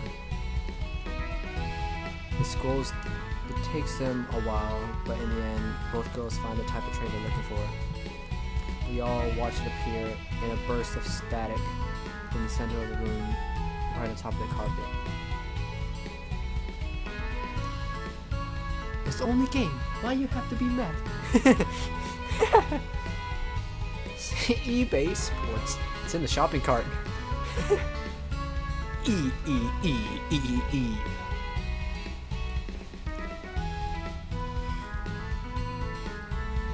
Monica quickly rolls it out into the kitchen while Sayori continues searching.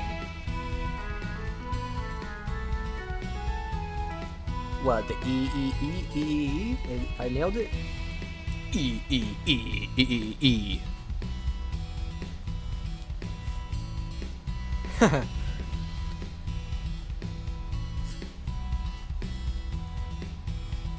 The rest of us watch with interest. Natsuki is the most curious of us all, to my surprise. So, where did you get the rooms from, the ones over there? She points to the 3 doors on the opposite side, on the opposite wall to the windows. We found some houses and figured out how to copy the rooms and paste them there, for a lack of better phrase. Oh, I wonder if my room is in here somewhere. Want me to look for you? No. I'm not really surprised. I'm not. Vehemence? I don't fucking know. Startles everyone, and she immediately looks apologetic. It's fine, really. You have other things to look for, right? Like the chairs? Right! How did you forget about the chairs? That's the whole thing you were looking for. She begins searching for different types of chairs. Monica comes back and resumes helping her look. Honestly, just get some gaming chairs, you know? Or some bean bags. Something. I don't know. Something comfortable. Just then, Ye speaks up. Hey, just curious, but wouldn't it be easier to program in a new room where we can all sit and eat at a table? This room looks a bit small now. We all go silent. How the hell did we not think of that? Yeah, there's probably a lot of people in there. How many people are in there? We got Causeway, obviously me, Meiji, Natsuki, Sayori, Monica, Mori. I don't know if I mentioned Ye. So about 7 or 8 people in there. Goddamn.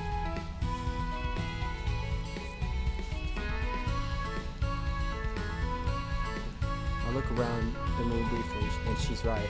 I point over to the wall with the chalkboard on it. That wall has some empty space. Then we could program something in there. Sayori and Monica look at each other. It's worth a shot, right? Sure, let's look. They search through different houses and eventually settle on one that fits us all. Or fits all of us. Well, looks like we're gonna be streaming longer this time. Oh, fuck. This day doesn't seem like it's gonna end anytime soon. I mean, I'm not really complaining though. I love me some long days. The long day.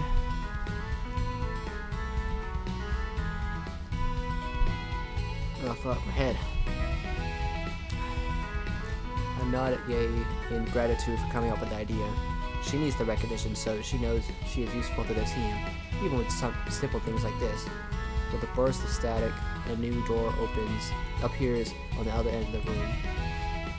I stand straighter, as does everyone else. Inhaling deeply, I walk over and push the door open. Oh my god. W room. Okay. We like this. W room.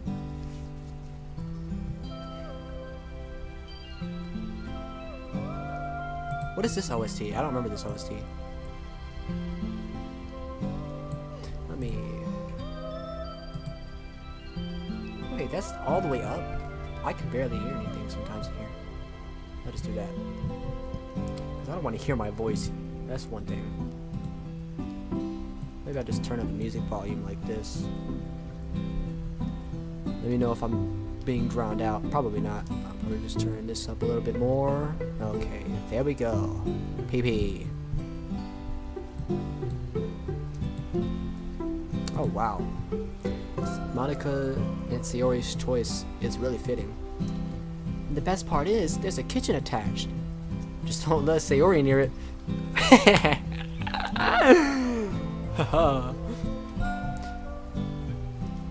meanie. The mood lifts again as we all chuckle softly. Gotta say, nice choice though. Now the question is, how's dinner coming along? I'll go check. Monica heads back out to Matey's house. Sari looks around with a grin.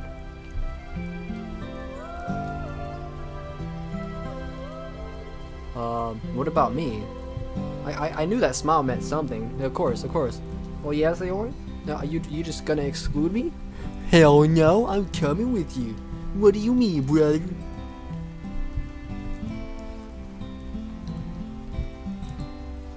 Both girls slowly nod. Great, come on. Oh wait, well, I forgot about Natsuki. My dumbass. They walk off.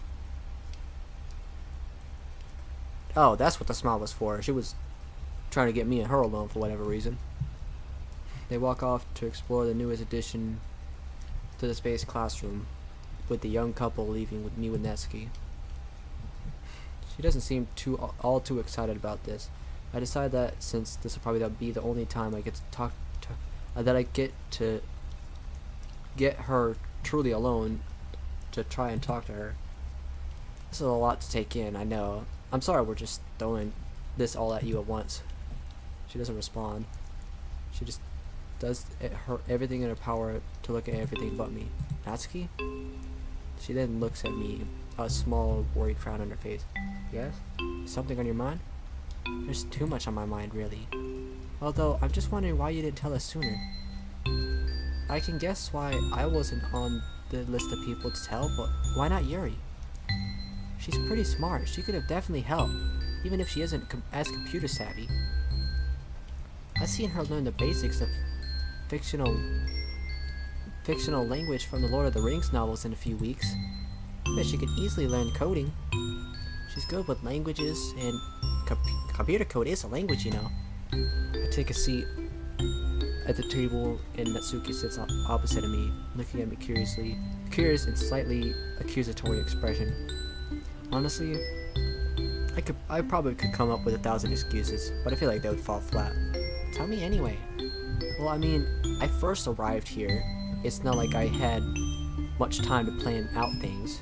In retrospect, it was a stupid decision on my part. And now that Yuri is the way she is now, I feel like it's too late to bring her in. You saw how she was this time around. But can't you change her file? We could try, I suppose, but last time when Monica tried editing Sayori's depression before she attempted to, you know, well, Sayori's file changed it back. But on the topic at hand, it's too late to tell Yuri now. I should have told her earlier, mostly because she saw through my lie. But right now, she's acting like a jealous tsundere whenever she sees me with another girl. In that fight today, that was so completely unlike her. Even more unlike her was when she slashed at me outside the upstairs girls' bathroom with her knife. Natsuki looks horrified at this revelation. She what? I look down, remembering the fear I felt when Yuri did that. What can we do to help her? I don't know, honestly. After seeing how you reacted entering the space classroom, I'm afraid to bring Yuri in. Natsuki rubs her neck absent-mindedly.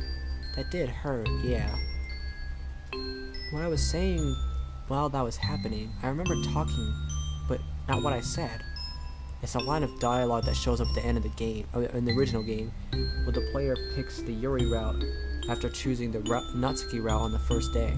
I briefly explain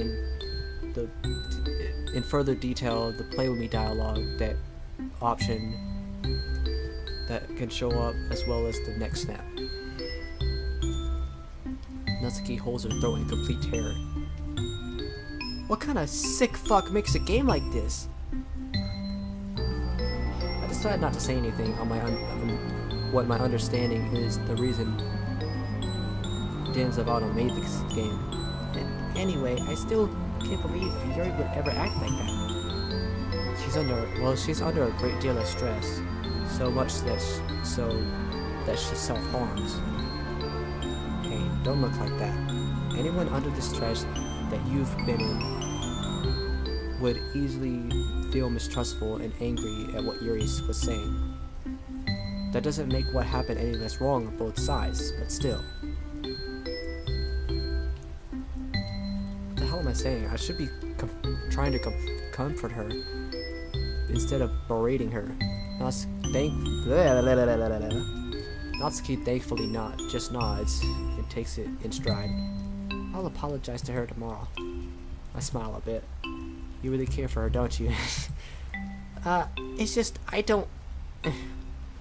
She looks away just then and nods after a few seconds.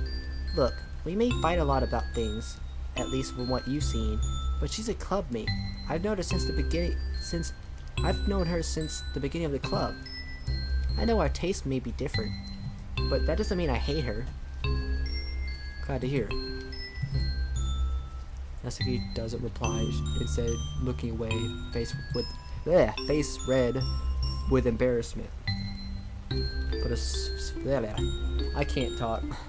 I've been reading too long. Psych, you thought I just suck at English, period. Her face slowly morphs into one of worry. Do you have any ideas on what to do next? That's what we're gonna talk about after dinner. That and hopefully learn more about coding so that Meiji and I can permanently separate. I doubt I can help there. Any ideas put forward won't be dismissed. This is new territory for all of us. Just then the kitchen door opens. The door to the kitchen opens.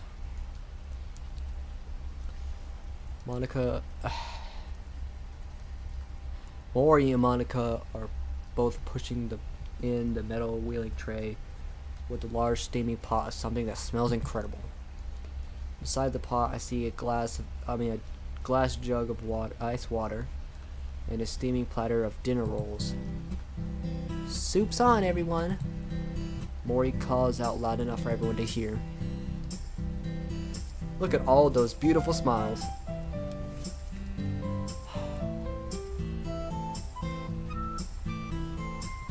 Let's take in this moment, because it won't last too long.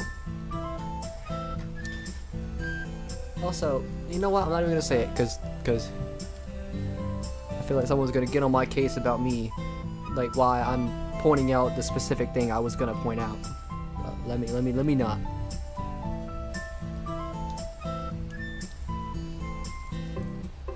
Sayori is the first to run in, followed by a smiling Meiji, and then a Kazuie and Yae.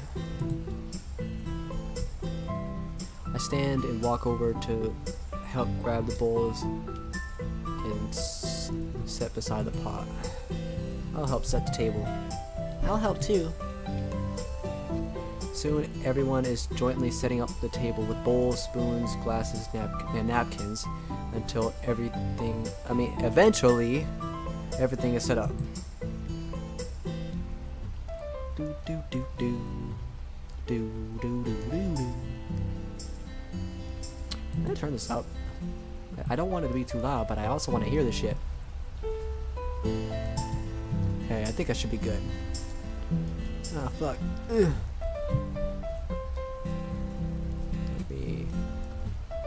Okay, I think we're good. I think. Let me make sure. Okay, gotcha. Mori comes around and uses the ladle to dish up a healthy portion to everyone. Sayori, who is walking behind Mori, carefully pours ice water into each glass. From what I can remember, I didn't like beef stew whenever I tried it. But I can't really remember. The smell of a delicious beef stew fills the air as she does so. Monica takes a seat next to me on my left, with Yae seated on my right. Natsuki is still opposite of me, and Sayori Meiji sits on opposite sides of her. Mori sits next to Monica, and Kazuie sits next to Meiji. Well, are we all ready? Whatever that word is. Everyone repeats the traditional Japanese blessing and we begin to eat. For the most part, the meal is a silent affair. Most of us, assumedly deep in thought in regards to the many situations we're finding ourselves in. Well, most of us eat slowly and thoughtfully. Natsuki is the sole exception, eating fast, but with table manners. Yes, the Goku with manners, the female Goku with manners. Yes.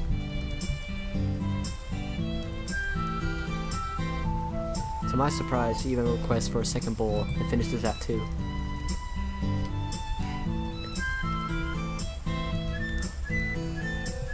Makes sense to me, since it's likely this version of her body hasn't had a decent meal in a while. Monica eats her meal slowly, almost savoring the kind of meal her choice of diet has long denied herself. I see brief flashes of a smile occasionally appear on her face as she takes bite after deliberate bite. Eventually we're all finished. I stand and begin gathering my dirty dishes. Is everyone finished?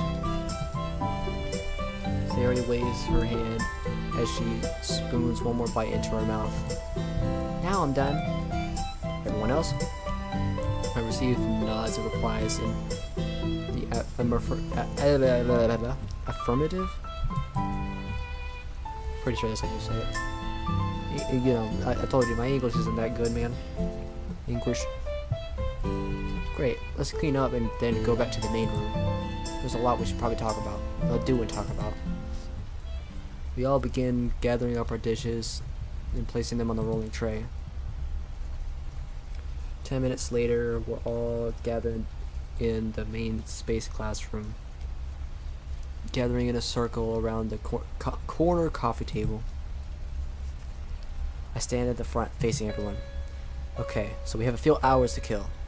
We all know the stakes and what is at risk. I know that's a lot to think about, but I'm afraid we don't have much choice here. Time is quickly running out for us. What should we focus on tonight? The group is silent, everyone thinking hard. Well, I know for me, I want to know why you say I was unaffected by coming into this place. It's pretty unnerving. Alright, that's a good idea. We might learn something from that. Natsuki starts to say something, but closes her mouth. Natsuki, what's up? I was just wondering if we could at least try and help Yuri do this thing. She indicates the computer. Before you all go off on me, I know what you said, Anthony, and I know what I said earlier, but it just sounds like this is our only option. I don't know much about coding, but if we all have some file that affects us, I think we should try and help Yuri at least. I don't know. Look at Sayori, who looks uncertain now. We can at least look at her file and see what's there. I know that's a major breach of privacy, and if we eventually tell her, I'll take full responsibility, but I think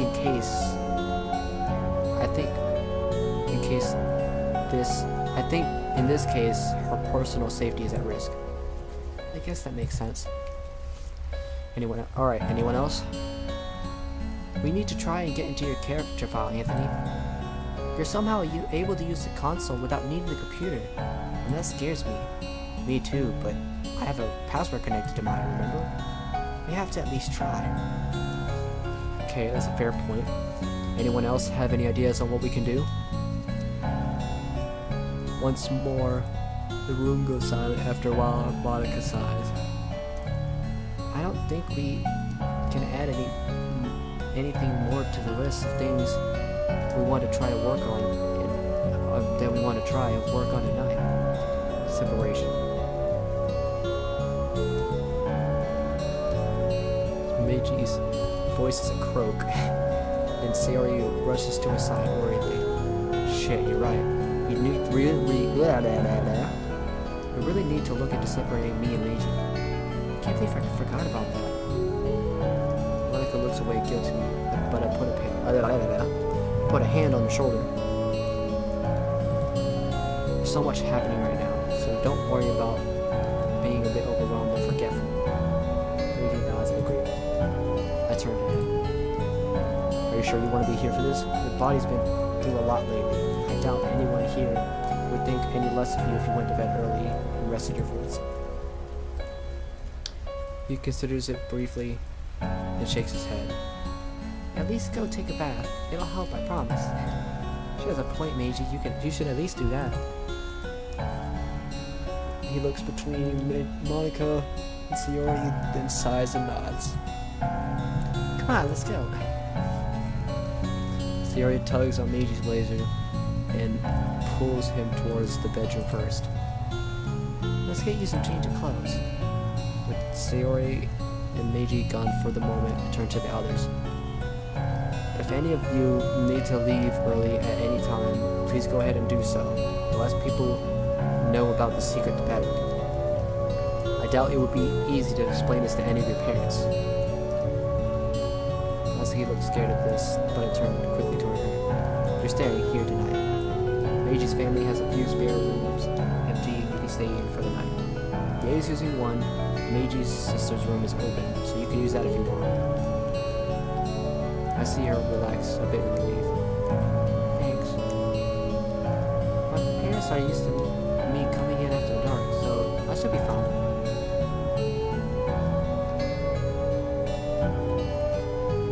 Couple of hours, the weather did say the rain was going to get worse again tonight. I'll take care of the dishes before I join you, though. Alright, sounds good. Mori heads out, pushing the cart of dirty dishes back towards Meiji's house. Alright then, is everyone else ready to get to work? Everyone nods and replies in an affirmative again. In the affirmative again. I grab my laptop and head for the couch. And let's put our hands to work, everyone.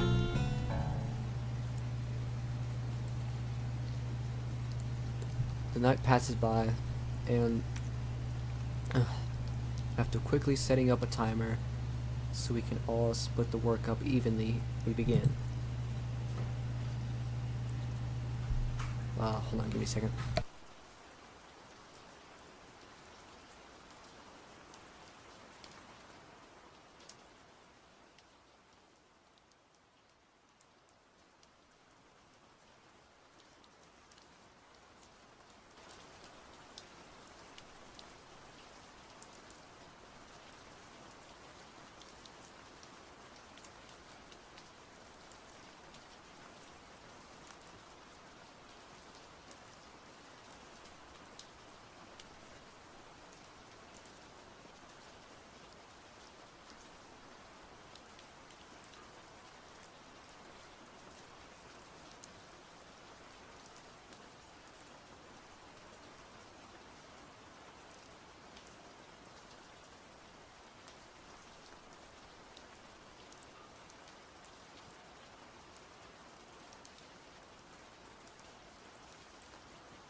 Alright, my bad, I'm back. We start by looking through Causeway's file first.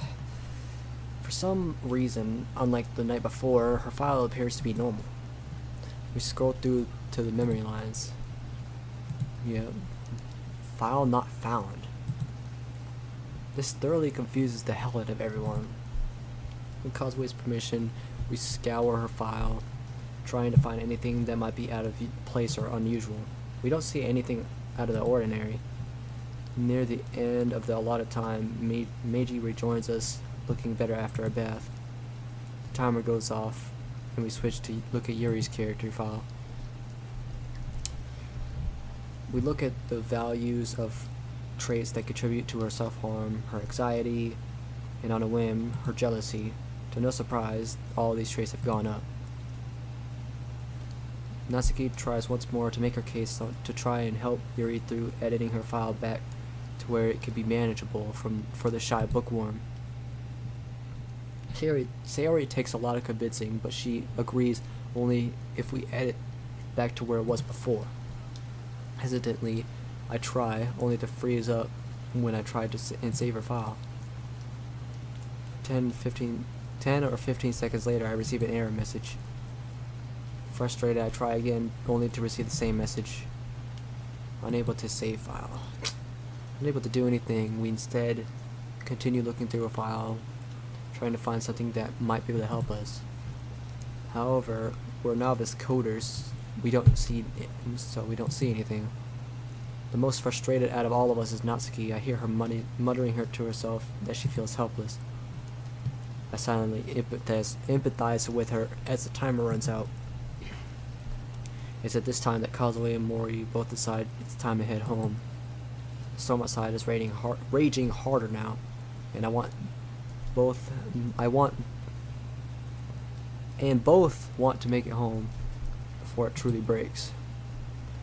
After Monica walks them out and thanks them, she comes back, and we all resume our work.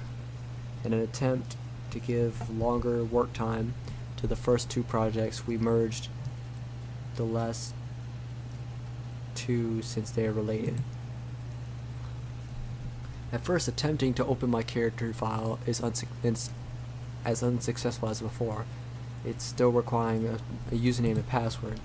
I guess my better judgment, I decide to attempt to log in using various usernames I've used in the past. I already remember the username my file used since it had taken me 3 times to get it the past week. With the two groups gathered around different computers, Yae, Natsuki, and Meiji on my laptop, and Sayori, Monica around the other, we attempt a few things. First, I retry all passwords I know on my laptop.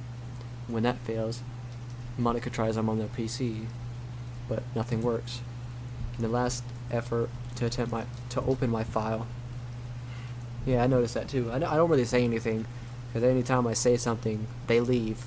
So I was like, oh, well, it might be different now. Well, it says 8 for me. I don't know. But yeah, I don't say anything because I have a feeling they're going to end up leaving. So I just don't say anything. Because for one thing, they're not even talking. I'm guessing they're just jamming and watching what we're doing. In a last effort to attempt to open my file, we scoured the entire game files, looking to find any kind of clue as to what the password might be. In a last effort attempt to open my file, we scoured... Wait, I already did that, my dumbass. When we found nothing, I almost gave up. I almost am ready to give up and try again later, when Yae comes up with an idea. She wonders, what if we try logging in simultaneously each time using the same username and password? I feel like it won't work, but with the time running out, we decided to give it a try. Ooh. Okay, so something changed when we did that. It didn't work, but it changed. Okay. Good to know. On our 6th try, our efforts are rewarded by a window simultaneously appearing on both screens, informing us that the login was successful. Yeah! Finally! Holy! Yeah, you deserve it, Yay. Come on. Yay deserves some praise for real. Yay in the chat. Yay in the chat. For real.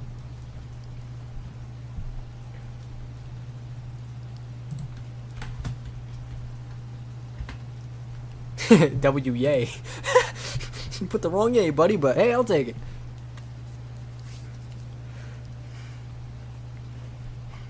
Out of the corner of my eye. Oh yeah, right, I should have seen that. She really is smarter than she gives herself credit for.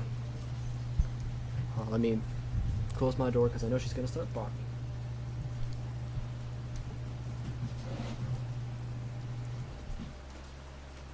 Not more so blind than deaf, because I mean, you heard what I said. I said yay, but like, clearly, I guess you didn't know what yay I was talking about.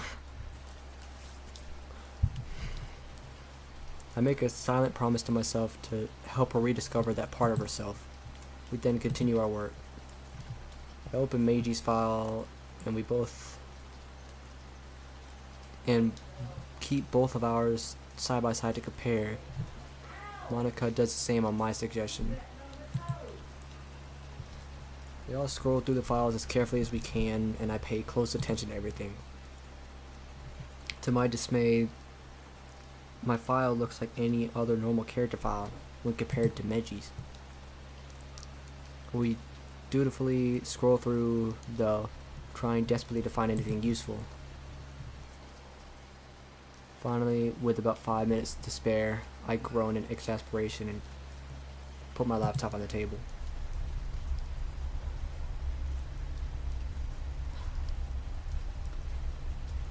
This is so frustrating! A sudden outburst startles everyone, but after a few beats they all begin to agree. My head hurts. I don't think I've ever thought this hard on since midterms. You're telling me. I can't even wrap my brain around all this stuff. I'm not a good student after all. I don't know where we can go from here. Hey, it's okay, Monica. At least we got something done tonight. She's right.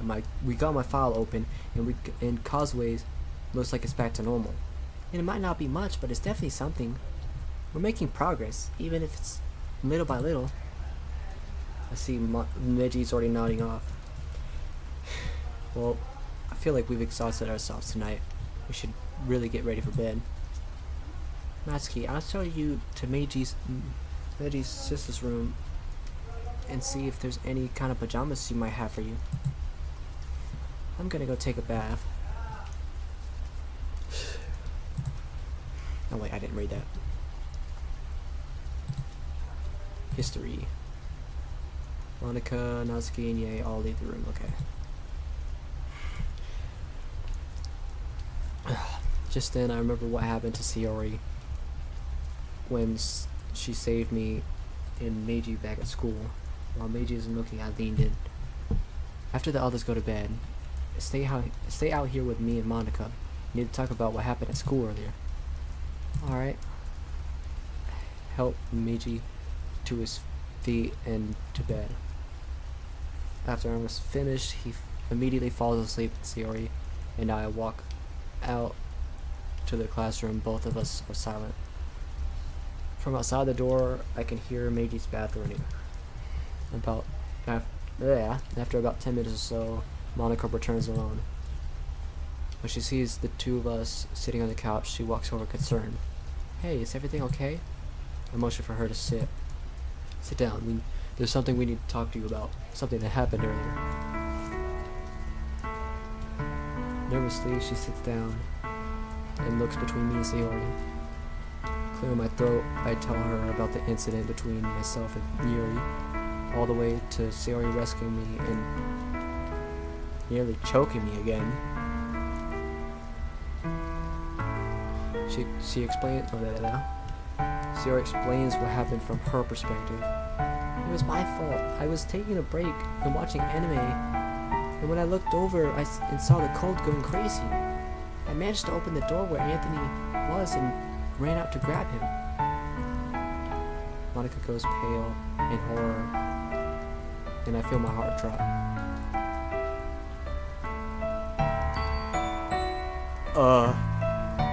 So that's why it looked me, because she started to choke. Okay. So the game just tried to kill her outright whenever she came in.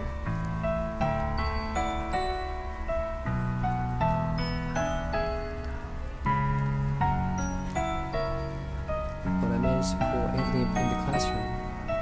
She rubs her neck absent-mindedly. Monica closes her eyes and clenches her teeth in the expression of true horror. I can tell she's fighting something as she opens her mouth and closes it. It closes her mouth. It opens and closes her mouth at Sayori's confession. Monica, what's wrong? Sayori turns to Sayori, teeth clenched. I'm sorry, Sayori. I'm sorry for hurting you earlier. I'm sorry for pushing you down when I came back. I never meant to, I promise.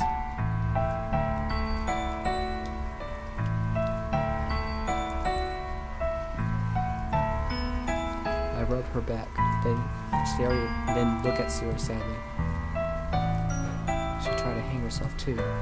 I guess that. Hey, Monica? Yes?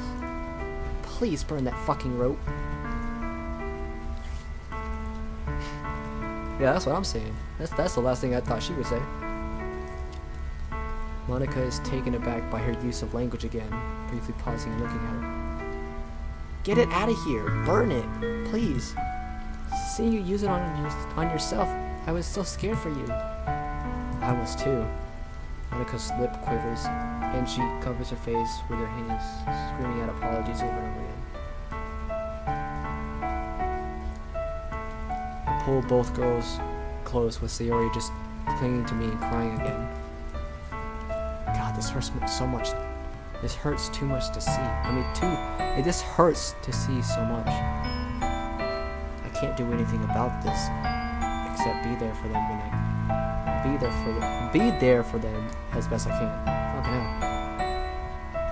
After another while, both start to slow down. I promise I'll be a better friend to you. Please forgive me. Sayori looks at her with a stern look at first. However, it turns, it's there. Yep. It's about to end soon though, because, unless they find something else to throw at us. However, that slowly turns into a smile. Monica, despite your faults, you're my best friend, and I wouldn't be a very good friend if I couldn't find it. If I can't find it in my heart to forgive you. I see how stressful this is for you. Thank you. I know I don't deserve. Shut up for a second, okay? You totally deserve it. But can you promise me something else? Anything at all. Keep it easy on Meiji. This involves you too, Anthony. He's suffering enough as it is. Please, promise me. It hurts seeing him like this. Monica and I look at each other. The look on our faces, reflecting that of the other. Guilt. I promise too. Sarah looks between us. I'll be holding you to there. I don't even know what they said. I'm fucking English. I'll be holding you to that, alright? Oh, shit. Oh, I was about to press quit by accident. Imagine. Hold on, let me save just in case I accidentally do that. Because I haven't saved since... That's a long time since I haven't saved.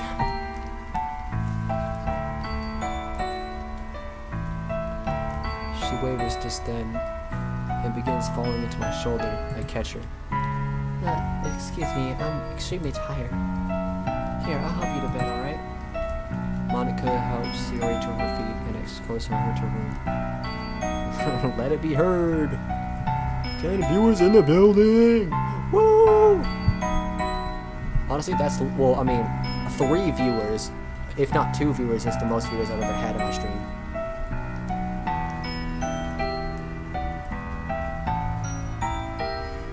Yippee! Monica helps Sayori to her feet and escorts her to her room. I stand and stretch. The events of the day starting to get to me too. I make my way to our bedroom. I almost collapse onto the bed, exhaustion pouring over me. After a few minutes, Monica shuffles into the room and directly over to me. She looks up at me with an uncertain look and approaches me. Anthony, we're gonna make it through this, right? I highly doubt it. Yeah, he's probably bled out by now. If what my character was implying he was gonna do to him actually happened, then I think it did happen, and he's in fact dead. Because it's not like he reversed it.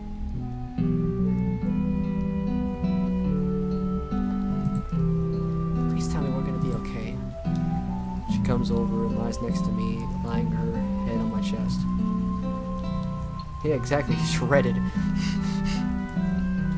feel like I don't know. I mean, unless it's like he's not bleeding, he's just like missing bits and pieces of his body. But like, I don't see that happening.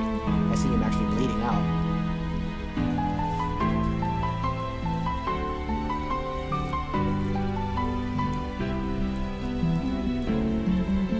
I don't care if it's just a lie. Just tell me we're gonna be okay in the end.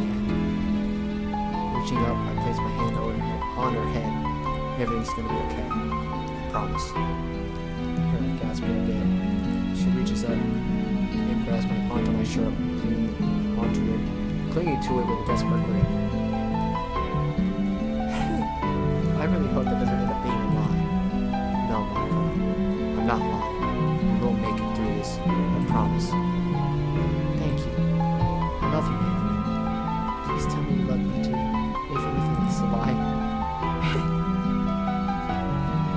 Please tell me I'm a good person, even if it's... I silence her with a deep kiss, rubbing my arms around her. She's briefly startled by this, but kisses me back. After a while, I break the kiss and look at her. Asano Monica, I love you with all my heart and being. You are a good person, I promise you that. I'm not lying here. I deeply and truly love you. Thank you. That means more to me than you'll ever know. She leans her head against my chest. I'll be okay. I'll be okay. She repeats that to herself a few more times before she begins to relax on my arms. They cover the two of us in blankets. Monica, still in a uniform, is fast asleep now. Too tired to turn off the light on the dresser opposite of me. I close my eyes and drift off.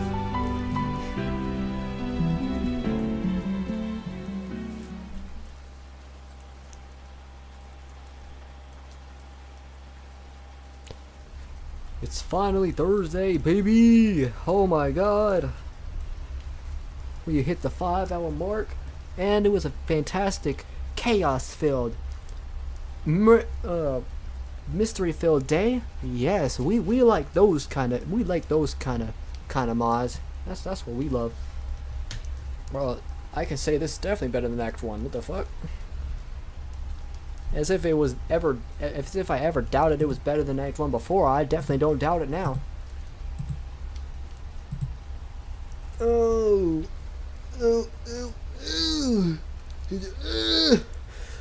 fuck. I've been sitting here for like at least a total of 4 hours. For real, bro, that man take way too long. I know he has daily uploads, but it's like, you could upload longer parts if you're gonna do it daily. I mean, look at me. I'm streaming for almost 5 hours, 3 hours, or whatever, every day. Yeah, look at that. 4 hours, 2 hours, 2 hours. Now 5 hours. Like that's how you get them all done. You know what I'm saying?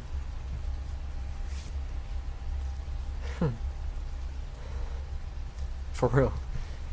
Well, I'm gonna end it here. Well, obviously, cause I'm not doing another day, cause I'll be here for like probably 10 hours, and probably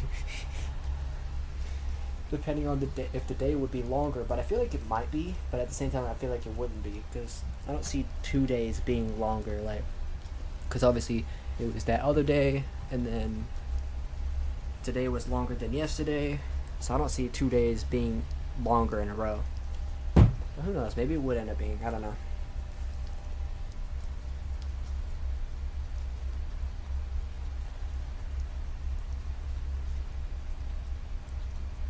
Probably. I don't even know. But like I said, it's just uploading more. It's like, I mean, uploading longer. I mean, if you upload less time, you can upload more videos. But like, come on now. Can you just not worry about that? You know? I mean, it's whatever. But like, come on, man.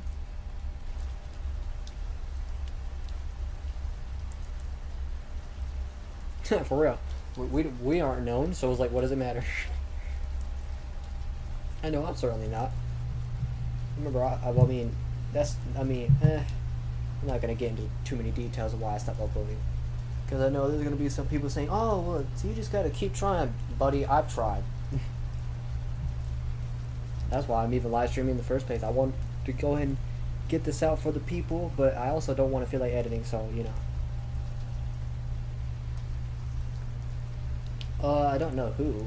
I know, H Factor 66. He uploaded a 6-hour stream, like a part 1 6-hour stream. But that's the only person I know who recorded that for that long. But oh no, competition. I mean, I could easily go on longer. It's just the fact of whether or not my mom would be bothering me, and you know, I don't want to have to do that in the middle of the streams. I don't like doing that. If I was live streaming, I like to just not have to do anything during the stream and just be able to do the game, and that's it, you know. But I'm gonna go ahead and get out of here. I'm gonna give me something to eat because I'm hungry. And I'll stream tomorrow, and obviously at the same time, 10:30. But I don't know what time that is for you guys. Obviously, I know that's about whenever you get out of school, Xpot.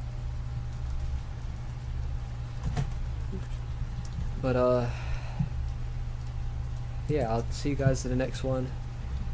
Take care and peace.